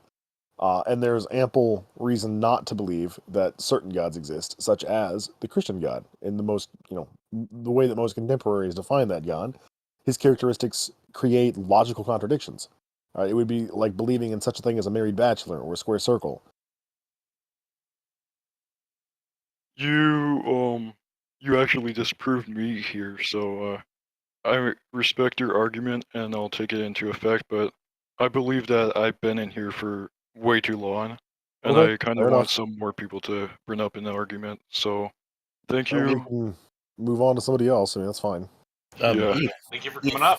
Eve, really appreciate your thoughtfulness and enjoy the conversation. Feel free to join us again in the future for more topics. I will. Have a great one. Thank you. Then we've got Chad, King, and Q.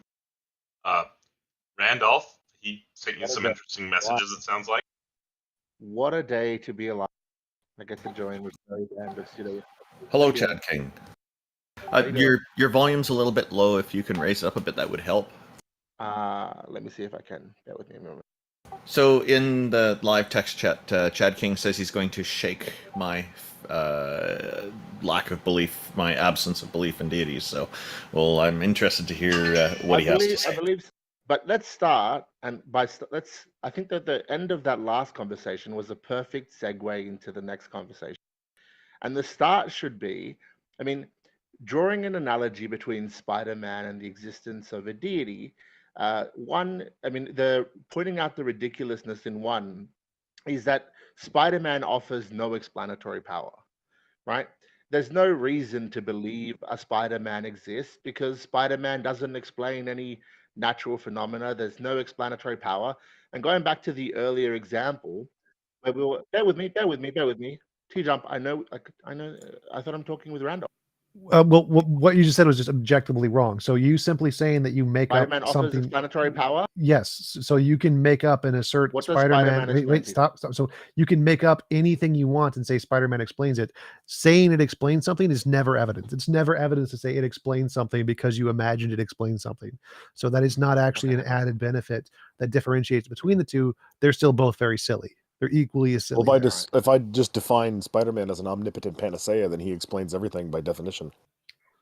And I'll just clarify. If you want to redefine Spider-Man and redefine his characteristics, redefine what Spider-Man does, redefine everything about Spider-Man, such that it is no longer Spider-Man as we know it. Sure, Spider-Man can be anything. If you want to say, I want to address the nonsense you just said. If I want to say Spider-Man explains that cup fell over, that doesn't make it more reasonable to believe in Spider-Man because I've added in some extra category that explains some objective fact that we've seen, unless you can actually demonstrate how it explains that fact. Just saying he explains some fact is not evidence. So saying he has no explanatory power doesn't add or take away anything because explanatory power isn't evidence that exists.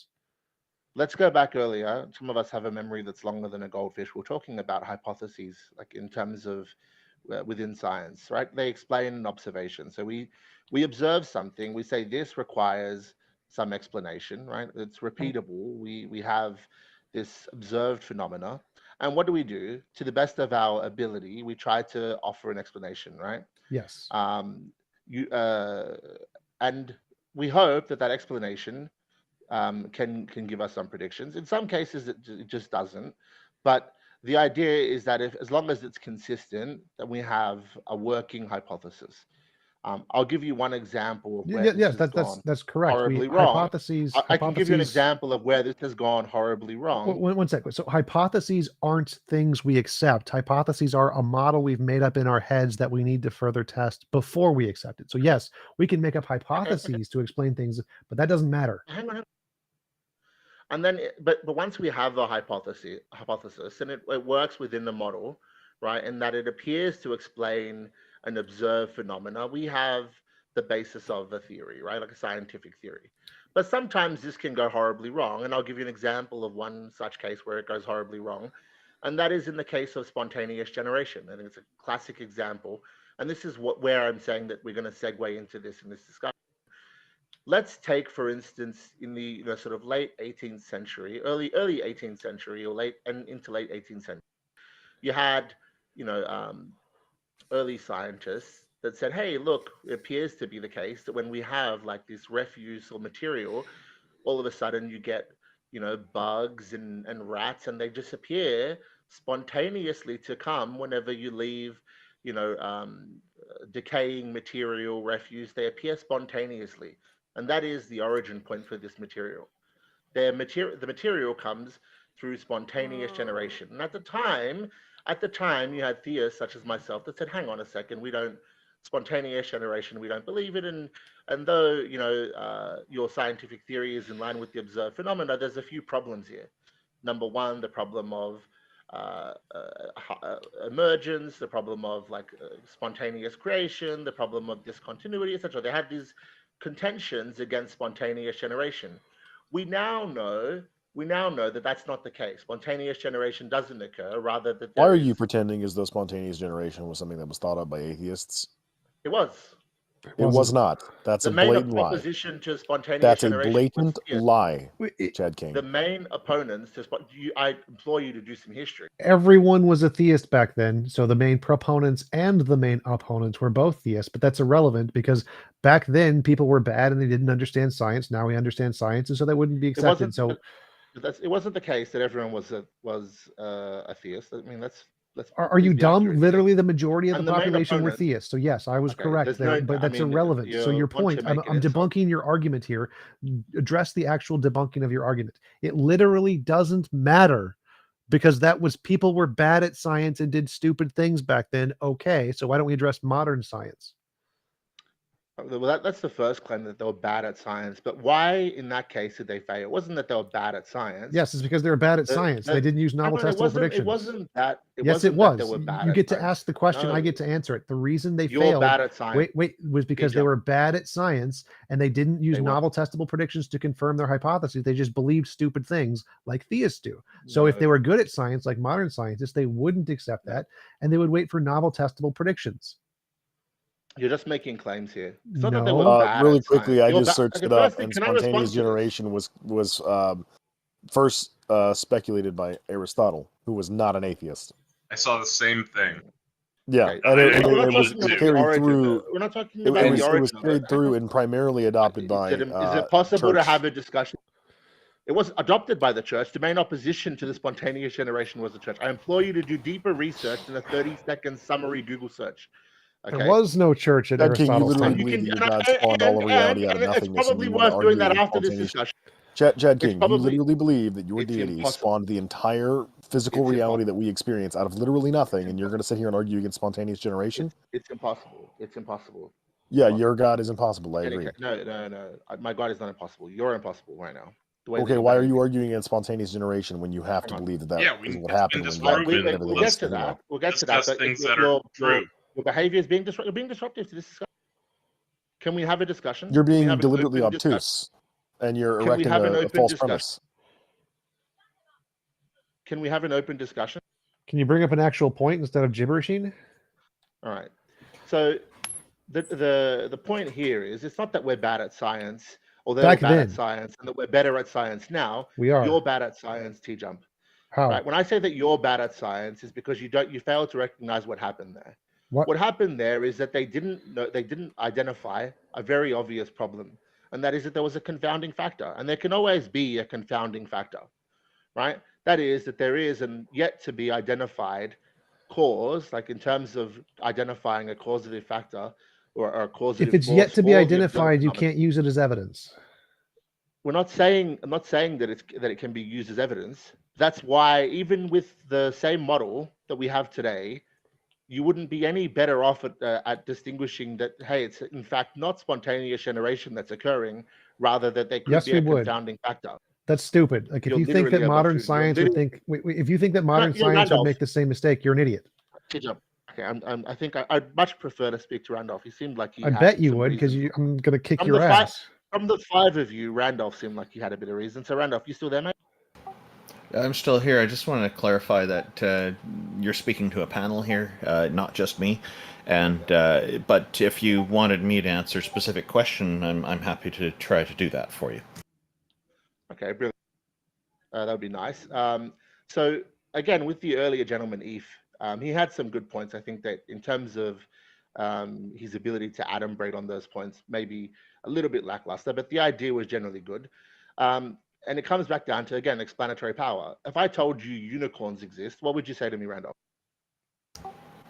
Well, I guess it would depend on the context in which you're saying that to me. Like, my immediate thoughts are that I don't share that belief with you, but I don't share that. I don't accept that to be valid, because unicorns to me are something that's made up. They're horse-like creatures with a horn on the front, the type of unicorns we're talking about, right? No, I'll go even further. A flying unicorn, a flying horse with a horn on its head. Yeah. Yeah. People make these kind of claims to me. I would just regard it as, okay, somebody's made another claim. I'm not too worried about it. I don't think it's going to affect reality too much. So I usually just kind of carry on. But if somebody wanted to tell me that I need to accept that, then I'm going to question why. Okay. So both of us our initial reaction would be to reject the claim that there's a unicorn. Don't see any evidence. We've not seen any evidence for a unicorn. There's no reason to believe that a unicorn exists. And in this second case, one doesn't matter. Yeah, I would. The wording I would use would be slightly. I would not accept it, but yeah. Well, there's no reason for us to believe it. It doesn't matter. Literally irrelevant. So you need evidence. Explanatory power doesn't matter at all. Explanatory power is garbage. TJump, what are you doing? Do you have the ability to be patient for 2 minutes? No, because you're wasting time bringing up the same point that we've already addressed. Explanatory power doesn't matter. Hey, Randall, would you believe? Would you believe unicorns existed? One sec. Can I ask a two-part question? So, Randall, asking Randolph a question, and then you can go back into it. Would you be more likely to believe in unicorns if somebody said they pooped out the gold brick in front of you? Would that make it more likely because they have explanatory power to explain the thing you see in front of you? Would that make it more reasonable to believe in a unicorn? Given my knowledge of gold bricks, it would even make it less likely for me. Yeah. I agree. So explanatory power is garbage. Good answer, Randolph. TJump again. Is the panel going to debate itself? Well, it wasn't the debate. We're just showing that your explanatory power argument is garbage. Itself? I just want to make something another point clear. A god of any kind doesn't have actual explanatory power, because effectively all you're going to be arguing is just God did it. You're being very You're not going to be providing any kind of mechanism for that. You're just going to be asserting that it's the case without actually providing the explanation. We'll get there if you have patience that's greater than that of a toddler. So Randolph, now next, let's say tomorrow we observe a hoof print on the moon. Now we know that biologically speaking, horses should not or could not or ought not be able to exist on the moon or travel to the moon any less. But if you saw a hoof print on the moon, you wouldn't immediately jump to the belief that a unicorn exists. But at least now the proposition unicorns exist would offer some explanatory power. That is to say, well, could explain why there's a hoof print on the moon. Do you agree or do you disagree? There's lots of different animals have hooves. No, unicorns have never been defined in such a way that allows them to travel to space. A horse-shaped hoof print, okay? It wouldn't make There's anything no any more. difference between a horse-shaped hoof print and a non-horse-shaped hoof print. Hooves are hooves. It wouldn't make it any more Unless convincing. they're wearing a horseshoe, you wouldn't know the difference. It wouldn't make it any more convincing for me. I hope my mic's working here. I wouldn't find that any more convincing, particularly because I know that people have been to the moon, and that also that kind of a shape could occur naturally, and we could be fooled in thinking that's what it is when there could be other causes for it. I would like to point out, Chad, I would like to point out something real fast. So if a flying unicorn, magical as it is, went out of our atmosphere, it would be in outer space. Can a horse live in outer space? Maybe a unicorn can. Let's not get into the biology of a So unicorn. Fair enough. Now, Chad King, I'll just add one thing. Now, if there was a set of 4 prints in a formation similar to that of a horse, then that would be more interesting, but I still would not be convinced because I need to be able to rule out other things like a practical joke or something. Sure. I'm with you on this, that we would have to rule out other things. And even then, my initial reaction would not be that it's a unicorn. It would be, hey, it's a human, there's some error, there's some naturally forming pattern that resulted in this, this apparent order, this break in entropy that we now see these hoof-shaped prints on the moon. But we're having a discussion about unicorns now, right? It's very different from me just saying a unicorn exists and it offers the answer is no. It doesn't have explanatory power. Oh God. So okay, we're going through a thought experiment here. I think it's getting a bit long-winded. I'd like to try to keep the time down on it and move ahead with this. Well, I want to address. I want to answer his question because his question is kind of legitimate. So one sec. So he's saying, does the unicorn have explanatory power because there's some unknown phenomenon of the 4 hoof prints on the moon, and if this thing we've imagined, this imaginary unicorn, could explain that, does that lend credence to the unicorn existing? No. Because the fact that it could explain it, there are literally infinitely many things we could make up that could potentially explain it. Until there's some kind of independent evidence, the fact that you can make up an explanation to explain some unknown data does not provide any explanatory power. There's an infinite potential amount of explanations for any observation. Yes. Yes, it's under determination. I agree. Those that we have direct evidence for, it doesn't. The point is that our observation, the theories that we hold, are our best guess in terms of, are they predictable? Are they novel? Yes. Do they offer explanatory power? Yes, I agree. Under determination, I agree. Okay, so in any case, but let's continue from this, right? Is it resounding proof of a unicorn? No. It's nothing. But it's no in no way any indicative whatsoever. Nothing. It's nothing. It's now 1 in a million compared to 0. No, it's still 0. By your own volition. No, it's still 0. It's not 0. You just said there's a million other explanations. Infinite. Right? There's infinite other explanations. It's not an infinite number of explanations. Yes, it is. It's so it's a purple farting unicorn, 2 purple farting unicorns, 3 purple farting unicorns. Literally infinite. There's literally infinite. 2 purple farting unicorns and a unicorn. Like you're so here it was created by 1 leprechaun who wanted to deceive you into believing in unicorns. It was created by 2 leprechauns who wanted to deceive you and believe in unicorns. It was created by 3 leprechauns who wanted to deceive you in believe in unicorns. There are literally infinitely many ways to explain it. Without differences. Those are differences. There's not an infinite number. I literally just proved there was. The number of unicorns. It could be a unicorn and a fish, and they got into a fight and wanted to see if they could convince you that there's unicorns. It could be a unicorn, a fish, and a puppy, and they got into a debate about who can convince you that there's unicorns. You can make up infinitely many. This is just basic philosophy, basic problem of underdetermination. You can literally make up an infinite number of possible explanations of all possible data at any possible point. How are you certain about anything, given that's the case for literally to explain literally any phenomena that you experience in your life? Because we have ways to differentiate. Because we have ways to differentiate between them. Like if you have one hypothesis that can predict future data that we don't know yet, that hypothesis is better than all of the infinitely others that don't. You realize that these hypotheses have a shelf life, just like spontaneous generation at the time. What is that? There was no reason to they don't have a shelf life. They don't have a shelf life. Wait. So to overturn this theory. So let's say I have one theory that makes a future testable predictions that's confirmed. So it's more supported than the infinitely many others we have. If you have a new theory that makes a new prediction, and then we discover that new prediction is true, that theory can now replace the old theory. But to replace the old theory, you need a new prediction. But spontaneous generation fulfilled all those obligations. No, it didn't. It did. No, it was testable. It was repeatable, etc. No, it wasn't. No, it didn't. It was only through a better explanation. Stop. No, it didn't. That was literally spontaneous generation. Wait. So this goes back to your original point. So the reason people thought spontaneous generation was true was because they were dumb and they didn't follow a scientific method. If they had followed, wait. Don't interrupt. If they had followed the scientific method of today, no one would ever have believed in spontaneous generation. It would not pass any scientific papers. It would not pass peer review. No one would accept it. It would be immediately thrown out. No, if you followed the method of scientific today, no one would accept it because it's a bad hypothesis that fails science. Yes, it is the case. If you don't you think lack the understanding of science if you're making that claim. if Right? you But I think you can understand that you're making pass but spontaneous I don't want to debate this. wait, I no, don't no, want no, to no. debate this. I do. I want to show you're stupid, so I want to debate this. If you think You're not showing it. spontaneous, You're whoa, showing whoa, an whoa, absence stop, of knowledge about science. don't interrupt. If you think spontaneous generation would pass scientific peer review in any scientific journal today, you're a moron. No, it wouldn't pass because we have an established concept of germ theory. No, no, no. But So in the if absence, wait. Can you not interrupt me? You claim that I'm interrupting you. Yes, but I know. You have a disease when it comes to stop talking. Stop talking.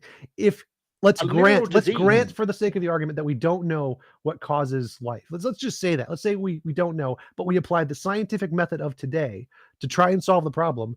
No one would ever believe spontaneous generation. It would not be accepted. It would not be passed in any paper. No one would accept it. It could not pass peer review. It could not use the current So scientific why do you method. believe in why do you believe in abiogenesis then? Because it does pass the peer review. We haven't proven it yet, but it has evidence that indicates it. It makes novel testable predictions, which have been confirmed in a lab, like RNA on a clay, forming corpuscles on clay, the forming of self-regenerating, self-reproducing RNA molecules. We have testable predictions that confirm that. Unlike spontaneous generation. Have we seen this occur? Have we seen the Yes. formation of life from inanimate objects yet? We've seen the processes that do infer that. Seen Yes. some proteins. So infer that. We've seen some Chad, proteins. Have we seen life created by a creature? Have we seen somebody create a single cell and evolve it all the way to here? No, that appears to happen now. Okay, so now you're responding to a very different question. Chad King, Stop. I have a question for you. When is there a chance? Does it go from TJump to Taco to Randolph, or does it go to TJump to Chad King? How does this go? I just have a question for you. I just want to, you're saying that you have an expectation that life must only come from life. Am I correct?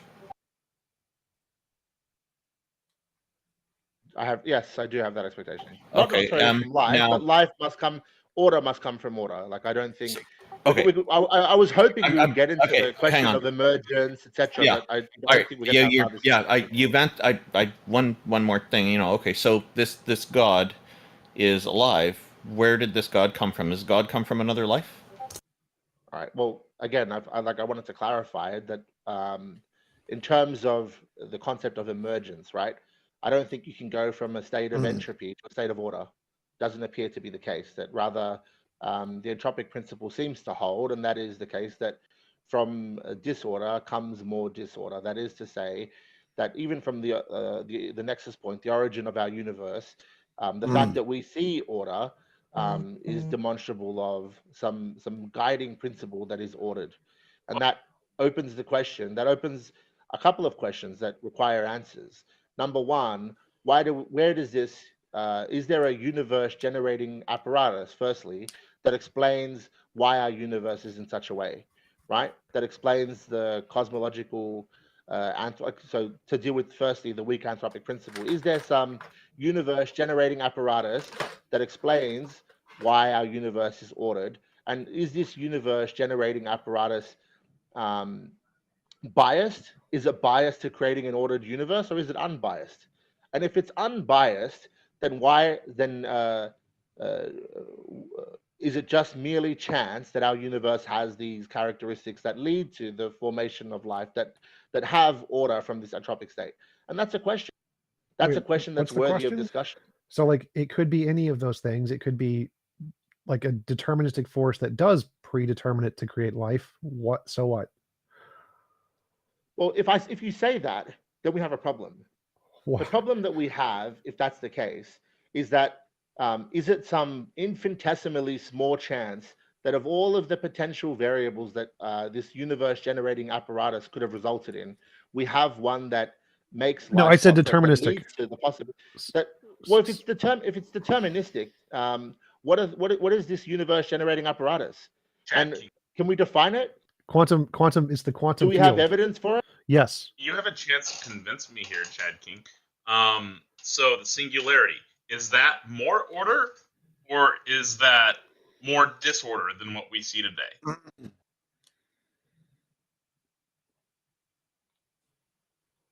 I would say it's more order than what we see today, sure. So you're saying that after everything that you've said here, about more order forming over time, you're saying that the singularity was more order than what we see today, which means that it's got a tendency to move to disorder. So you just disproved everything you just said. No. I said from the nexus point. So from the moment of expansion, from then we've seen entropy, right? States of lower and lower states of entropy, except in pockets where we have pockets of order that are created. Right, we have pockets of order that are created in like clustered star systems. Pockets so you move the goalposts. Order that are created in planets. No. I'm explaining that there's a peculiarity. It oughtn't be this case. What's It oughtn't the be point? this way. So yes, It ought to be entropy the way increases. that it is. Yes, so entropy increases you over have time. You have no license to suggest what ought be the case or what ought not be the case as far as like the arrangement of our. Well, the question is, does the entropic principle hold or does it fail? Wait, you don't what do you understand mean? the entropic principle. What do you mean by Well, hold? I'm asking you. What do you mean by hold here? So all the entropic principle sets out to establish is that the amount of energy within a particular isolated system will always remain that amount of energy. It's never going to change. That's not the entropic principle. You don't talk anymore. So he's talking about the second law of thermodynamics, not the first law. So the usable energy. Wait a minute, I'm going to jump in. I'm sorry to interrupt, but you do not tell people to not talk here. We're having a conversation. Don't do that. That's not okay. But Taco, if you lack necessary previous knowledge in order to engage in the discussion, it's a waste of like energy. Right? We're not. Are we here to like discuss ideas, or are we here to educate him? Well, I mean, King Xerxes literally studied the book that Islam copied. He must have forgot it. Then he didn't study the book that Islam copied. Islam doesn't copy a book. If that's just the claim that you're making. If we're gonna dismiss people who don't know shit, 90% of what you say would be dismissed, and we just kick you off the stage. So it's fine. We don't need everyone to know everything. So yes, usable energy decreases over time. Does not mean all energy in the universe has that property. It just means our energy in our universe. You don't understand it either. You need. Yes, to, I do. I'm very familiar with the four laws of thermodynamics. So entropy does not mean all possible energy in all possible universes. Did you just say that? Can you repeat what you just said, TJump? Explain your absence of knowledge on entropy again. So entropy is that usable energy tends to go to disorder. It goes down. The usable energy in our universe is going down. It does not apply to all energy. It just applies to energy in our universe. To disorder, what do you mean by go down? It goes to disorder. It doesn't mean go down. It doesn't goes mean up. the So sum of entropy energy goes remains up. the same. Entropy goes Yes, up. That entropy is goes disorders. Up, but the use of the energy in terms of the total energy. Usable energy goes down. What do you mean by usable energy? That's literally what entropy is about. Usable energy. What do you mean by usable energy? Google bonds locking up the energy. No. So what entropy is measuring is the usable energy, is the amount of energy that can do order. This is a technical term in physics. If you don't know it, you're an idiot. A second person doesn't understand entropy as well. No, dumbass. This is a technical term in physics. This is literally a thing they talk about in physics. If you don't know it, you're a dumbass. Taco, I implore you to educate your atheist friends about entropy after this show. So let's just read the definition. Thermodynamic quantity representing the unavailability of a system's thermal energy for conversion into mechanical work, often interpreted as the degree of disorder or randomness in the system. Interpreted as, but he's correct. He's talking about the amount of usable energy. No, it's not talking about the amount of usable energy. It's talking about the state of just moving from ordered systems. That's the same thing, you idiot. The technical term for that is usable energy. Yes, it is. That's the same thing, you idiot. 9 is literally just let's get rid of him. Next person. Get rid of this guy. All right, we'll pump the next guy. I just want to comment on something there. He came in with this attitude that he's going to shake my absence of belief in deities, me being an atheist. He did veer off into the Spider-Man thing, which was fine, but then the topic derailed all over the place. He tried to do a thought experiment, which sounded interesting, but it was very long-winded. It would be interesting to talk with him again in the future, I think, but today I guess we've had enough. So I just pulled up the second law of thermodynamics from a physics textbook. Here it is. Second law of thermodynamics states that every energy state transfer increases entropy of the universe due to the loss of usable energy. Dumbass. There you go. So the other point that I clarified with him was that there's because he had said that it's his position that life must always come from life, and I was looking forward to hearing his explanation, like further delving into how his God, what life his God came from, or if there's an exception there. Perhaps the next time we can get into that, because I think that would be an interesting topic to explore. Absolutely. Well, we've got Angelic, Shia, in queue. Chad King, thank you for coming up. Pulling you Yeah, up right thank now. you, Chad King. How's it going, Angelic? Hey, can anyone hear me? Yes, we can hear you. Okay, I'm trying to keep my composure. I have been in this Discord for 3 years now, and the amount of criticism that I'm seeing when it comes to Christianity, it's absurd. Do you guys believe in the devil? No. We don't No. believe in any deities. We're all atheists, and if the devil is a deity, we don't believe in the devil.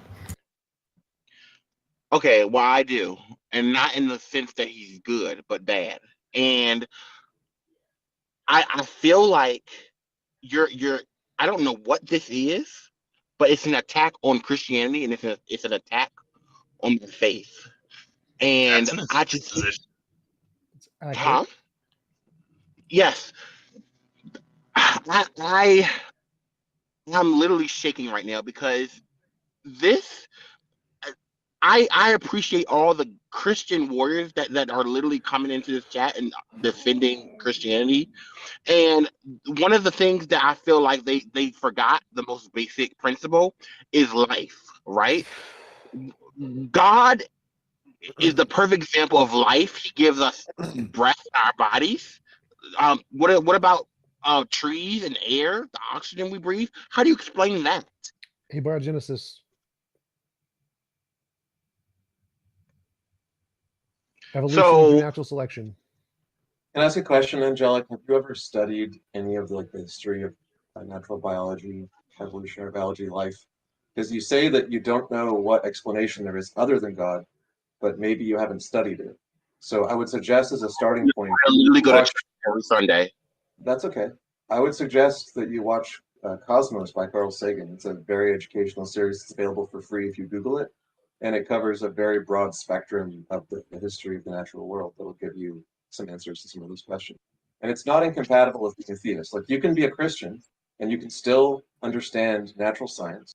And many of the people who testified in the trials where they tried to put creationism into schools, the expert scientists who testified on behalf of evolutionary education in schools being important were Christians, right? The Catholic Church holds the position that evolution is a fact and is supported by all the biologists that study it within the Catholic Church. So just go out and do some research. These are addressable questions. They're a lot of fun to study. I do endorse Carl Sagan's Cosmos as well. I consider Carl Sagan to be one of my teachers because when I was a child, I was fascinated by his TV series. It is so wonderfully produced and it is highly educational. And Carl Sagan delivers it in a way where doesn't come across as attacking any religions or anything, so that might be of particular interest to you.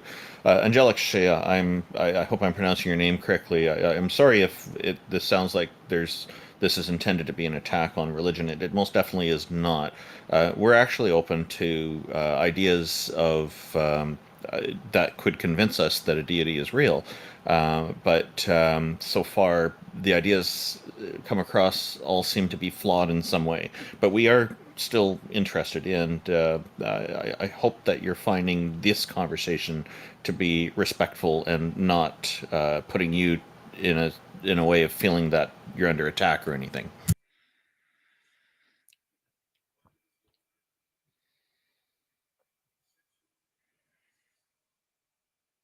And kudos for calling in, even if you felt nervous about this. Maybe it's hard to have these types of conversations.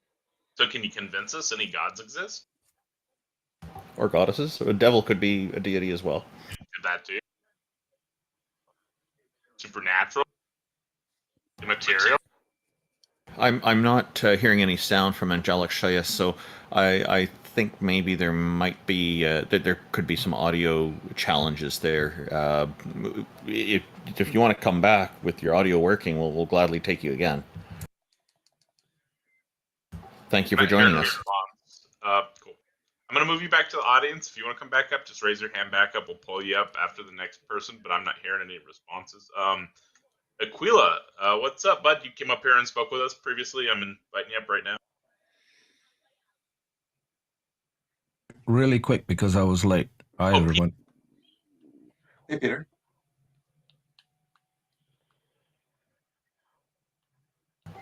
Hi, Peter. What were you wanting to say real quick? Did I miss anyone getting convinced? We had a caller who actually thanked, I think it was TJump or somebody, who gave a really good argument that they were convinced by, and they left very appreciative. Oh, I'll have to go back and watch. Yeah, doesn't always happen. Sometimes people do actually recognize each other. I think Aquila's AFK. We'll pull up the next person, and if Indolic, I'm inviting you up right now.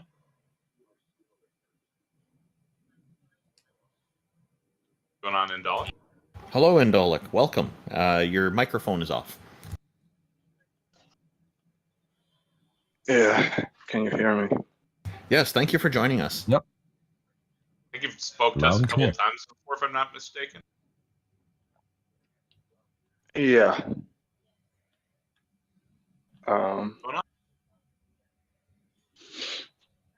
Yeah. I just wanted to say that I don't think you guys are here to be convinced. What does that have to do with the topic? It literally doesn't matter. Like what we're here to do doesn't matter. Whether you present objective evidence is true independent of whether or not we're convinced. Do you have any actual evidence? And I can only speak for there's myself. plenty of If you have convincing evidence, I can only accept that. I couldn't refute. So what is, really? You said there's evidence. What is it? So, what would you necessarily expect to see if God existed that you don't see? Novel testable Evidence? predictions. Like what? Like, depends on what you think God is. So if you think God does something, then you're going to be able to predict some fact about the universe we don't know yet. And if you get that right, then that'll be evidence that God exists. Well, my question is, did you spend your life not experiencing things that you expect to experience if God did exist? Burden of proof fallacy. So if you think God exists, you would need to predict something that you think would exist. Why would that be necessary? That's how evidence works. Like, you have to say, I think God exists, and this is what we will see. Then do an experiment and see if it is what we see. Indolic, people have asked me what it'll require, like Christians or Muslims, for example, and I'll say, well, look, their deities carry a number of omni traits, such as omniscience, omnipotence, they're omnichronological, and so on. And so my response to them has been that if their deity could grant me omniscience and omnipotence just for a fortnight, just for 2 weeks, so I don't miss this show, then that would convince me. So that would be one example. In the Bible it says all things are possible with God. So I don't think that this is an unreasonable expectation on my part. Yeah, that's why I would like necessarily expect to see. Sorry, Peter. I would like to respond to one thing that he said, whether or not we have been paying attention to all the evidence. Indolic, have you been paying attention to all the evidence there is for universe farting pixies? If not, then why not? Yeah, I think this question conveys certain ignorance, because when we talk about pixies or gods of mythology or Harry Potter, these beings are temporal, contingent, like in moral goodness, like in power. They are created by other beings. They are written by authors that we know are fictitious. So it's really not a good comparison to an ultimacy of reality, the necessary precondition of all contingent things. Okay. So for your God, there's anything else than, let's say, a holy book written by men? There's actual concrete evidence for your particular God? And please, can you tell us Yeah, but which God I you're don't think advocating you. for? I don't think you find that you want that evidence. I don't think that like philosophical arguments are evidence that I you don't seek think mind reading will help. So let's pretend for a second that But we I would like to see asked the the question evidence. and you didn't answer. I still didn't hear an answer because What was your if you don't question? know what the sufficient evidence looks like, you have no idea what it looks like. How can you be What was your convinced you question? haven't seen it? What would you necessarily expect to see if God existed that you don't see? That's a burden of proof fallacy. Evidence that is conclusive of only your God and not anything else. So it's a burden of would proof be a good fallacy one to because start with. you have the God concept. You have an idea that you think God exists. Yep. We don't have that. So if you want us to tell you what we would expect to see if God existed, you would have to tell us what your God would do. You have to tell us that. Which God, right? Like, how can you be convinced you haven't seen this evidence if you don't I'm know still- what even it is, right? Indolic. If you Before fail, we fail to continue, recognize. can you explain us which God we're talking about? Because for now we could be talking about the great juju up the mountain. We still don't have a clue which God we're supposed to be looking for. If it was like a Hindu God, we'd expect something totally different than the Christian God. Yes. Yeah, that's an. I actually would invoke Darth Dawkins when he says this is a cliche, and I would agree with them. This is an atheist cliche. Yeah, Dude, we talk about. It's a cliche to ask you. It's a cliche to ask you which God you're advocating for. That's a cliche. Just answer the question. Do you want us to just presuppose that you're Hindu and just operate off of the assumption that you're a Hindu? Well, his question was like, I'm sticking with the great juju up the mountain. well, That's my favorite that's God slightly for off now. his question. So his question was, if you don't know what kind of God it is, how would you know that you didn't already see the evidence? And the way I could know that is because if I don't know what I'm looking for, anything I see is just an unknown. So if you said, suppose I saw lightning and I didn't know what caused lightning. Now, maybe that could be evidence of a God if you had predicted, like, I think Thor exists and Thor creates lightning. But if you hadn't told me that before the fact, then it's just post hoc. It's just a fact we see that is unknown. So for it to be evidence, you first have to tell us God exists. Here's the evidence you expect to see in the future. And then we have to see it. If we don't see the evidence after you make the prediction, then it's called post hoc reasoning. You're explaining something after we've already seen it. So that's how we can know that it's not evidence of a God until you actually tell us what kind of stuff we're looking for. Yeah, I'm talking about when I say God, I'm talking about the ground of all being, that is a mind. Yes. So in order for that to have evidence, you would need to make a novel prediction of something we don't know about in the universe and get it right. Is there a place where we can? How do you know that all state of affairs that persist don't go back to this rational foundation? Because you provided no evidence. Where can we find this mind? But you don't deny that, right? Yeah, well, what physical substrate does it consist of? Where is this mind? I asked TJump if he denies this rational foundation. Yes. So if you have provided no evidence, it's rational for me to conclude you've made it up. It's something that's made up in your imagination. And until you provide some way to differentiate this made up imaginary thing with something in reality, I'm rational in concluding it's something you've just made up in your head.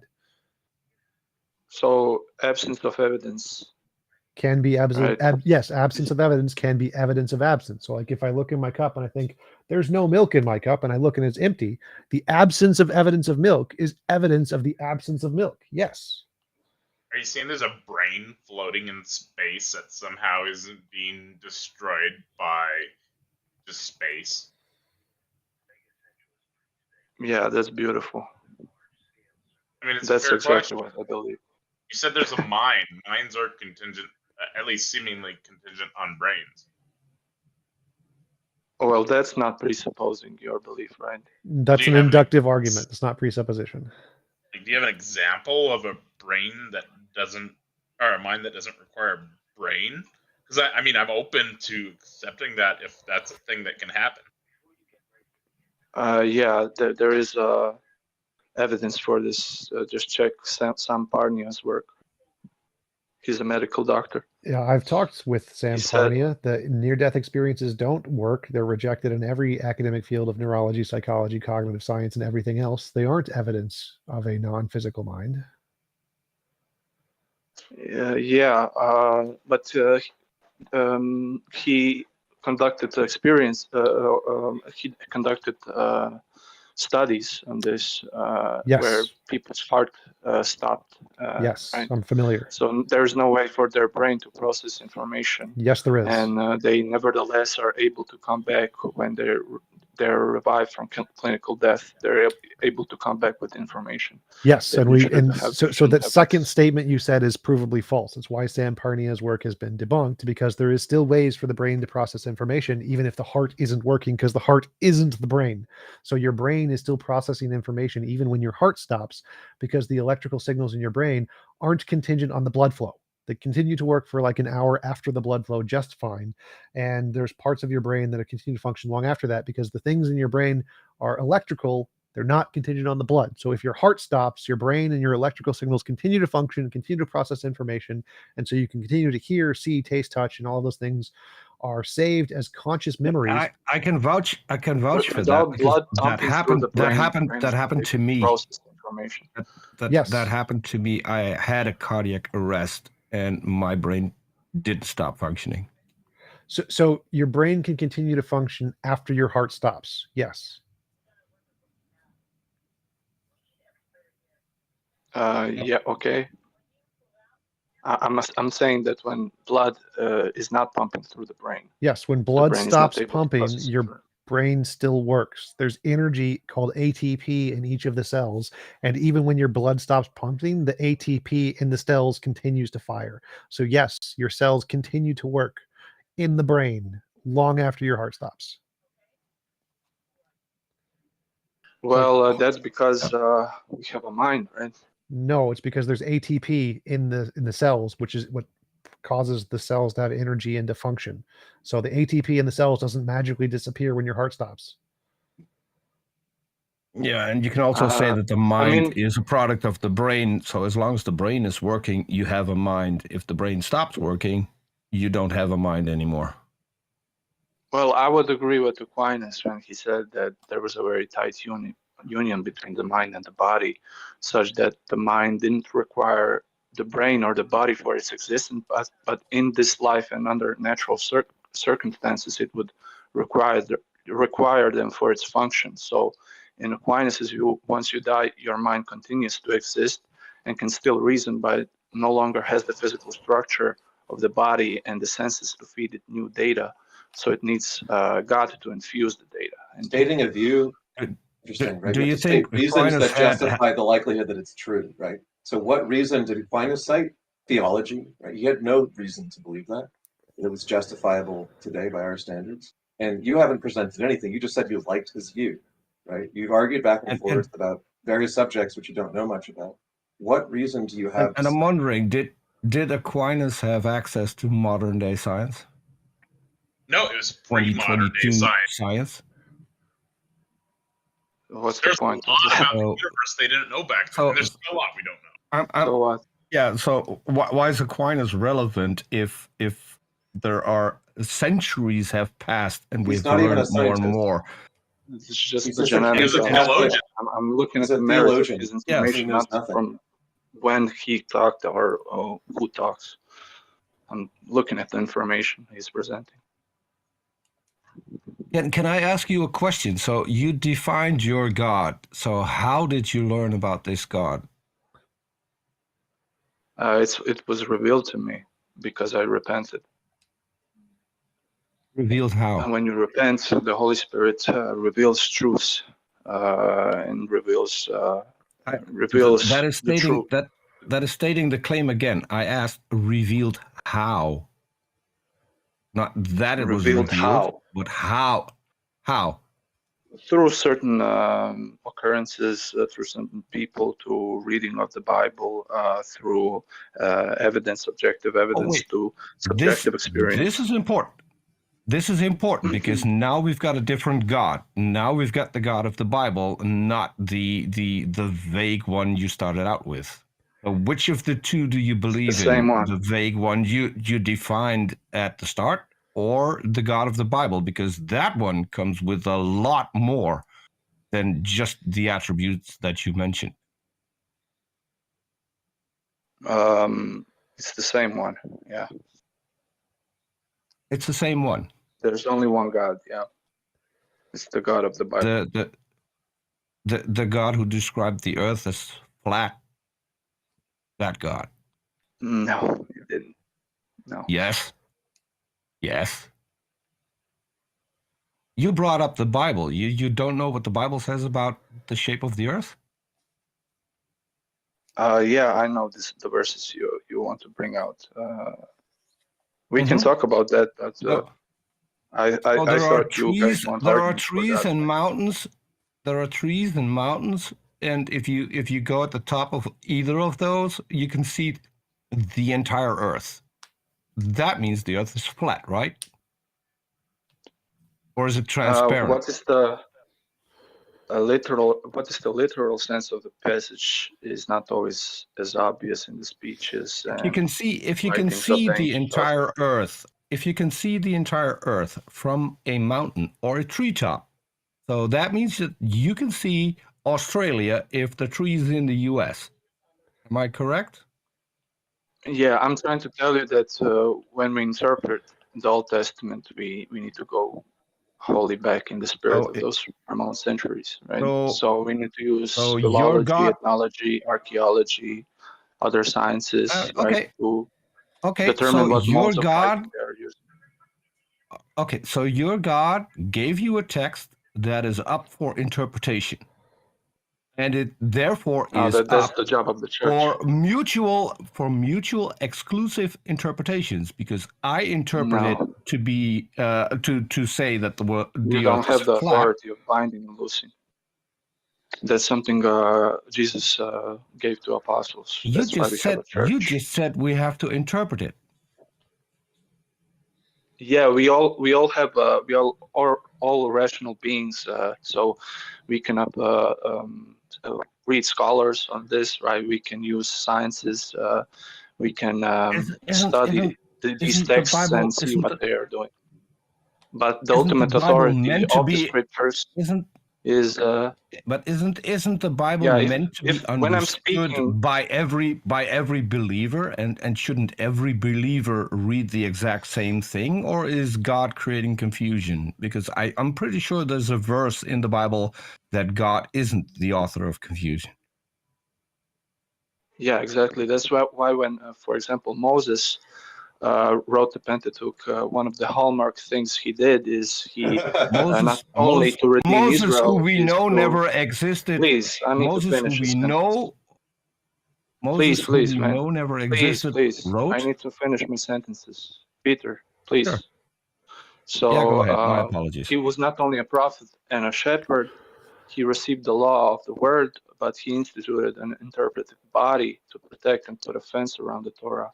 So in ancient Israel, the unity of the Jewish people was found in the Sanhedrin. The Jewish people, when they had a question about the Torah, they could go to the Great Sanhedrin and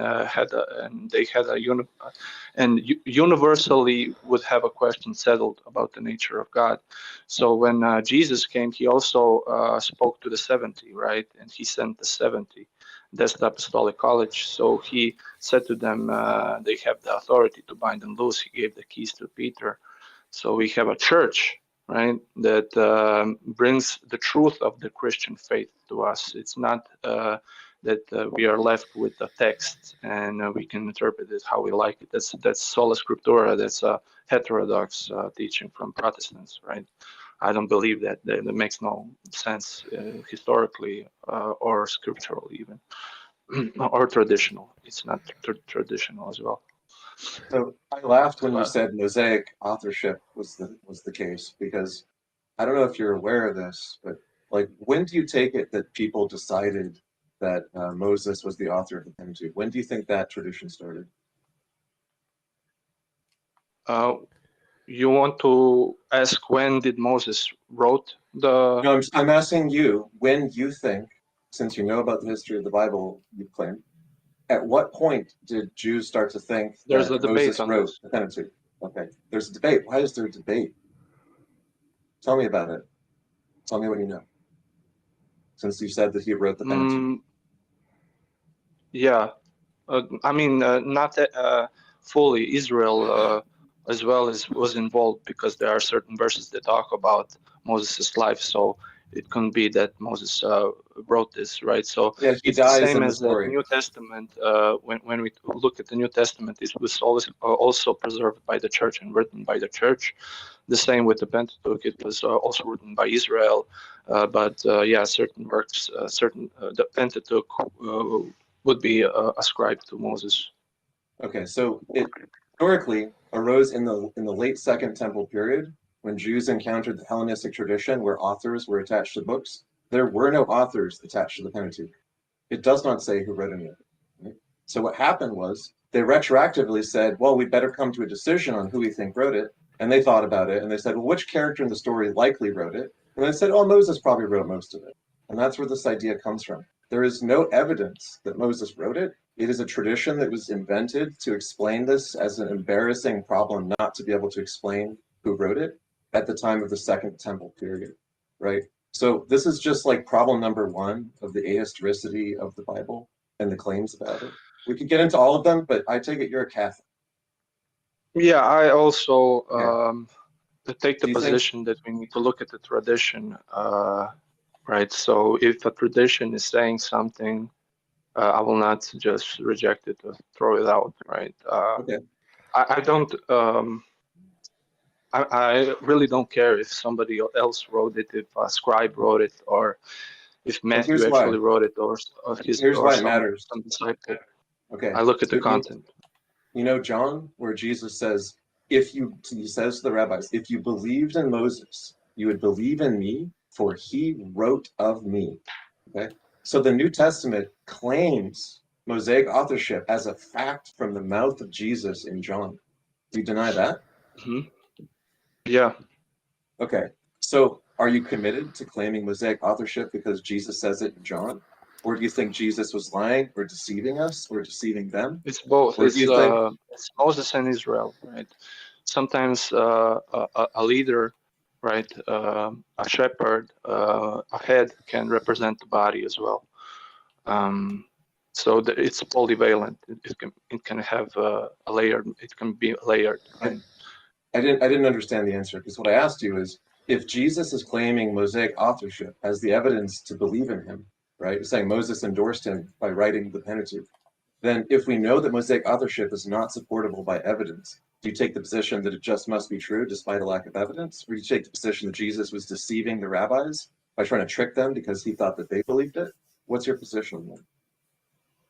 I already told you that Moses did write certain texts, but as a whole, Torah or the Pentateuch was also written by Israel. There are certain verses that were added by the community. Right. What's the evidence that Moses wrote part of the Pentateuch? You What's don't know. the evidence? You're just gonna have to say because Jesus said so or something. So here's No, why there is Jewish. Here's why it doesn't Go add ahead. up. So in addition to like Mosaic authorship being like a dubious tradition even amongst the people who believed in the rest of the story, we now know from archaeology, as Xerxes alluded to earlier, we know that there are so many flaws in the archaeological evidence, not just not supporting claims that are in the Old Testament, like the Exodus and the conquests, but actually there's a preponderance of evidence, archaeological evidence, of the excavations of almost every inch of the Jewish highlands of Judea where those people live. That gives us a fairly detailed graph of the number and estimated populations of these settlements. And during the times when people claim that the Exodus occurred, the population of Judea went down. There wasn't an influx of people. The actual population was migrating away from that place at that time. and it just fluctuated, up and down gradually over time.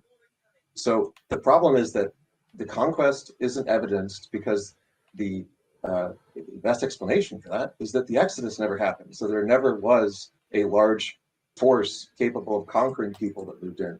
What actually seems to have happened, since there's no evidence of the Exodus in Egypt either, is that a group of people created this mythology for themselves, to give themselves encouragement and strength to deal with the hardships that they were facing. Because almost every theological point in the Old Testament corresponds to some actual hardships they were facing that weren't the historical stories being described, but that were kind of similar in a way that this was a good story to tell to help people deal with what they were actually dealing. So that's why it's a problem that it's not just I would the recommend. flawed, it's the whole historicity of the Old Testament. I recommend. Do you know who K.A. Kitchen is? No, who's Kitchen? On the reliability of the Old Testament, he wrote a book.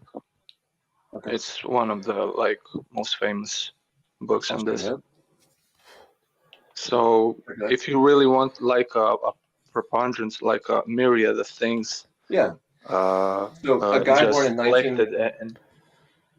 in 1932, you're saying is the authority that we should trust on this. Now, more recent archaeology. Yeah, the amount of evidence he provides in the book is interesting, right? The book itself, but there is a lot of new evidences as well. There are even I can send you some books, right, on this. But there is of course a debate. Yeah, let's exchange. I think maybe another time we can talk more further. You can call in again, and we could discuss the exchanged evidence and stuff. But I would start you with something called The Bible Unearthed.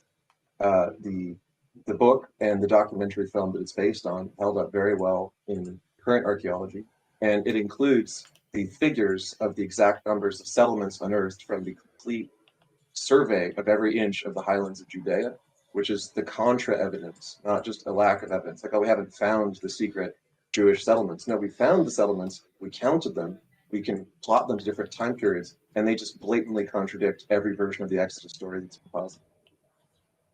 So that's the more recent archaeology that this book wouldn't take into account.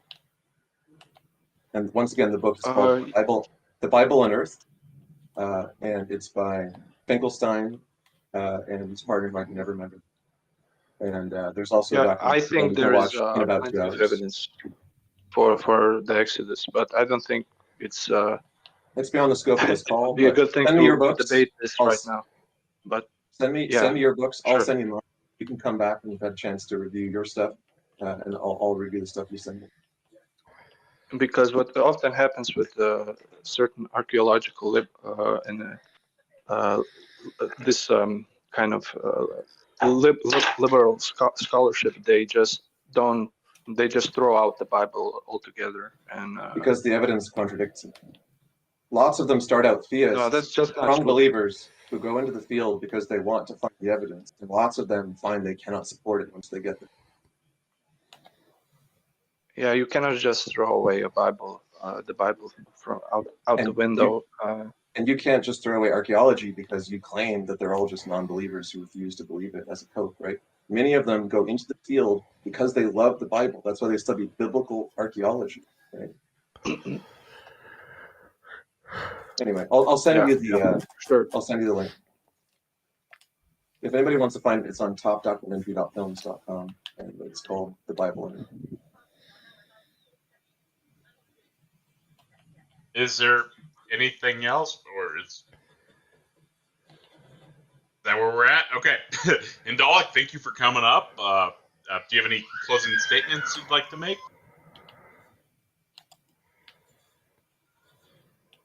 Yeah, God exists. Fair enough. We know you believe that. We're going to go ahead. Oh, what's up? It's really nice. I just wanted to say, Indalik, it's really nice talking to you. Yeah, that was a great conversation. We appreciate you coming up. And I can actually vouch for the last statement as well, because one of my other favorite gods is Hathor, pretty well known from Stargate. And she's actually interacted with me in real life, so I'm pretty sure she exists. That character, okay. What's going on, Aquila? Sounds like Hello. everything's working. Here's an opportunity to convince a few heathens that a god exists. Okay. I heard you guys asking each person you invited up what god we're talking about. The essence or essential characteristic of the god I believe in is existence. So I just need to convince you that existence exists. So can you show me how existence is a property and not just like the thing, which is what things that have properties have? That's fair. And that would be a distinction between where you have, much like gravity and mass, you can't really say what mass is without reference to gravity. And gravity, can't even really say what it is. We just observe an effect and we call it gravity. But existence is certainly observable, but we see it as a property which everything has. It's like if it doesn't have that property, it obviously doesn't exist. I'm curious. So you worship me? No, I worship existence. I exist. You have the property of existence. So what you are. So you should worship me. Existence isn't a property. Your essence is human. Humanity, like unicorns. Is not a property. Unicorns. Do they have the property of existence? There's no such thing as the property of existence. Do unicorns exist? No, they don't. Okay, what's the difference between a unicorn and a horse? Well, I have to disagree. Unicorns do exist in Africa as mental objects. Yeah. No. As physical objects. You mean rhinos? Well, or a narwhal. Yeah. No, but I mean the classical. It's like, but existence isn't a property, Aquila, because if you were to say that existence is a property, and you were to say something like unicorns do not exist, then that would imply that there is such a thing as non-existent subjects called unicorns, which is an internal contradiction. How?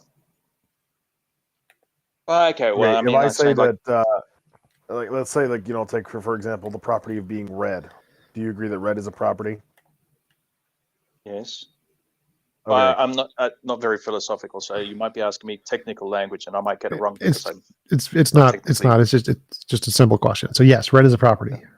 Okay. Yeah. So if I were to say that there are no red staplers, all right, that would necessitate the existence of an object that is a stapler that does not possess the property of red. But you can't have a non-existent and existent subject. So no thing could possess the property of non-existence, for instance. So existence itself can't be a property. I'd say that you can have different modes where a unicorn's a conceptual thing, so it exists as a concept. Okay, well that's nominalism versus Platonism. What we're talking about is whether or not existence is a property. No, it's not. Okay, but that's just to say that existence is something more than just like physical, because while for whatever reason everybody agrees that something that's, physical, spatial, and temporal exists, not everybody agrees that only things which are physical, temporal, and spatial exist. I think that's a more technical critique than he knows about philosophy. So existence is the state of things that have properties. Okay, so unicorns don't have properties, so they don't exist. Horses have properties, they do exist. That's the difference between unicorns and horses. Yeah, so existence is the condition by which entities can possess properties. There is somebody has put a comment into the Discord live text chat. Canadian Ollyman. He says, redefining God is not proof of God. We already have the word existence and know what it means. And we already have the word God and have a definition for what it means.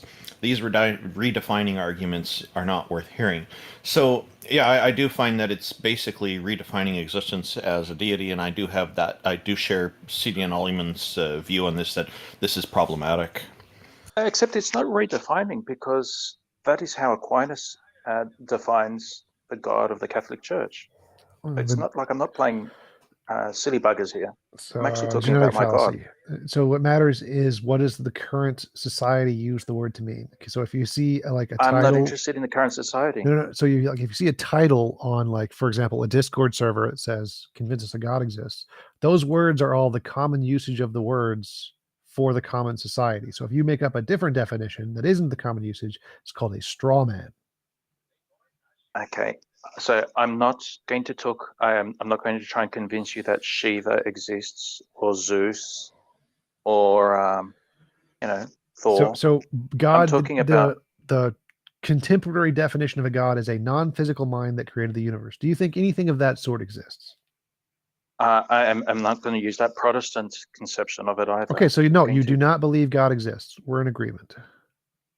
No, not that God. Right. So that's the contemporary definition of God that is used in the name of the Discord server. You agree does not exist. So you agree with us, and you want to change the definition to some non-contemporary definition that is your proprietary definition that we don't care about. With a previous guest, you asked him, "What God do you believe in?" Yes. I don't know why I can't argue for the God that I believe in. You can, but you're just I'm not changing interested the in definition contemporary of God. definitions. Yeah, but you realize that Thor is very different from Shiva. Yes, but each they all fit religion the has a contemporary different definition, right? Well, those are Sorry? all the contemporary definition of a non-physical mind. Well, if you're going to say that I have to argue for a contemporary definition, which I don't believe in, we're kind of wasting time here, aren't we? Yes. Okay, so I won't try and convince you that this God I don't believe in exists. Cool. I mean, you could make an argument of like why you think we should define existence as God or something. Because it's his necessary being, because it's connected to the belief of him as necessary being, and his simplicity that Why are you using pronouns to describe a non-sentient agent? Well, he's sentient analogously to us, like he So doesn't existence have thoughts, is he doesn't have sentient, it has a consciousness and a will? Unlike ours. Okay, well, if it's Just not like ours, then how do analogously. we recognize it as a consciousness or a will? I guess from the effects, it's like, I don't know if you guys, can I just ask, first of all, like I would just presume, because you seem well-versed in the sciences, that you subscribe to the B theory of time, would you? No, that's actually not a very common thing in physics. So you don't think that future and the past exists? No, that's actually a minority view in physics. Is it? Yes, you can check out the actual paper, Phil Survey's paper, 2020 to 2022. I don't. It's sort of funny 'cause I don't consider time to be something that's like a traversable dimension that you can go back and forth and like rewinding or going forward in a VHS tape or something. It's just everything's just now, and we can kind of track and figure out what's happened in the past based on what we're seeing now and extrapolate from what we're observing. That's how it seems to be the case to me. So that's kind of where I lean toward. It's funny because the state of something now is connected to the state it was in the past, right? And it couldn't be what it is now unless it's connected to what it was in the past. And so for us to be here now talking, there has to be an actual real connection to what we were doing half an hour ago. No. I don't know. Well, anyhow. Well, like there's a leprechaun created everybody 30 seconds ago with all of our current memories, and that would also explain the data. So there's no past beyond I'm not 30 looking seconds for leprechauns. I'm just talking about us here on this Discord. No. So there is no connection to the past because a leprechaun literally could have created us a 1/10 of a millisecond ago with all of our memories of what we thought the past was, and they were just false. So we have false memories of the past when it's not there, and that would all still create the exact same world we see today. So no, there is no necessary connection to the past, to the current state of affairs. Well, the past then would just be the subjective perception that there is a past. Which means there is no past. Well, it's a different thing what we mean by the past. It's like it wouldn't be comprehensible like to be speaking English unless we had a perception or a subjective perception of how words are used and having learned them, and I don't know. Like, I mean, no, we can anyhow, but download fair enough. language. We can download language into the mind of a person like a computer, and they can still use it with no past. Okay, well, I mean, the past, I mean, you could just call, and I guess you're going to dislike it because it's almost redefining where it's the prior to the current activity, and the prior could just have happened 1 millisecond ago, but it's still very necessary. But it's by the by. But is this leading somewhere? No, it's just chatting. Like last time I visited here, like I think I said back then, and I guess I'd say it now. I'm not a fan of arguments, but rather because it's the task is to convince, and when it comes to God, I don't think arguments are convincing. So there's other ways to convince. So I think discussion is one of those ways. It just disposes; it doesn't convince in itself. Well, just for example, if you wanted to convince me that like we live in a simulation that was created by some creator, wouldn't be necessarily God by theist standards, but like you could convince me by convincing me that simulations are feasible, likely to exist, or that the universe has properties which suggest that it's some approximation or simulation in some way. Like there's all sorts of things you could say that would support that, that we could argue about. So it seems like arguments would be persuasive. I guess but okay, that's an interesting one. Like the simulation one, I guess what you'd be searching for, and I'm sure some people on LSD have searched for it. You'd be searching for glitches in the simulation, where the simulation breaks down, or just extreme feasibility and like utility, right? So the simulation hypothesis says, there's this great benefit from like running ancestor simulations of universes because you can learn things from them or something, or they're entertaining. And then, is it feasible to build them? Well, if it is, and you can build lots of them easily, then it's likely that lots exist. All of those things would point, if you were convinced of them, to the likelihood of a simulation hypothesis. I happen to think it's not very feasible and not very useful, like people claim it is. But I think you can make arguments that religious claims can be like a scientific hypothesis if they do make any kind of novel predictions. Yeah. Anyhow, returning to the topic, I'm not trying to be a sneaky little, excuse the I almost said the C word because I'm Australian, but for Catholics, God, his essence is existence, and then you have like necessary existence and secondary existence. Like creatures are an effect of necessary existence. How do you distinguish the two? It's like one of those things which I wouldn't know about. But to say that existence exists, it does. I mean, it's just observable. I mean, there's just nothing that we can conceive of which doesn't exist. Even unicorns, they have a certain existence as literary artifacts or mental imaginings. But it's the one quality, property or state or grounding or whatever the correct language is, that everything, absolutely everything everywhere shares and has, and if the past has existed, a century ago, yesterday, the Big Bang, whatever, it's something which everything necessarily has. Well, no, because there's things that stop existing, and so they did exist at one point, and then they stop existing, and now they no longer share that property. Yeah, but for them to have been, they had to have had being. Right, so it was a temporary property that they temporarily shared with something temporarily. Yeah. And so I guess you're making the argument for me, like from everything we can see, I guess the more organized things that we see, maybe not the more fundamental things, but like the subatomic or fields or what have you. Why does it matter that they share this property? So what? Well, it's like when you see something that has motion, you know that something's put it into motion. There's been an interaction there. There's been some sort of cause. And I'm not trying to do this Aquinas course. It's always been in motion. Yeah. Well, why do we assume that rest is the default state of existence? We don't. Okay, well, then if something's in motion, then perhaps it's always been in motion. Yeah. And with existence, it's like, well, this guy's saying some things exist and then they cease to exist. Right. So I don't know of the large things that we observe that any of them are like have these permanencies. They are things that can lose existence and at some point came into existence, and other things will come into existence. Black holes. So you wouldn't call those things necessary beings. So you wouldn't call the Earth a necessary being. Certainly wouldn't call myself a necessary being. Yeah, pretty much all arguments from contingency are gonna rely on our human intuitions. And our human intuitions do not have a very strong track record when it comes to learning metaphysical truths about reality.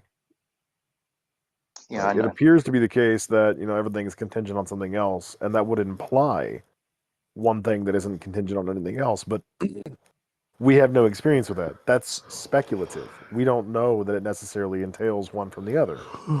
Yeah. It's not a logical deduction, it's an intuitive one. And so we It don't is. know if there's anything out there that doesn't require anything else to exist. Perhaps it is an infinite regress. We don't know. And we don't have the license to argue otherwise until we do know. I agree, and that's why I would say I believe, but I don't actually know. And it's this one thing which is like so ultimately unknowable. It's it's one of those questions like. So I'm still More lost on interesting- this. Existence. So I'm let's not making an say argument. existence does exist, and let's say existence is necessary. So what? Why are you calling it a god? Because it's the most ultimate kind of existence, and So? probably the most simple kind of existence. So why are you calling it a god? So what? Why wouldn't you call that a god? Well, because it doesn't have a mind, or an intention, or a will, or thoughts, emotions, goals, desires. Why don't you just Yeah, call it it's existence? not very anthropomorphic, is it? It's like, it doesn't. Yeah, well, It's the one word of these God, things- the word God is a word that we use to describe things that are Well, wait, anthropomorphic in so the nature. reason you wouldn't call it a god is because it has a certain set of properties, and those set of properties are it exists, and we have a word for that. It's existence. Now, a Yes. god is a different word, and if you're saying you're going to use this different word to mean the exact same thing with no additional properties, it just means the same thing, and there's no reason to add another word there. Just get rid of the word God, just call it existence. That would be a simpler, better way to approach language. There's no reason to add in this extra word for no reason. Except existence in itself Unless, is of just course, a you're concept. trying to but- borrow from the connotations that that word carries. Yeah, Which I think is what you're doing. It's to have a reverence for it. It's to have a desire to see it. Or to comprehend it in some way. Seeing it, obviously, it's not going to be like reflecting photons or whatever, or emitting them. But there's just this. It's something like if you are interested in science at all or in knowledge or whatever, it's what at the end of it all. It's like, yes, we can see quasars or we can infer them. We can do our astronomy. I don't know that anyone's actually seen a quasar, which you couldn't because it's really a black hole. But it's one of these things which is just so desirable to see, and it becomes an object of religion. And the thing of it having a mind or these other qualities of God being personable. Wait, so I just want to try to follow what you're saying here. So it seems like you're saying you like the word God, it makes you feel good, so you're going to call existence God because you like the word God? Well, I'm interested in, say, I don't know. I am actually interested in black holes, but they're not going to become the object of devotion or reverence or whatever. They're just another contingent, another temporary thing. They will fizzle out of existence. They don't inspire, as it were, a kind of reverence because they don't have permanence. Right. So it seems like you're saying that the word God implies some kind of reverence. You have reverence for existence, therefore you like to call existence God. Yeah.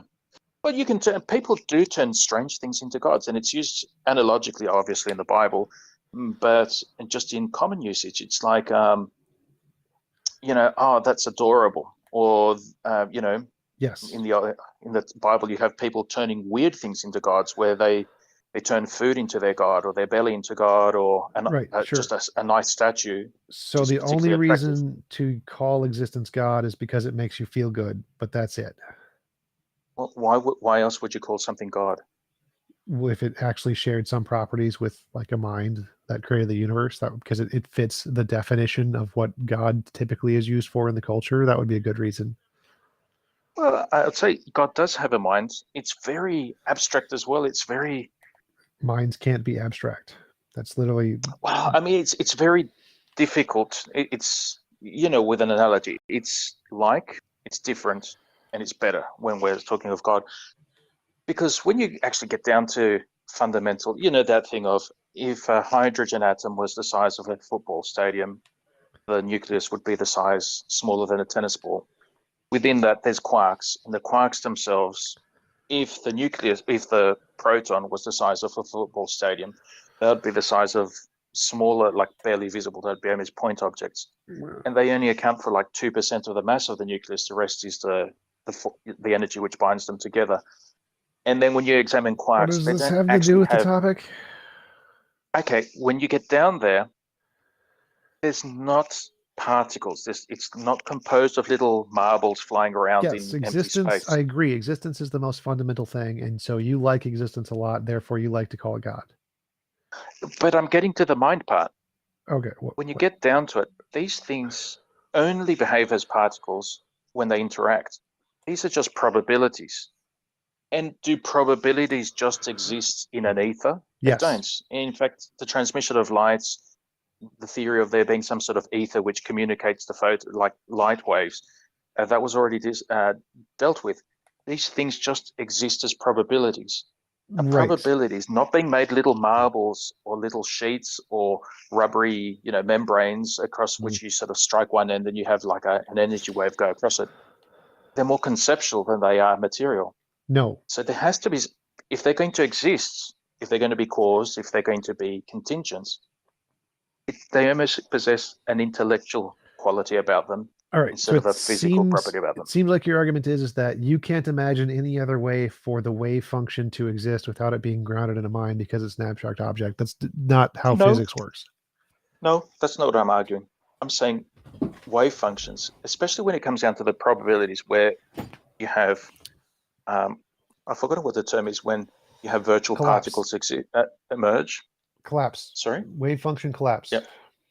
Wave function collapse. These things, it's like they're not objects. They're not tangible things. They're not little marbles. They're what of the qualities they possess. You wouldn't say that they have size or they have, dimensions. They're yay long and yay deep and yay wide or tall. But we do say that about mental objects. All mental objects do have size and shape and weight. So all thoughts have those things. Because they're in the brain. Yes. So the wave function is not like about a thought. The actual. Yeah, I'm not talking about our conception of it going around in our brain. Like the wave function's not in our brain; it's out there. That thing in itself, it's like, what is it? It's a probability. Yeah. So why do you think that's like a mind? I don't think it's like a mind in any way. I'm not saying it's like a mind. I'm saying that these things, in and of themselves, they exist. And their existence is not, it's not like an object. It's a concept. It's not like a concept. Concepts exist in the mind. Concepts have weight and mass. Okay, so these wave functions, what are they waves in? Hilbert space. Okay, and what is that space? Google Hilbert. Complicated physics terms. Google Hilbert space. Okay, and then, yeah, okay, but that exists itself, doesn't it? Yes. And that kind of space, I'm guessing, doesn't have dimensions in the conventional sense. It's not like the distance between here and the moon. Well, it does have dimensions. They're just not spatial dimensions. Space is a kind of a field with a kind of spatial dimensions, but other fields have other dimensions. Yeah. And for these things to have the property of existence, and they can come and go from existence, you have necessary existence, which is in some way the cause of all this other existence. I'd say in that sense, God has a mind. These things are how did you jump to mind? Where is this connection to mind? Well, analogously, not how like is our it minds where analogous to we imagine it. It's like in our. I mean, it would be analogous to how if you imagine a unicorn in your mind, a unicorn can exist. It can't exist out in the real world. Sure. As imagined. For these things too, which are not like little ball bearings, which just never pass out of existence. They're just these permanent little titanium or, tungsten carbide alloy little particles. You don't have to go to your mind. I just posted a video of a unicorn that I made. So unicorns exist. So It's no, not an that's actual not unicorn, that's it's a not picture of a analogous to unicorn. the mind. That's not analogous to the mind. So us being able to imagine a thing and then not imagine the thing is not analogous to an object popping into existence and then popping out of existence like a virtual particle. No, those are not analogous. It is analogous insofar as a mental object pops into existence and then pops out of existence. It doesn't pop into existence. It's determined by other pre-existing things in your brain. Quantum mechanics isn't. That's true. Like, yeah, we're not really creative except insofar as we combine and, rearrange what we've experienced. You Right, so they wouldn't don't. have Those the ideas concept of don't. unicorns unless you had senses. Yeah. Right, so those things don't pop in and out of existence. They're literally just a result of the physical processes in your brain, like dominoes. It's like a domino falling over and then another one falling over. Yeah, and that's why I would say the way God creates is analogous. It's just so different. It's not like us. It's like we are. That means it's not analogous. So different equals not analogous. But then you're saying that we don't have concepts. No, I'm saying that quantum mechanics isn't like a concept. Well, what is it? It's quantum mechanics. Yeah, I know. That's the field. But the Yes. subject matter of quantum mechanics, what are these things? That there isn't anything more primitive. You don't get to make analogies to things in our world. Our world is not like quantum mechanics. So you don't get to make an analogy and say it's like thoughts, therefore it's a mind. It's not analogous to our macro world. It's a different thing. Yes, that's precisely why I would think it's because on the level, like, if you're going to describe like why a solar system formed the way it did, it's just largely on the part of relativistic physics and physical interactions. Things bumping into each other, things losing heat and being able to sort of like spiral in, losing energy either through gravitational waves, heat, whatever it is that, it can actually move in and coalesce into planets and solar systems.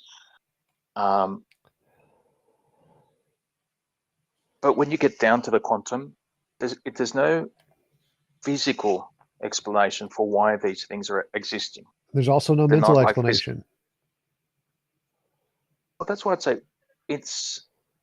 I wouldn't say it's like a mental at all like ours. Like the way we imagine is obviously, it's not causative. It's just, as it were, just a fruit of, physical laws or quantum interactions or whatever it is. That's like if I said we're just, it's physical, but it's not like any of the physical stuff we know. It's just completely different physical, but like the physical. Yeah. Does that make no sense? No, not at right? all. Yeah. It's complete. It's in some ways so different that it's almost inconceivable. And we can describe it in a way mathematical, but it's like saying, what is gravity?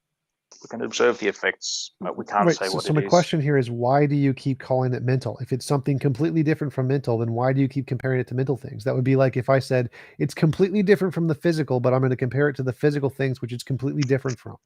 Okay, because it's comprehensible. What? It's comprehensible, therefore it's mental? Well, some things like aren't really comprehensible, but they're only sensible in a weird way. It's like what? But I mean, you know how we can conceive of like the notion of a tree, and to have that conception of a tree, you have to have seen a tree or at least plants or be familiar with something. You have to have senses to conceive of a tree. No. How would you communicate to a crystalline alien life form that lives where there's no organic life? It's all crystalline, somehow electrical thingos, whatever. So they don't have Mathematical senses. constructs. You can use mathematical constructs to literally build a 3D model of a tree, and you can build mathematical constructs to describe the physics of the tree and how it would interact with other matter. They have no conception of 3D because they have no senses. Right, mathematical concepts. You can describe 3D spaces with mathematical concepts, even if they've never seen it before. Like if they can understand math, you can convey it to them without any kind of visual senses. I'm skeptical of that. How do you think computers generate 3D spaces? They don't. Like a video game. right? Video games, 3 dimensions, XYZ in a video game. It's 3 dimensions. It isn't. It's portrayed on a 2D surface. Yes, the picture is portrayed on a 2D surface, but the space is literally a 3D space generated by the computer. The screen isn't the space. I'm skeptical of that as well. I mean, does it actually? I mean, the laws of perspective are applied, obviously, and like panning around, it behaves analogous to how holographic displays that will literally display it using laser light in physical space without any tricks or optics or lenses or anything for the naked eye to see.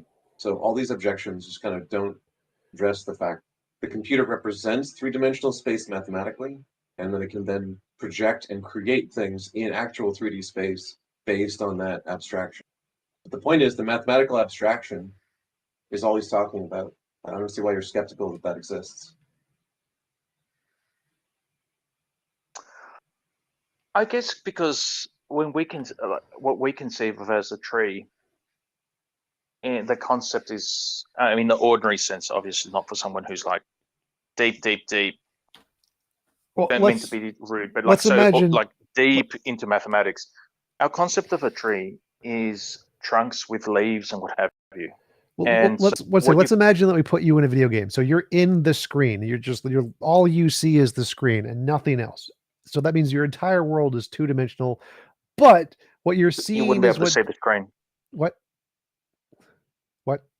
So in Flatland, you only see edges. You So don't we're see. saying that you see the screen and nothing but the screen. So all you see is the 2 dimensions, X and Y, and that's it. But what's being portrayed on the screen is a video game. So what you think you see is a 3D space. You think you see a tree, but really it's only 2-dimensional. So you can understand the tree in 2-dimensional space as a 3-dimensional object because it's portrayed that way. So a mathematical representation is kind of like the screen. So the mathematical representation can portray what a 3-dimensional object would look like, and things that don't see in 3 dimensions could understand it mathematically, just like you understand it by looking at a 2D screen. I'm skeptical of that because what's in the actual computer is not 3 dimensions; it's ones and zeros. Yes. And what goes on the screen is something which works for us. Like there are animals that like there are animals. Did you hear the part about the hologram? You can literally project a physical object into space. There are animals like mammals with binocular vision. I don't know about the binocular, but there are animals with 2 eyes, mammals, who cannot recognize pictures on a 2D surface. It just happens to work for us. Yes, the computer can process this, it can represent it in a certain way, but it represents it in a way that we can interpret to reference our memories of 3D objects. I don't think for something which hasn't had sensors, you could send a lot of information to this thing. We've literally done it. So So we've literally programmed AIs to recognize a 3D space and then learn and compete against itself in a 3D space. It knows it's in a 3D space. Look at 2-minute papers. What a time to be alive, fellow scholars. Hello, fellow scholars. My name is Habajime I don't know. That's a lot of logic gates. I mean, it doesn't actually know that it's in a 3D space. It's just You're just a following lot of rules. logic gates, right? You can make the exact same claim about neurons. Well, I don't know. I'm not into computers. I mean, so I don't even own a computer besides the phone. Your brain is a bunch of logic gates. That's what he's saying. Your brain. Well, we don't really know how some of that even stores memory. We do. As far as I know, how? With logic gates. Like, it's called neurons. You have a neocortex composed of cortical columns, of about 2 million of them. They are composed of about 200 mini columns. They process information that comes in. The information is mostly vertically aligned to go into a hierarchy of recursive functions to categorize it. If it's deeper than that, it goes into hippocampus for long-term memory storage, which is linked to the neocortex. That's like a rough wiring diagram description. Yeah, I know, but how is it actually encoded into the individual neurons? Because there are so you know what a instances where neural someone's network is? total. This is the obligatory explain how a neural network works things. Okay, so a neural network in an artificial neural network is mimicking what the actual ones do, so much so that that when we do biomimicry, where we try to make a neural network with the analogous number of neurons in the analogous number of layers, like a cortical column, like for the perception system in a self-driving car, it turns out that the exact number of layers that we find in the brain, which is about 6 in the neocortex, works ideally for artificial neural network perception as well. So the thing does an analogous job using an analogous set of abstractions of the physical things that it's abstracting.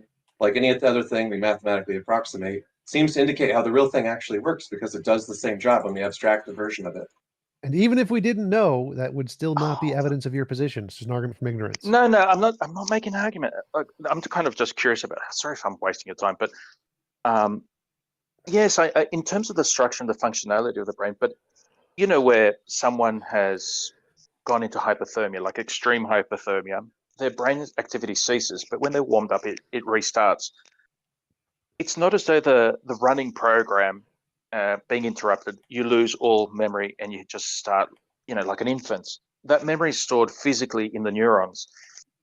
I've read sort of these things, there's these funny structures within the neurons. You know how neurons have shape. Microtubules. Yeah, they have microtubules and so on, so they can have some information encoding inside of themselves. Yeah. So if you put a computer and you freeze it, give it hypothermia, it will also maintain the same memory. It won't. But we know how memory is written onto computers. Like if you have the magnetic hard disks, or I'm not quite sure how like the solid state drives work, but we know physically how the memory is stored on a computer. I don't know that we have like a definitive theory of how memory is stored in our neurons. That's by the by. I wouldn't say anything. How do we get back to topic? But anyway, you made this claim because you were talking about. He said something about can like a being exist with some certain properties that you were giving, and he said, yeah, like something that's mathematically abstracted.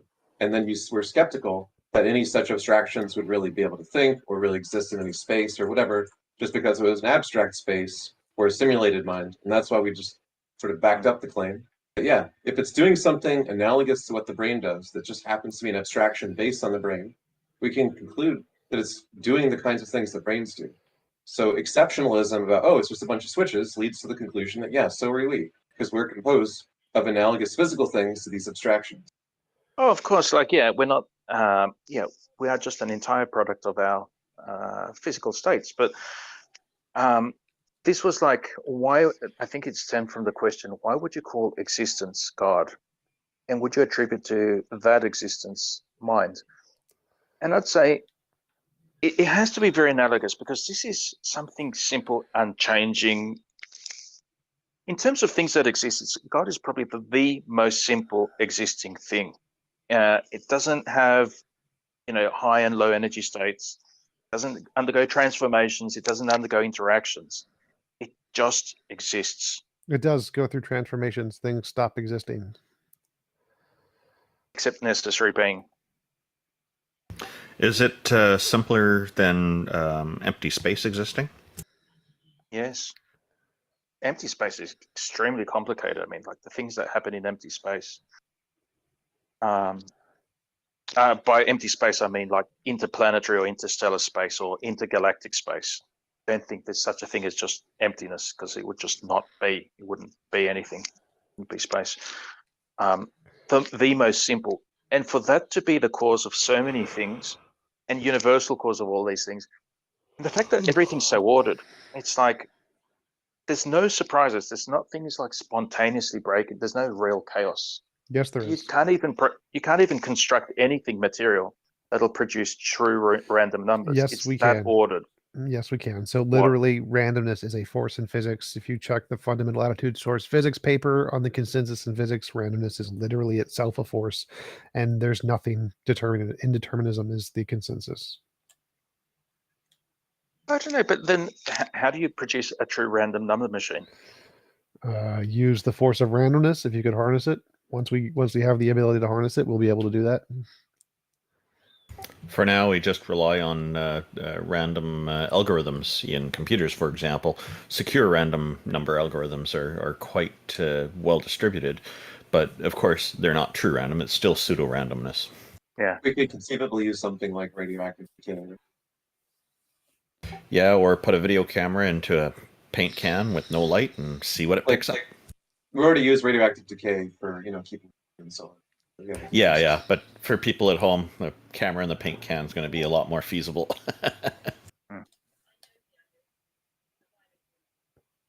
But anyhow, I mean, these are kind of musings. I don't. I mean, like in terms of like the argument, if it's just I have to prove to you that existence exists. Well, no, you have to. It's not going to change anyone's position. Well, your burden Sorry? would be to prove that using the word God is appropriate for existence. That would be your burden of proof, which is not. Well, if it's, I mean, like I don't like these. Appropriateness, I guess, is sort of like a convention, right? Right, because you use And I could conventions. just say, like, it's a convention that you're using the word God to refer to existence. I That's feel a like you're convention. equivocating with like necessary existence, which we could just say is like energy or quantum fields or the singularity, and you're just equivocating. And so when you say existence, you mean like a necessary existence, like, well, the singularity or energy or quantum field, or in your case, God. Yeah, I know, but it's like quantum fields and energies. These things transform. They don't have that self-explanatory power. Like they come and go. I'm just talking about through. Yeah. Okay. So, okay, if you want to be a pantheist, whatever. But when we're talking about necessary existence, it's not, a singularity or whatever it is. Singularity is a singularity. Did it exist? Yes. But is the singularity itself existence? No, it's something that's about it, and it no longer exists. But I mean, it could be the necessary existence, right? That's what Graham Oppie poses.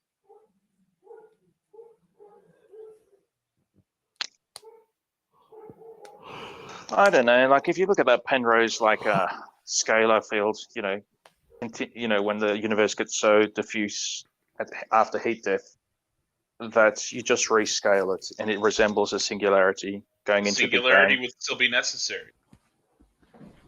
It'd be necessary in all cases of any universe existing in that case. It's the scalar field thing, like a cyclic cosmology. Yeah. I know there's quite a few different proposals that basically just suggest that some kind of cycle repeats such that there isn't heat death. This is just equivocation. You can prove that existence exists, but if you're equivocating existence as a necessary existence, then there's a ton of different options available for that necessary existence. God wouldn't be necessary by definition. Yeah, but the singularity isn't if you have this like cyclical universe, the singularity is not really a thing. It's just a matter of scale. It is just like a heat death universe where there's nothing interacting, and it's just emptiness with photons, light years away from each other. In So fact, can you prove a God, or is this just equivocation? I'm just defining what my God is. And by definition, existence exists. I mean, whether it's appropriate to make that the object of religion, it's appropriateness is, I guess, it's a sentiment or it's a consensus or something like that. And I'd say that's the God of my religion. And there's over 1 billion people with that at present. Who knows how many through history, billions. The number of people who believe it is irrelevant, though. I know, but when you're talking about appropriate, like, is it appropriate to wear a suit to a wedding? That's a matter of consensus. Is it appropriate to call this God? Is it appropriate to call your coffee cup God? Most people would cringe at it. And these are all subjective points. Yeah. Too. At the year 2022, It's intellectually embarrassing to admit that you're a theist amongst most learned scientists. So no, it's not really appropriate in elite circles anymore to hold your view. I know, but that's one of the things. It's like that's very much part of my religion. It's this sentiment, you would have heard it for sure. And unless you take up your cross and follow me, you cannot be my disciple. The cross there is something which was constructed by Romans who hated the Jews, dominated the Jews. Look, first you said it's appropriate to be Catholic, and then when I said the opposite, you just took the opposite view. I'm just saying that's irrelevant. I know, but it's difficult. Like if you're going to, as a physicist, if I don't know if any of you are actual professional, like that's your occupation or qualification. But if you're going to be a physicist and you make part of the object of your study as a physicist, and you start calling that God, you'll be really ridiculed, right? And that's the cross itself. You know, it's been sort of made into like a religious symbol, but what it was the type of execution which stirred contempt, like the greatest contempt, both from the empire and from your fellow citizens. And it's this willingness to sort of take a little bit of embarrassment. And whether it's appropriate to be calling existence God and you're just going to be mocked over it, I don't know. Like, do you consider that thing something desirable to know about, desirable to see? It's an object of desire for me. How about we just drop the aesthetics and popularity arguments? That was my point. Just So we're gonna like calling existence. I agree with all CD and Oleman earlier. It's existence is already pretty clear to most people in a general way what it is. Just God as existence is taking God and saying that God is everything, and that's something that No, God isn't everything. God is existence. Yeah, and I'm not on board with that. That doesn't work for me. Why can't you just say the necessary being or the necessary existence when you're talking about necessity? Why can't you just say necessity? You're just saying existence, and that's equivocation. Because because that's the language Aquinas uses. Like, and it's also biblical. It's like I dislike referencing the Bible too much because the Protestants. It's an inspired book which I read for inspiration. I don't read it for arguments, but it is in the Bible. This thing where Moses is reported to have asked, "Who should I say sent? Who do I say you are? I am that I am." And that's Aquinas interprets that to mean that he's saying, I'm not a thunder. I'm not the frightening. I am existence. I am that I am. And it seems to be the essence of God in all of their theology, at least in my church. This isn't helping me to be convinced that a god or a goddess exists, though, because just relabeling God as existence doesn't help. So the necessary aspect, maybe that's going to work better. Like it's to me, this is not clear to me what you mean when you say that. I think I might actually be able to convince you that you already have a reference for him, because the way you guys argue, and I do admire it, you're quite harsh on some of the people. Don't like the style necessarily. But it does seem to be motivated by dismissing these appeals to sentiment, just statements of belief, and if you contradict me, you're offending me. It's okay. So you know what? All right. You said you've got something to convince us, and instead you start trying to critique the way that we interact with people. I'm actually praising it. Okay.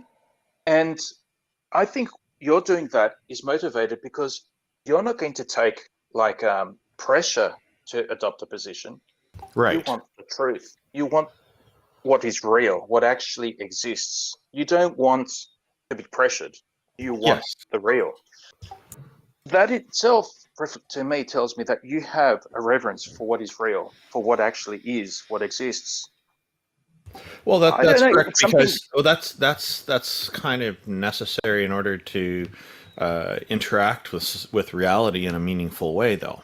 So it's kind of hard to avoid doing that. I guess we focus on it more than some other people, and I don't know. Well, I mean, like I don't know, because part of my Discord activity is going onto this politics and religion server. It's just populated by these Protestants. As soon as they realize I'm a Catholic, it's like they start with, "Oh, you worship Mary, you worship this, worship false gods, pagan, all this other stuff." It's very identitarian, and it's very much about us. It's tribalism in a nutshell.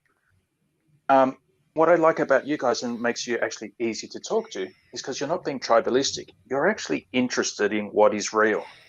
That reverence for the real, for what is, and disregard for what is not, I think is a reflection of this reverence for existence.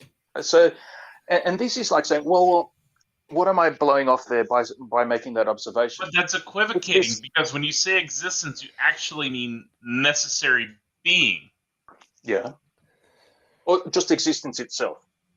And you say, like, do the Twin Towers... Somehow you're jumping all the way back to necessary being when you're saying existence, and that's not the same thing. It is. I am, because I hate to use this, especially among Americans, but it just keeps popping into my head. The Twin Towers existed. They no longer exist. You don't have reverence for buildings. I don't mean just the Twin Towers. I don't have reverence for, the National Library, which is just up the road from me. I live in the capital of Australia. I don't have reverence for the building, but I do have reverence for existence. These things that pass in and out of existence, they're transitory. It's like cars, money, friends. These come and go. What doesn't come and go is existence. Well, as far as we know, it's like it seems reasonable to assume that the existence of the cosmos and universe is eternal, but then of course there's the idea of the Big Bang, that the universe had a beginning. So it's a contentious topic. One of the concerns I have too, like you're saying that you can convince us, but I'm just hearing a lot of other conversation here, and I do appreciate your comments on our approaches and all this. We have been speaking with you for a long time, and it's been great, but there are other people in the audience waiting to talk as well. So did you want to try to put forward an argument for us that why we should believe in this god or goddess or whatever? I think what you already have a reverence for, which is the truth and what is real, it's to anthropomorphize that, I think, is wrong. And then you have the claim of like incarnation, which is not anthropomorphizing, but right, the assumption of nature. We're talking about Jesus. That's kind of a very distinct and very singular claim.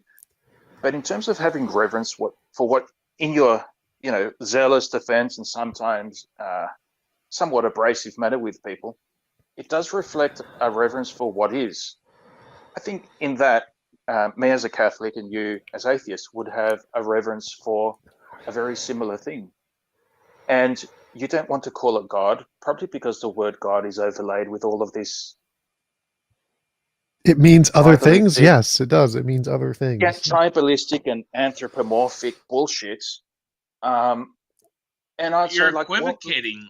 You're using existence multiple ways existence God. and saying that they're all the same when that's not the case. Look, I'm just as happy to conclude that we don't exist as we do if the evidence supports it. What we're talking about that we share is something like epistemic norms about truth, right? So if the truth is one way or the other, we want to be committed to accepting it, whatever that might mean. So maybe we don't exist. Maybe that's what we find out, right? But if we believe in truth, it's different than just believing in like our fiction or comforting notions about our identity or existence or God or anything else. I don't want to be comforted by some belief. I just want to know it's true.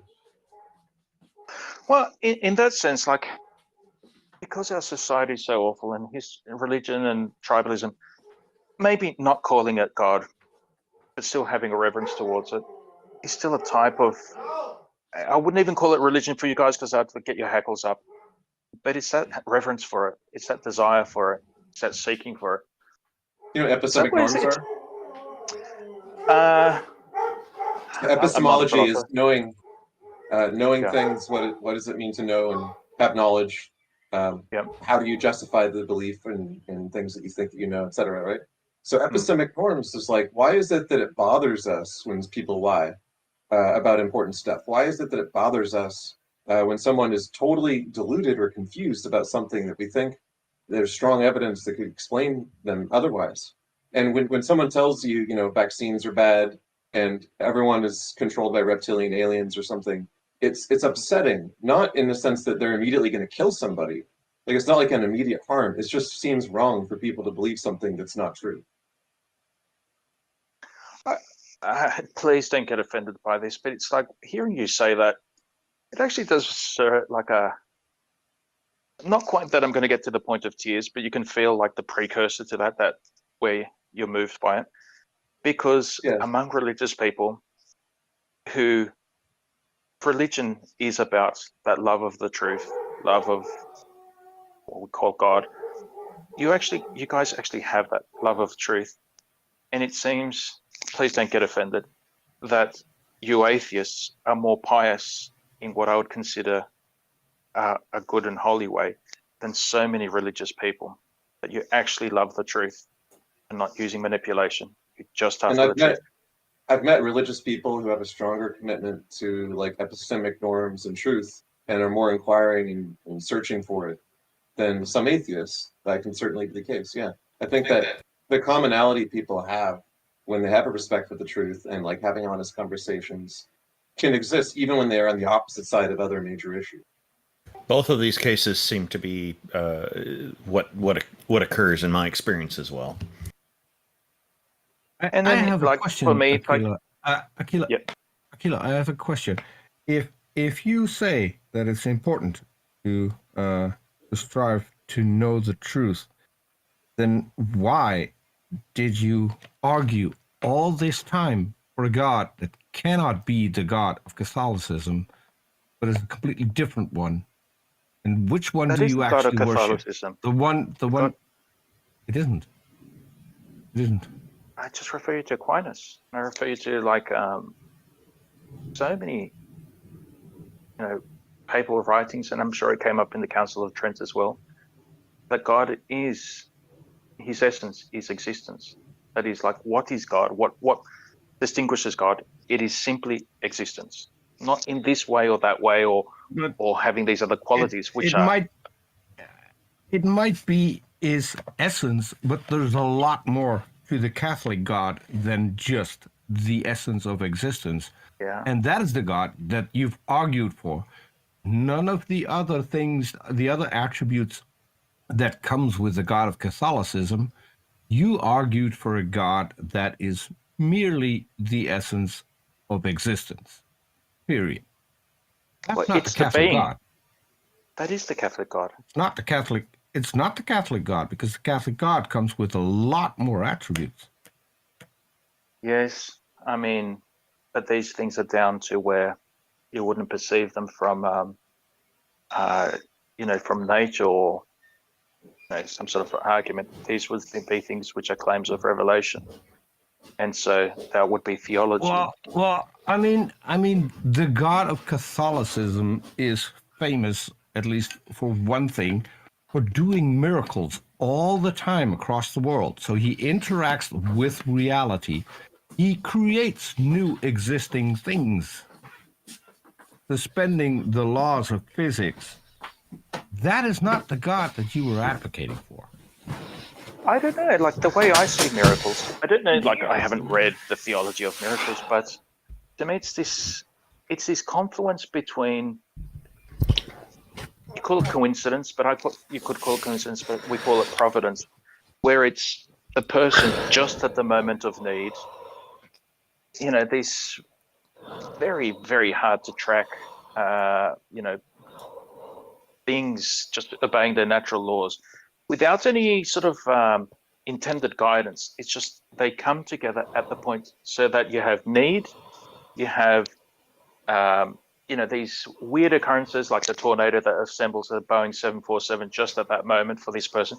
It'd be very minor, and the recognition of it and the significance of it. I'm referring to miracles like one of the most recent ones. It was somewhere in Egypt. I forgot where it was, where the Virgin Mary appeared on the rooftop of a church every night. I mean, I don't think that's a real miracle. That's great. That's not a real miracle. I don't think so. Which is acknowledged by it's acknowledged by the Catholic Church as a miracle, but you reject that. I mean, that's the beauty of the Catholic Church. As far as I know, it is. There would be no way to prove a historical miracle by definition, so it's kind of pointless to claim. Yeah, and the thing is, like, these things can be where this is beyond, like, what's coincidence, or it's just that you could say the coincidence where a young girl is thinking of, is trying to pray to Mary, neurons are firing at that time, at the same time as you have some sort of like funny light effect from a cloud, and it takes on a significance. The one that I mentioned was witnessed by hundreds of people over several different days, and it was caught on camera. It's not just one girl seeing something. Yeah, I know. And like the Fatima one, there's like some thing that happened that was witnessed by 20,000 people. But you agree that that is not the God you were advocating for the entire time. If it's an apparition of Mary, by definition, it's not God. But the thing with Catholicism, which I love about it, is that the thing that I love about it. The apparition. Could I please finish a sentence, please? What I love about Catholicism is that apparitions and miracles can be approved. That means people can say, "Okay, Mary appeared here," and have reverence. Not historically, but it doesn't require you to hold them. And so it's like this Marian apparitions, which I'm just not interested in, and that's fine. No one's going to take issue with that in the Catholic Church. It's just approved. They're not required. It's not that I'm saying that it's required for you to approve of all these things. I'm saying that the God of Catholicism, by definition, the God that you've been advocating for, I'm curious as to which God you actually believe in, the one Catholic Church you advocated for, or the one in Catholicism who's mutually exclusive with the one you've advocated for. They're not. They are. No. Why are you asserting that? Because you're the one that you've been at for only had one attribute. His essence was existence. Period. That was it. Yes. Can we go to another speaker? Didn't create anything. That's not an attribute of God. That's an effect of God. Can we go to another speaker? We've been going through this same guy for like an hour. Yeah, we couldn't drop it. Thank you for having me. Like, there's so much I'd like to say, but there are other people, and I acknowledge that I'm not the most interesting. So, thanks for coming up, Aquila. Aquila, it was interesting. It was a good conversation. Thank you very much. Thank you all. Thanks for dropping by. All right, Aquila, have a good day. I pulled up Hazel Green Eyes. Yes, hello. Okay, so I'm agnostic, and I never come from a theist perspective or something like that. I don't believe in any religion, but I think it's possible that there is a God, and I think it's very important to, first of all, define the word, right? And since the word is very subjective, because everyone makes up his own picture of God, right? I think I have to describe what I think is God. I think God, in my opinion, is living matter. So everything that is alive. And I think that's at the same time, that's the only hint that we have of God. Even, some people that argue, I wanted to say something else. I have a language barrier. English, not my first language, so some things may be hard for me to describe or understand. Is Dutch your first language? You're better at English than most people in America, so you're fine. Okay. You're fine, man. Wir können das auch in Deutsch machen, aber dann. Okay. That's true. A lot of people with accents are actually more eloquent and much better at speaking, even with a language barrier, than the typical American speaker. Yeah, for German, your English is quite perfect. Okay, thank you. So in favor of the last guy, I wanted to say, of course, I mean, I stepped by last time we had this convince us of God, and I mean, first of all, you have to be open, right? You have to be open and willing to accept different ideas, and I mean, if you already make your mind, it's quite hard to get convinced of something, right? So as a determinist, I'm determined to believe any good evidence that's presented to me. If you present to me good evidence that 1 + 1 = 2, my brain will automatically accept it and be like, damn, that's a good argument. Yeah. So if you ever I provide think good arguments, I will be determined to accept them. Yeah. I think that goes for everyone. If you have a convincing argument and you convince someone, they won't have the choice to deny it because they're convinced. I mean, I think there's no possible way, at least now, that I could come up with any kind of proof that God exists, right? So I only can believe it is how I think it is, or that's basically it. That's the end of the line, in my opinion. So I think, so I want to ask you guys, do you think that you exist as a living being? And I'm not talking about existence as something that exists in our reality, but actually as a being right now. Yeah, basically. I mean, yes, but that's not a simple God. existence. So why do you keep calling simple living existence a God? It's like pointless. You're just redefining something we already have a name for. Life. Life is life. Life is all life living is matter. I don't think that life is existence. Right? I think Are you equivocating consciousness and existence, or are you just saying that? So I think that there's matter, then there's wait a sec. Okay, there's matter, then there's biomass, then there's existence, and then there's consciousness. So these are the steps that I think how it is, right? Is biomass made of matter? It is made of matter. Everything is made of matter in our reality, right? If it's not just nothing, right? Empty space. So we are made of matter, and matter became biomass, and biomass, got some kind of existence, and that's what we are now. Yes, those are typically called physics, chemistry, biology, neurology. Mm-hmm. Yeah, and so it the problem. It didn't get existence. It already existed, just in a different composition. That's what I mean. It's existence. It's existing in our reality like a stone. I'm not talking about this existence, because your existence, like being there as a living being, being there, like you're sitting in front of your computer right now. You only have this moment, right? It's always this moment, right? That is just awareness. You don't stop existing. You don't stop existing when you die, for instance, because you're talking about your body's you're talking still about there. Perception. You're talking about consciousness and perception. That has nothing to do with existence, in my opinion. It's a step further. Why are you calling biological life God?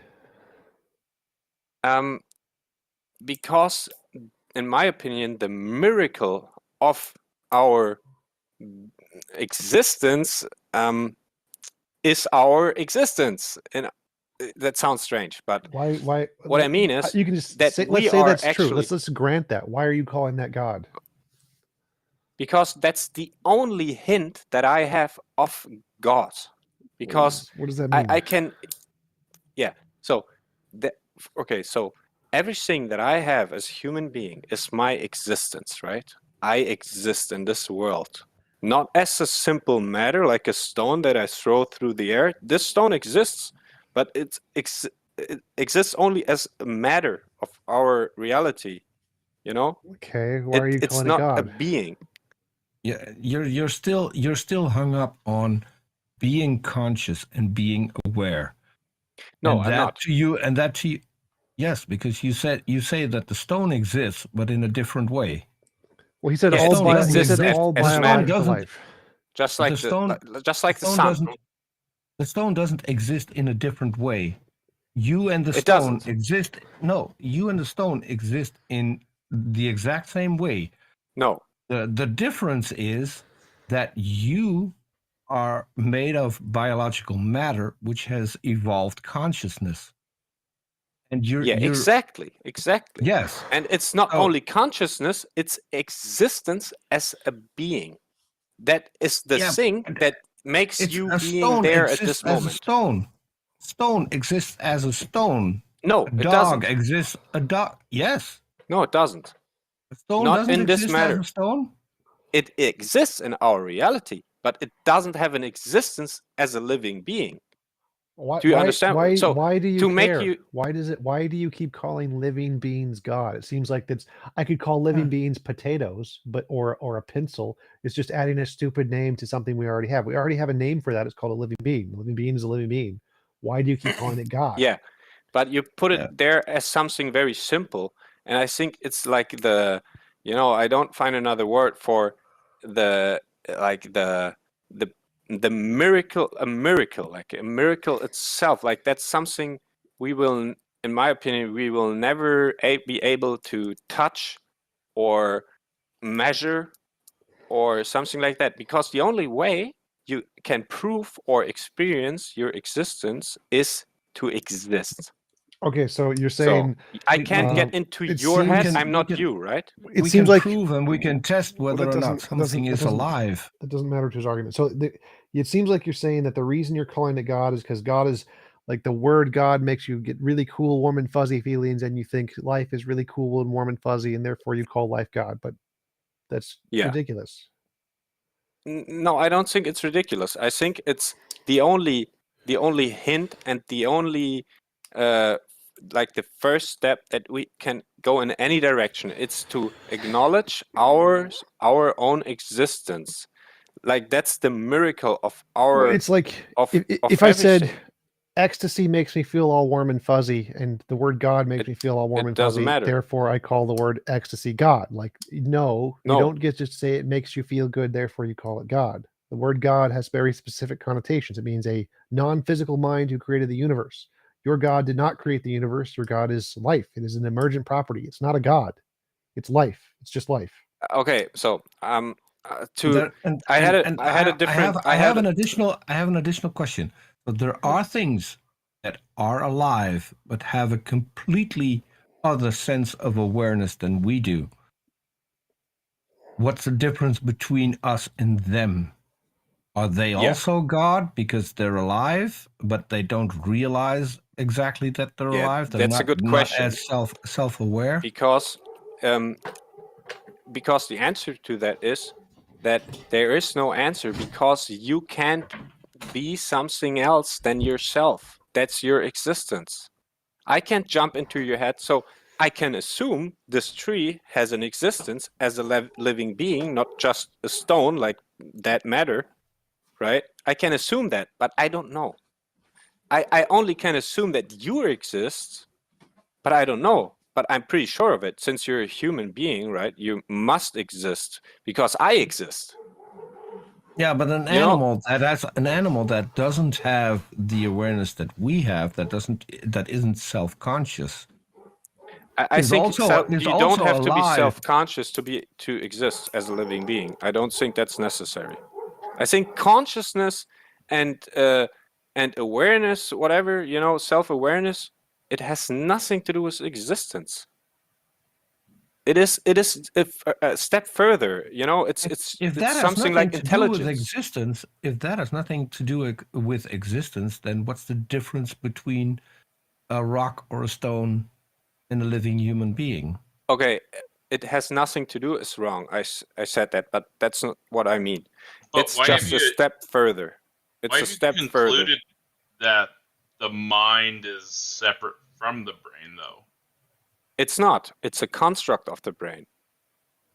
An emergent property. Yeah, a brain and a body is necessary for you to have an existence. I think that. I mean, yeah, I'm sure of it, of course, but I don't think that you can extract the existence or the existence from a living being. That's just impossible. You can't separate them.